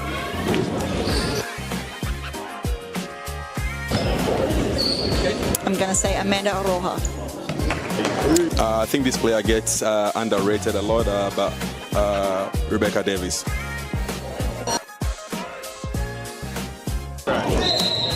Claudia Friscalzo.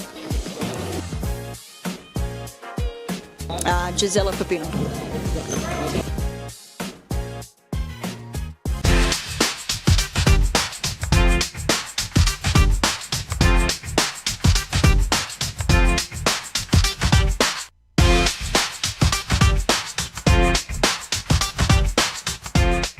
Why do people hate Hume, and why do they hate where we're going to and heading to? I can truly say it's jealousy. You can see he's pretty professional now. Even for me, from an outsider's perspective, I can see the development of the club, and it's just a different level. I said, look, I want to take Hume into a different direction of expanding our connections, and that's when we started thinking abroad and thinking about, okay, what's Hume's future looking like? Are we going to sit the same, or are we going to grow? A part of any journey is learning, right? So Adam's learnt a lot, you can see. Made a lot of mistakes in the past. It was a rebuild, I took players from championship, I took players from outdoor, anything just to stay into the league. Obviously not to let the Hume badge fall. We took it into a different direction, which was the wrong direction. And you can see how we can transform a team within a very short period of time. It's only been, 6-7 months, and we're like a really well-oiled engine now. Going for top three, sitting top three at the moment, where everyone doubted us, coming from relegation, bringing in one of the best coaches in Australia for futsal, bringing in players that are young but can shine. I think that's the best step that we've taken, pretty much. Nando came in and brought different kind of energy.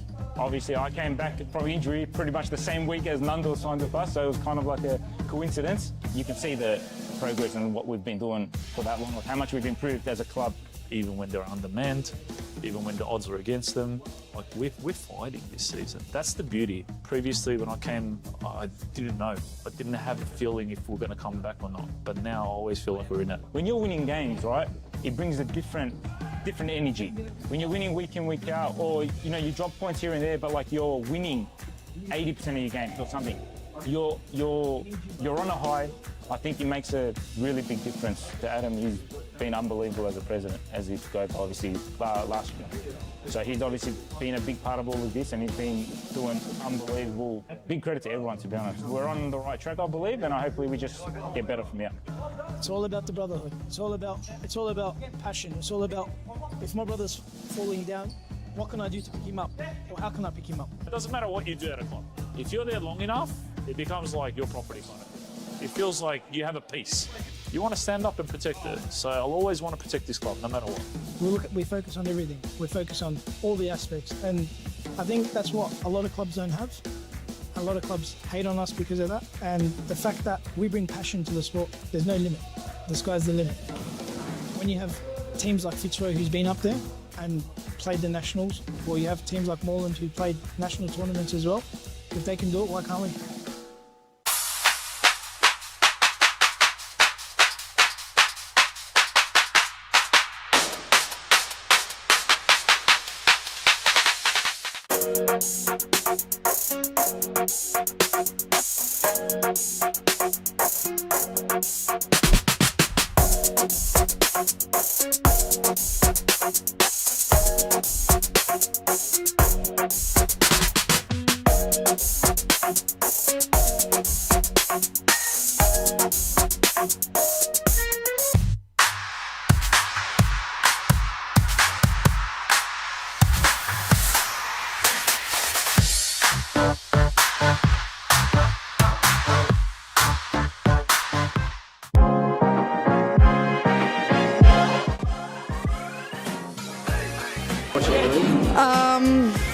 I would say Layla Bulti. I think Amanda Araha from Fitzroy. Claudia Fuscalzo. Oh, I'll be biased. Reed Jacobs, because she doesn't even know what she's got to do before she does it, let alone us. But then from across the league, Alexis from Fitzroy. She's too good. And Karina's alright.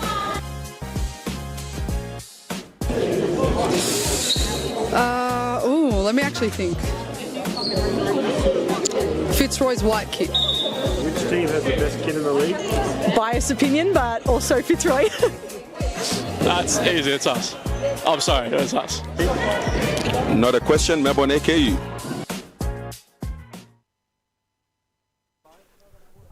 Returning from half-time for the final time of opening night in the second half of 2026. Jess, how is the difference as Aku lead by a goal to nil? At the moment, they are getting off to the perfect start for the season. Hume have got it all to do if their debut for their first season in full in Series Futsal for a bit of time is not to end in defeat. And a little update on Rebecca Berry. There was the initial look that she was done before the break. She's down on the touchline testing the ankle out. It did have extensive icing during the break, so maybe that has calmed some of the aggravation and irritation that would have been there from that particular landing. Hume have got a bit to do if they are to flip this in their favour and make this a memorable opening night. This, of course, not the final string of the project, but there is no better start than a winning start, as Racines had nobody deeper and has given it away. Whereas for Aku, they have been measured so far. They have created a plethora of opportunities. Jessau finally took one. Joakon giving a wry grin on the touchline. Always positive in his particular output as Duff was sold short and Piers Barlow can charge. Up with her was Diaz, who couldn't get it under. Jessal rekindled and ran out of room, though more in clearance. Clarissa Allerton has hardly missed a minute. So has Racines, who is on a yellow. Moved out to Piers Barlow. Ricochet took it away. It will be a corner. In fact, there was no ricochet. To be some sort of dip. And rather dip devishly in the end. Aku have looked to start this second half in search of that second, hoping that they can find it equally so.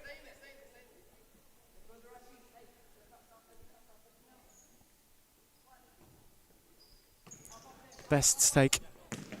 Drilled it into Allerton, having got it back from Daskalakis, though Diaz can break. 4 in retreat for Diaz to drive, and it stung the palms of Morelli at the expense of a corner. Daniela Diaz's first drive to life in the second patch.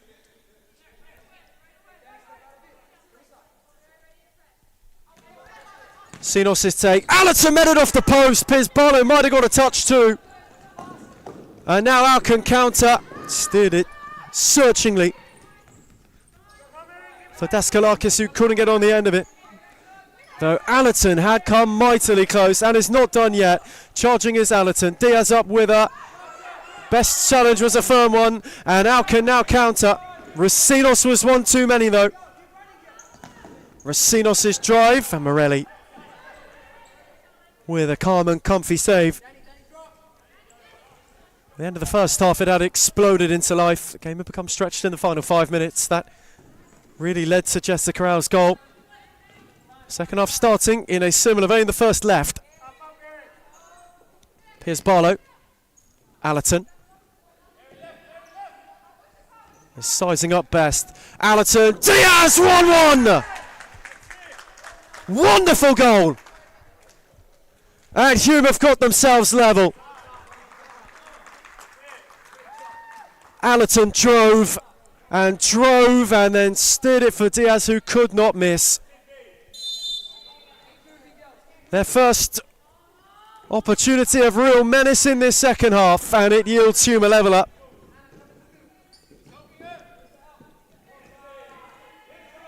And so their era begins too, as Allerton is on the charge, has 2 up with her, had Duff to go around, who left one in.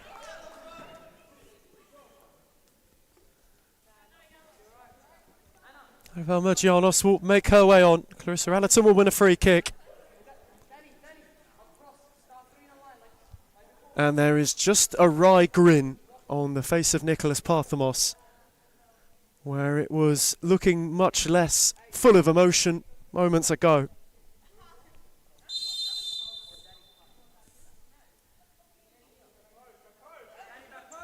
Allerton. Daniela Diaz. Racines steered it menacingly. Piers Barlow nearly pounced as Morelli spilled it. Mergianos away from one, not away from Racines. Best recovered and set back for Jessica out. Miller Best. Once more.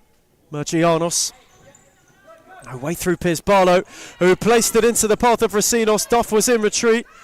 Al picked a pocket and had one up with her. Jessal went alone and was denied by Al Hayek.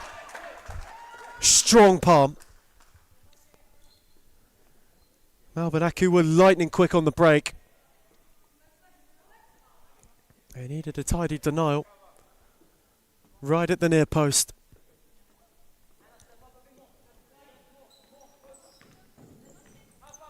Corner set for Mergianos. Drilled into Piers Barlow. Set back for Al, whose touch could only take her out of play. How an equaliser changes it all. How Hume have become buoyant following it.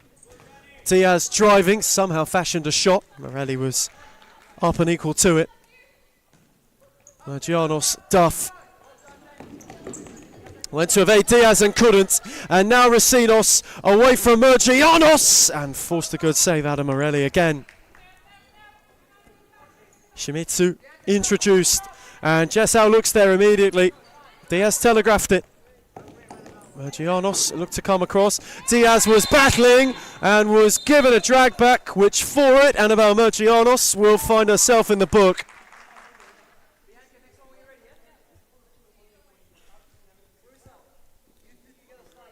Another Hume free kick. They have drawn a couple of early fouls.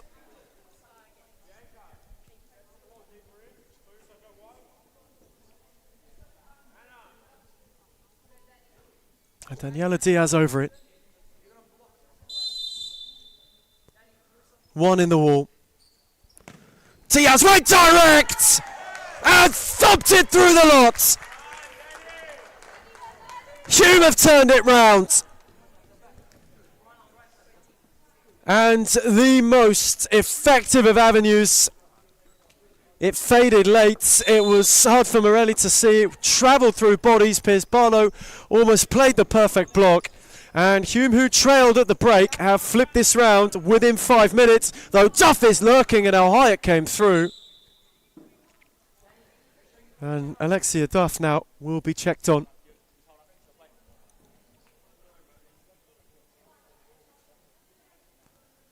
Took a rather nasty fall.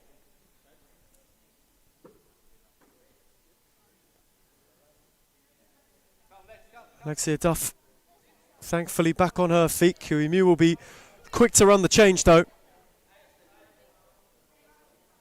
That was a hefty tumble. And just a really awful point of contact too. Sasaki will come on in place. Alexia Duff thankfully seems to be okay. Allerton searching. Diaz couldn't get it under.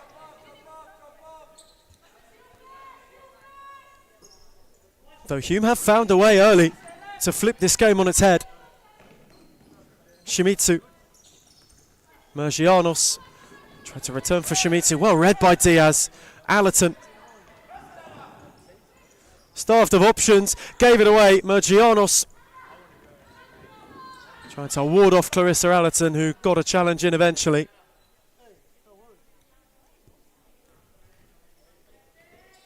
Jess out. Mergianos, 1-2 fell for Sasaki, who will give one that Ohio can gather without too much fuss. Mergianos via the ricochet. Allerton tried to clear, flung long for Diaz, that's a deft take. Piers Barlow on foot to Anna Cool, who battled with Sasaki and could not find a way further.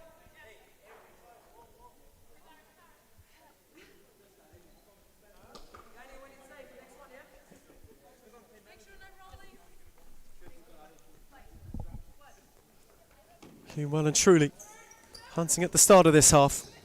Call away from Mergianos, gave it away to Shimizu, who steered it on for Al, and Aku can break. Motoring was Mergianos, Allerton took the sting out, Al Hyatt came sliding through. To good effect. It was flung long for Cool, who battled with Sasaki. Cut out by Diaz. Here's Barlow. To Anna Cool. Through the legs of Sasaki, though could not find a way further. Shimizu. Oh, gorgeous. Away from one, away from two. And Al Hyatt was there to gather. Shimizu nearly went spectacularly through the lot. Oh, was thwarted at the final moment. Ball forward from Allerton is testing the touch of Ruslan, who's acting as photographer this evening on that Aku bench. Sasaki. Good thread for Shimizu. Well, recycled by Hannah. Allerton. Of course, taken that well. That was fired in. Clarissa Allerton searching for Piers Barlow. Sasaki came across.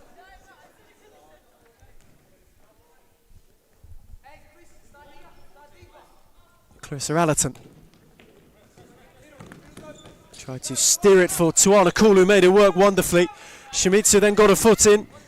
Aku again can counter. Two were up for the ball, and the one played into the path of out was just a fraction too heavy and trickled out as a result.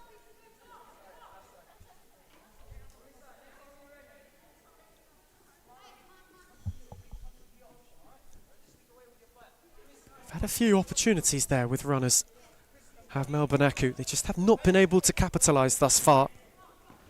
That's a giveaway though for Sasaki, who will have a drive. Al Hayek will deny, and Allerton will be right on the scene to clear.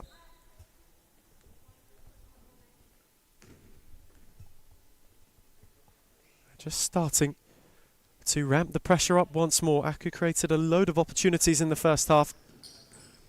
Weren't quite able to take to good effect all but one.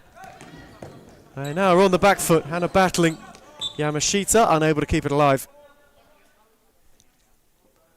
And so Rebecca Berry will enter once more. Evening, not yet 10 minutes ago, was supposedly done.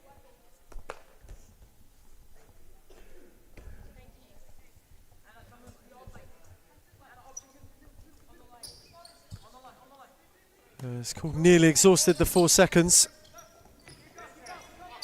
Couldn't find a way beyond out. Berry went searching and only found Sasaki, who steered for Shimizu, and a big save from Al Hayek.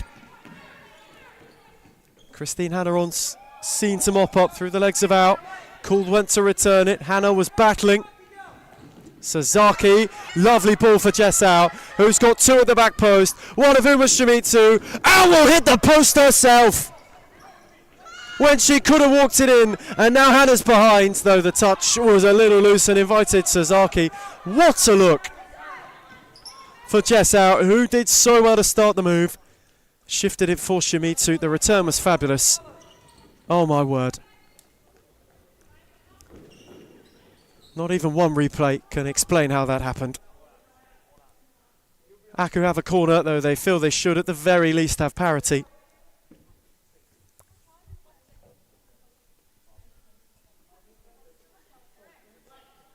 Seven and a half minutes ticked over. Except for Shimizu could save Al Hayek at the near post, and they will do it all over again.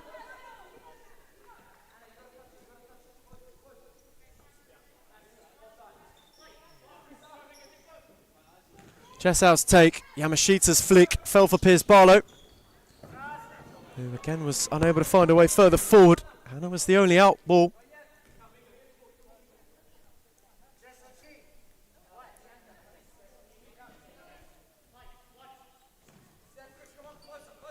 Yamashita. Good read from Cool though. Shimizu kept rolling. And still Shimizu, it took a wicked deflection off Piers Barlow that nearly inadvertently and did divert it into Berry.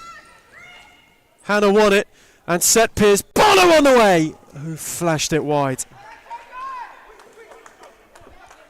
Inches from a third.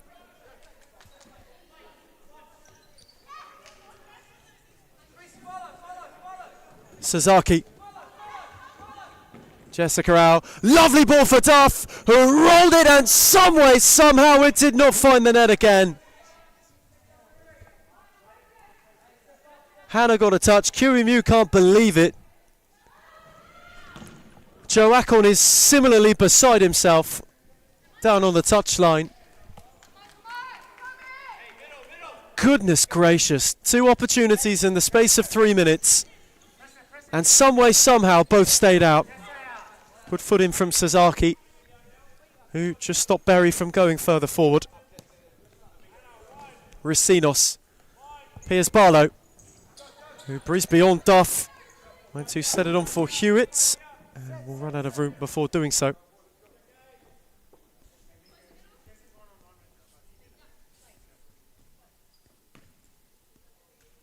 Sasaki. Turn for Yamashita. Al wanted it down the line where she goes. Ricinos is warding off Yamashita. Too much for Sasaki. Hume have just found a way to break up play wherever Aku have looked to expand. At times in this second half so far. Piers Barlow flung it. Berry got there. Piers Barlow was recovering. Will be a corner. Diligent from Duff. 9 second half minutes played. Hume have scored twice and have turned this game on its head. Corner set for Piers Barlow, who caught it, though not crisply. Yamashita wanted to continue the next wave. Sasaki, good read from Piers Barlow. Racinos couldn't find Hewitt. Yamashita got a foot in. Nearing the halfway stage of the second half. Quick glance at the clock from Joe Acom. Just maybe starting to feel that time not is becoming a factor, though could. Allerton wanted Berry, couldn't quite find her in return.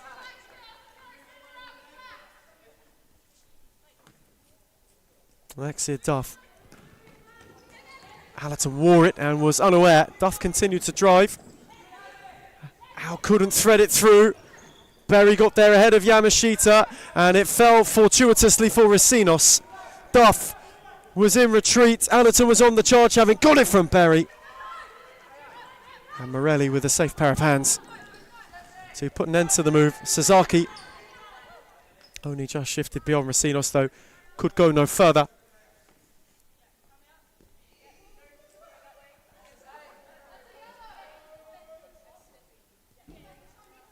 Miller Best and Sasaki just being run through the proper procedure by Maria Patricus. It's a bit long for Yamashita, who couldn't get it under. Halfway stage, quarter of the game to go. And where they hadn't at half time, Hume hold it. And Hewitt went the return for Allerton, a little bit too much on it, though the intent was appreciated. Jess out. Yamashita, return for out. Duff was just making way. Best had peeled away too. Here is Miller Best. Allerton in retreat. Kept it alive somehow. Best rolled it, only to the benefit of Berry. Allerton a little bit late. Yamashita got a foot in. Jessel came across. Wanted to keep things calm while keeping the door closed. Allerton, though, would not let her out.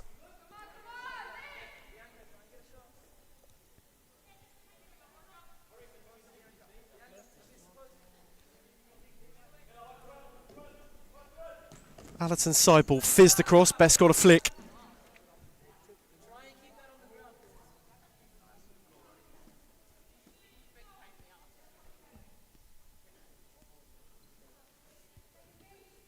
Again, Berry set. Again for Racinos, who sliced. And just wasn't able to apply a finish with much menace.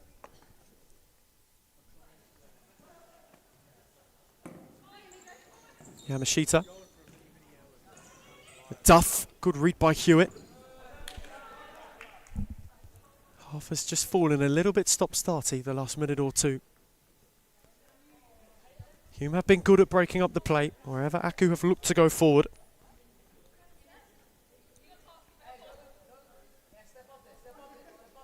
Both these sides know how critical the next 5 of stop clock are. Best gave it away. Louise Hewitt will have a drive. And was one which flew wide. Morelli not too bothered.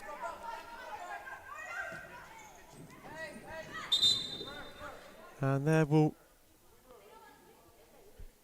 overly have to be a retake. Now Morelli was unaware that that was not to be kicked.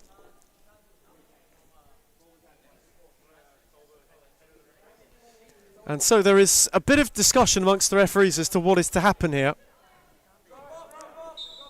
Morelli will restart, though will have to fling it only. Cut out by Racinos, fell for out. Good challenge from Berry.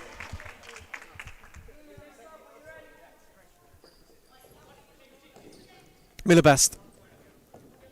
Again for Jessica out. Good ball for Shimizu. Best. Jess out. Couldn't thread for Best, who was central. Now kept it rolling. Shimizu. Through Racinos. Cut out by Allerton.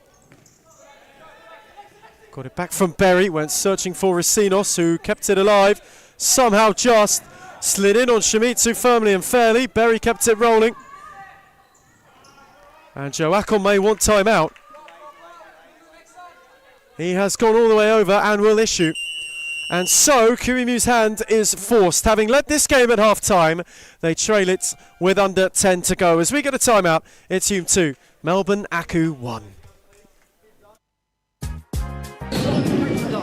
Liz Air. I think that one will have to be Layla Abdulatif. She would definitely win every time.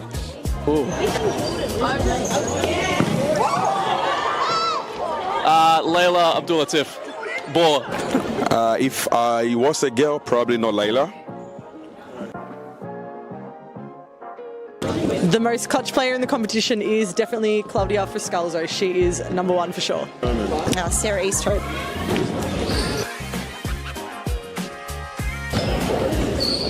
I'm going to say Amanda Aroha.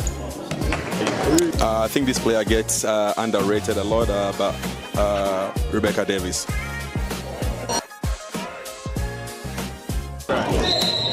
Claudia Friscalzo. Gisela Pepino.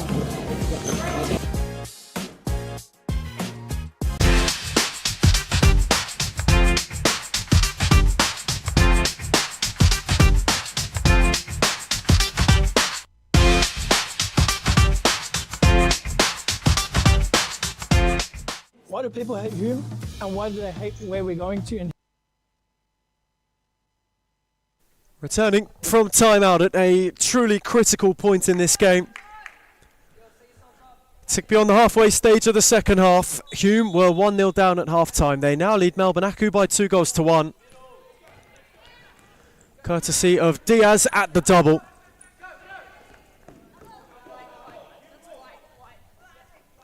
It has been,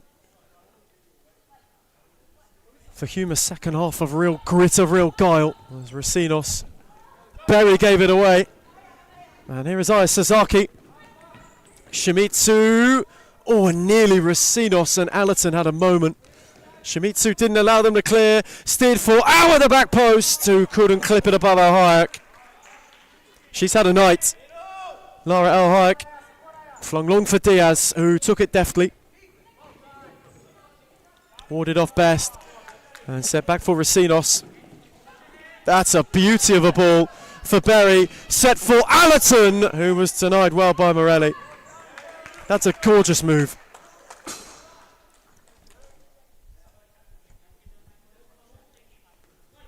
Hume are humming.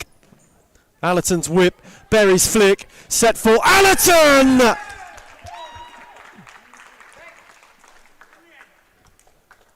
Captain's moment. Thumped on the follow-in. Strolled completely unmarked. A late run that has given Hume some breathing room. The buffer instated. Aku have got it to do. Racinos was lurking. Shimizu did well. Racinos got a foot in.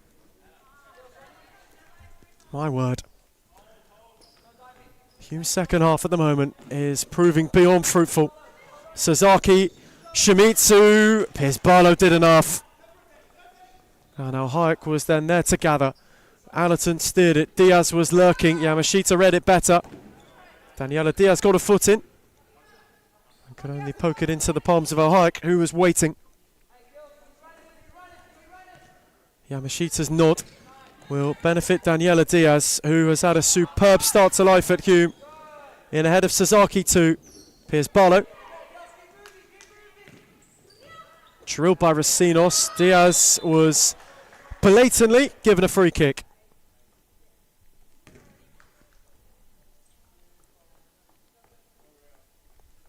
And that is Aku's third. And you can just start to feel the tightrope get tighter. Hume free kick. Anna Piers Barlow over it. It will be Piers Barlow's drive. It's away by Al, no further than Hewitt. Shimizu was there with immediacy. Al tiptoed her way through. Piers Barlow then too. Jess Al still going. Sasaki, Yamashita with whip. Oh, Al-Hayek off the bar, and Al-Hayek eventually gathered.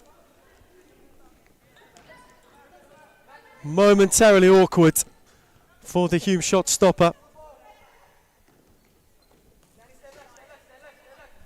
Jessica out. Driving forward, Sasaki, no way through Piers Barlow, then a rolling foul. And it will be Hume's first in the second half.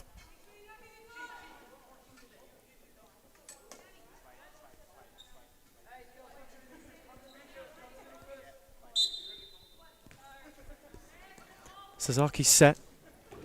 Now with Loft, cut off by Allerton, who clipped it for Hewitt, who had Diaz at the back post. Hewitt kept charging. Beyond Yamashita. Now got a foot in. And it took a touch.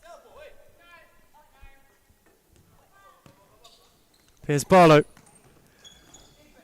Diaz. No way through Shimizu, who Diaz then wrestled and conceded the foul.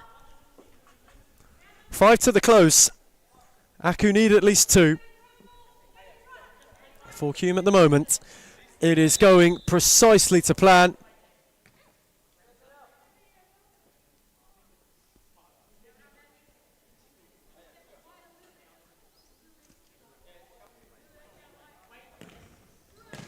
How's free kick? Thumped into Allerton, and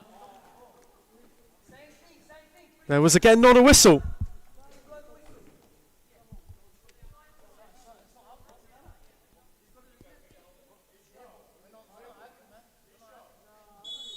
And so finally we are underway. Yamashita, here's Barlow blocked, Allerton got a foot in. Hume can feel they are close. Jessau's drive, good pair of hands from Al Hayek, who was there to deny, and fling for Piers Barlow. Al got a flick. Morelli was there to gather. Yamashita, Shimizu. Jessau will keep it alive. Al Hayek will be uncertain. Piers Barlow. And Hewitt will prevent the corner and allow Lara Al Hayek to gather. Diaz the only one forward. Wrestled with Sasaki. Got a foot in ahead of Shimizu. Allerton recovered. Had Hewitt on the switch, who couldn't get further beyond Yamashita. 4.5 to the close. Diaz driving, and then had a stumble, and now Shimizu can counter. 2 are up, 1 is out, and somehow a finishing touch could not be found. Tail of the Aku tape. Good ball to the back post, well warded by Diaz. Arriving was Piers Barlow. Jessau in retreat, that's lovely to evade Piers Barlow. Good read from Allerton, 2 in kind, out the back, and Piers Barlow has lofted it wide. That might have been the game to sign and seal it. Hume heads are in hands. They could not believe they'd not found a fourth. And now Diaz, no way through Mergianos. Allerton away. Diaz will give chase. Morelli had not come. Diaz with the angle tightening, ripples the side netting. Allerton's read. Bundled by Duff, free kick. And that is 4. That is 1 from the limit for Melbourne Aku.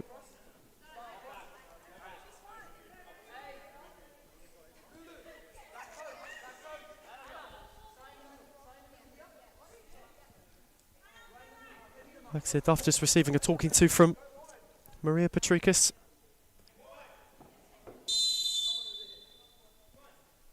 Daniela Diaz again drilled it, wins a corner.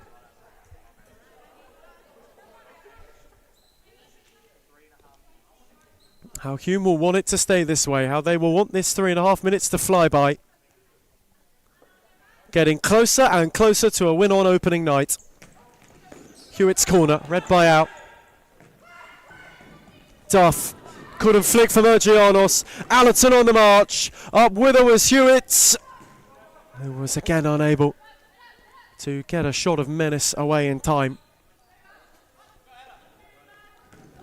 Jessau charging. They know it's now or never. Piers Barlow. It'll drop for Duff, who will lash at it. And flash the effort across the face.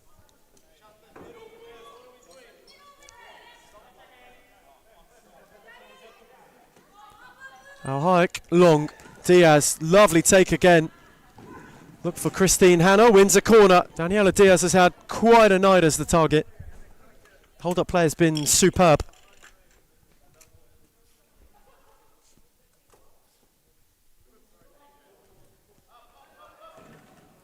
Hanna's take, Allerton. Oh, worked a yard, Ewan was at the back post! And that may be that.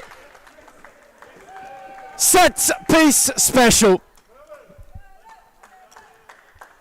A 3-goal buffer that may very, very well bring 3 Hume points with 3 minutes to go.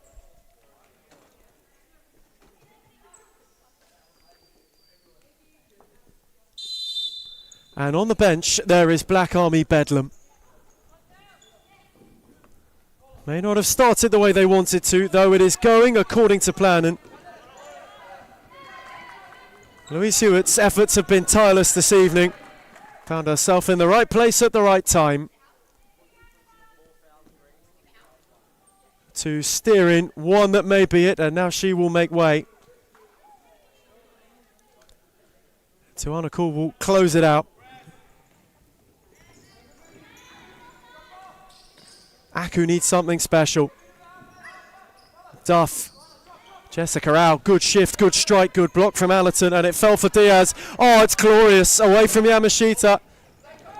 Daniela Diaz is dancing once more, and Duff proved one too many to go round.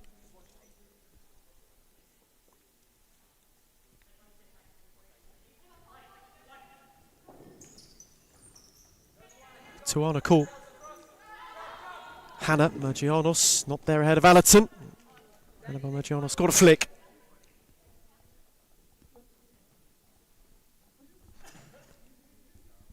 They're now a much more relaxed look on one bench than another.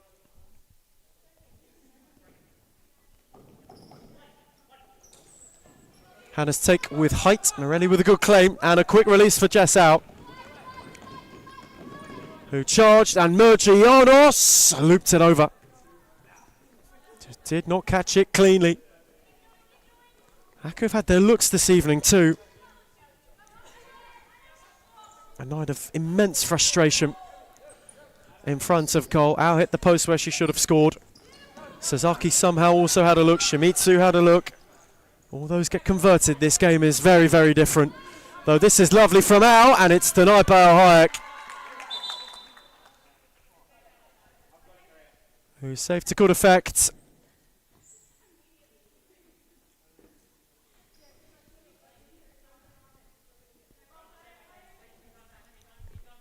Just under 2 to go. Aku will need to find 3 to split the points. Our steer, Duff was deft, not deft enough. Al Hayek came to claim. Looked to release Berry. Back for Morelli. Magianos, Duff. Couldn't guide it. Allerton. Alexia Duff. Lovely swivel from Jess Au in behind, who gets one back. With 90 seconds to go, they're within 2. And maybe, just maybe, it's not all over yet. Lovely lob. Jessau starts the season with a double. Aku have got the faintest of pulses. Hannah in, they wanted handball, they will get handball, and that will be 5 fouls. So Aku have hit the limit. Any further, they're in excess. Any further, Hume will get a really good look to wrap this up.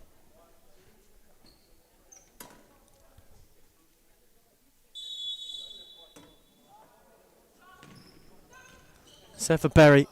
Allerton. Tuana Cool. Nearly found a way through the first time, and then the second.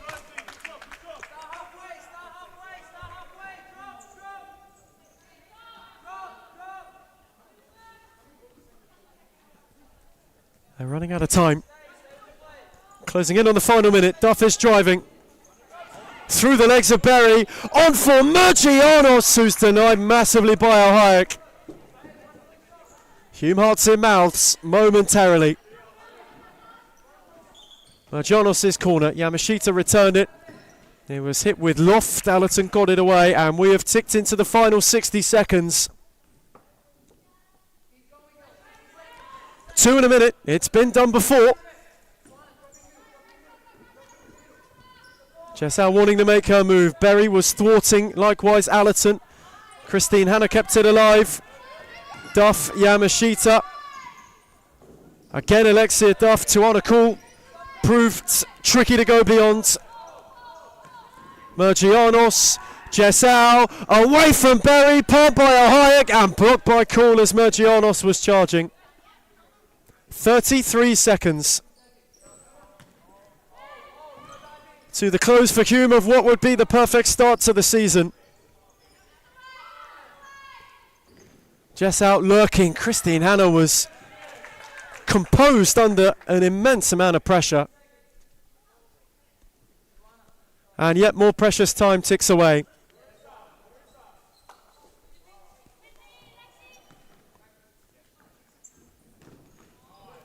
A night of firsts, a night of new dawns, a night of new eras, a night of new projects, and where everything feels anew for Aku. A new title, no longer as reigning champions on this court. But for Hume, the new dawn may bring the brightest rays. They had to leave it late. In the closing show, amidst the deep Darebin night, Hume get off to the perfect start of their new era. One down at the break, they flipped it round in the second half superbly. Full time in Darebin from opening night. It is Hume 4, Melbourne Aku 2.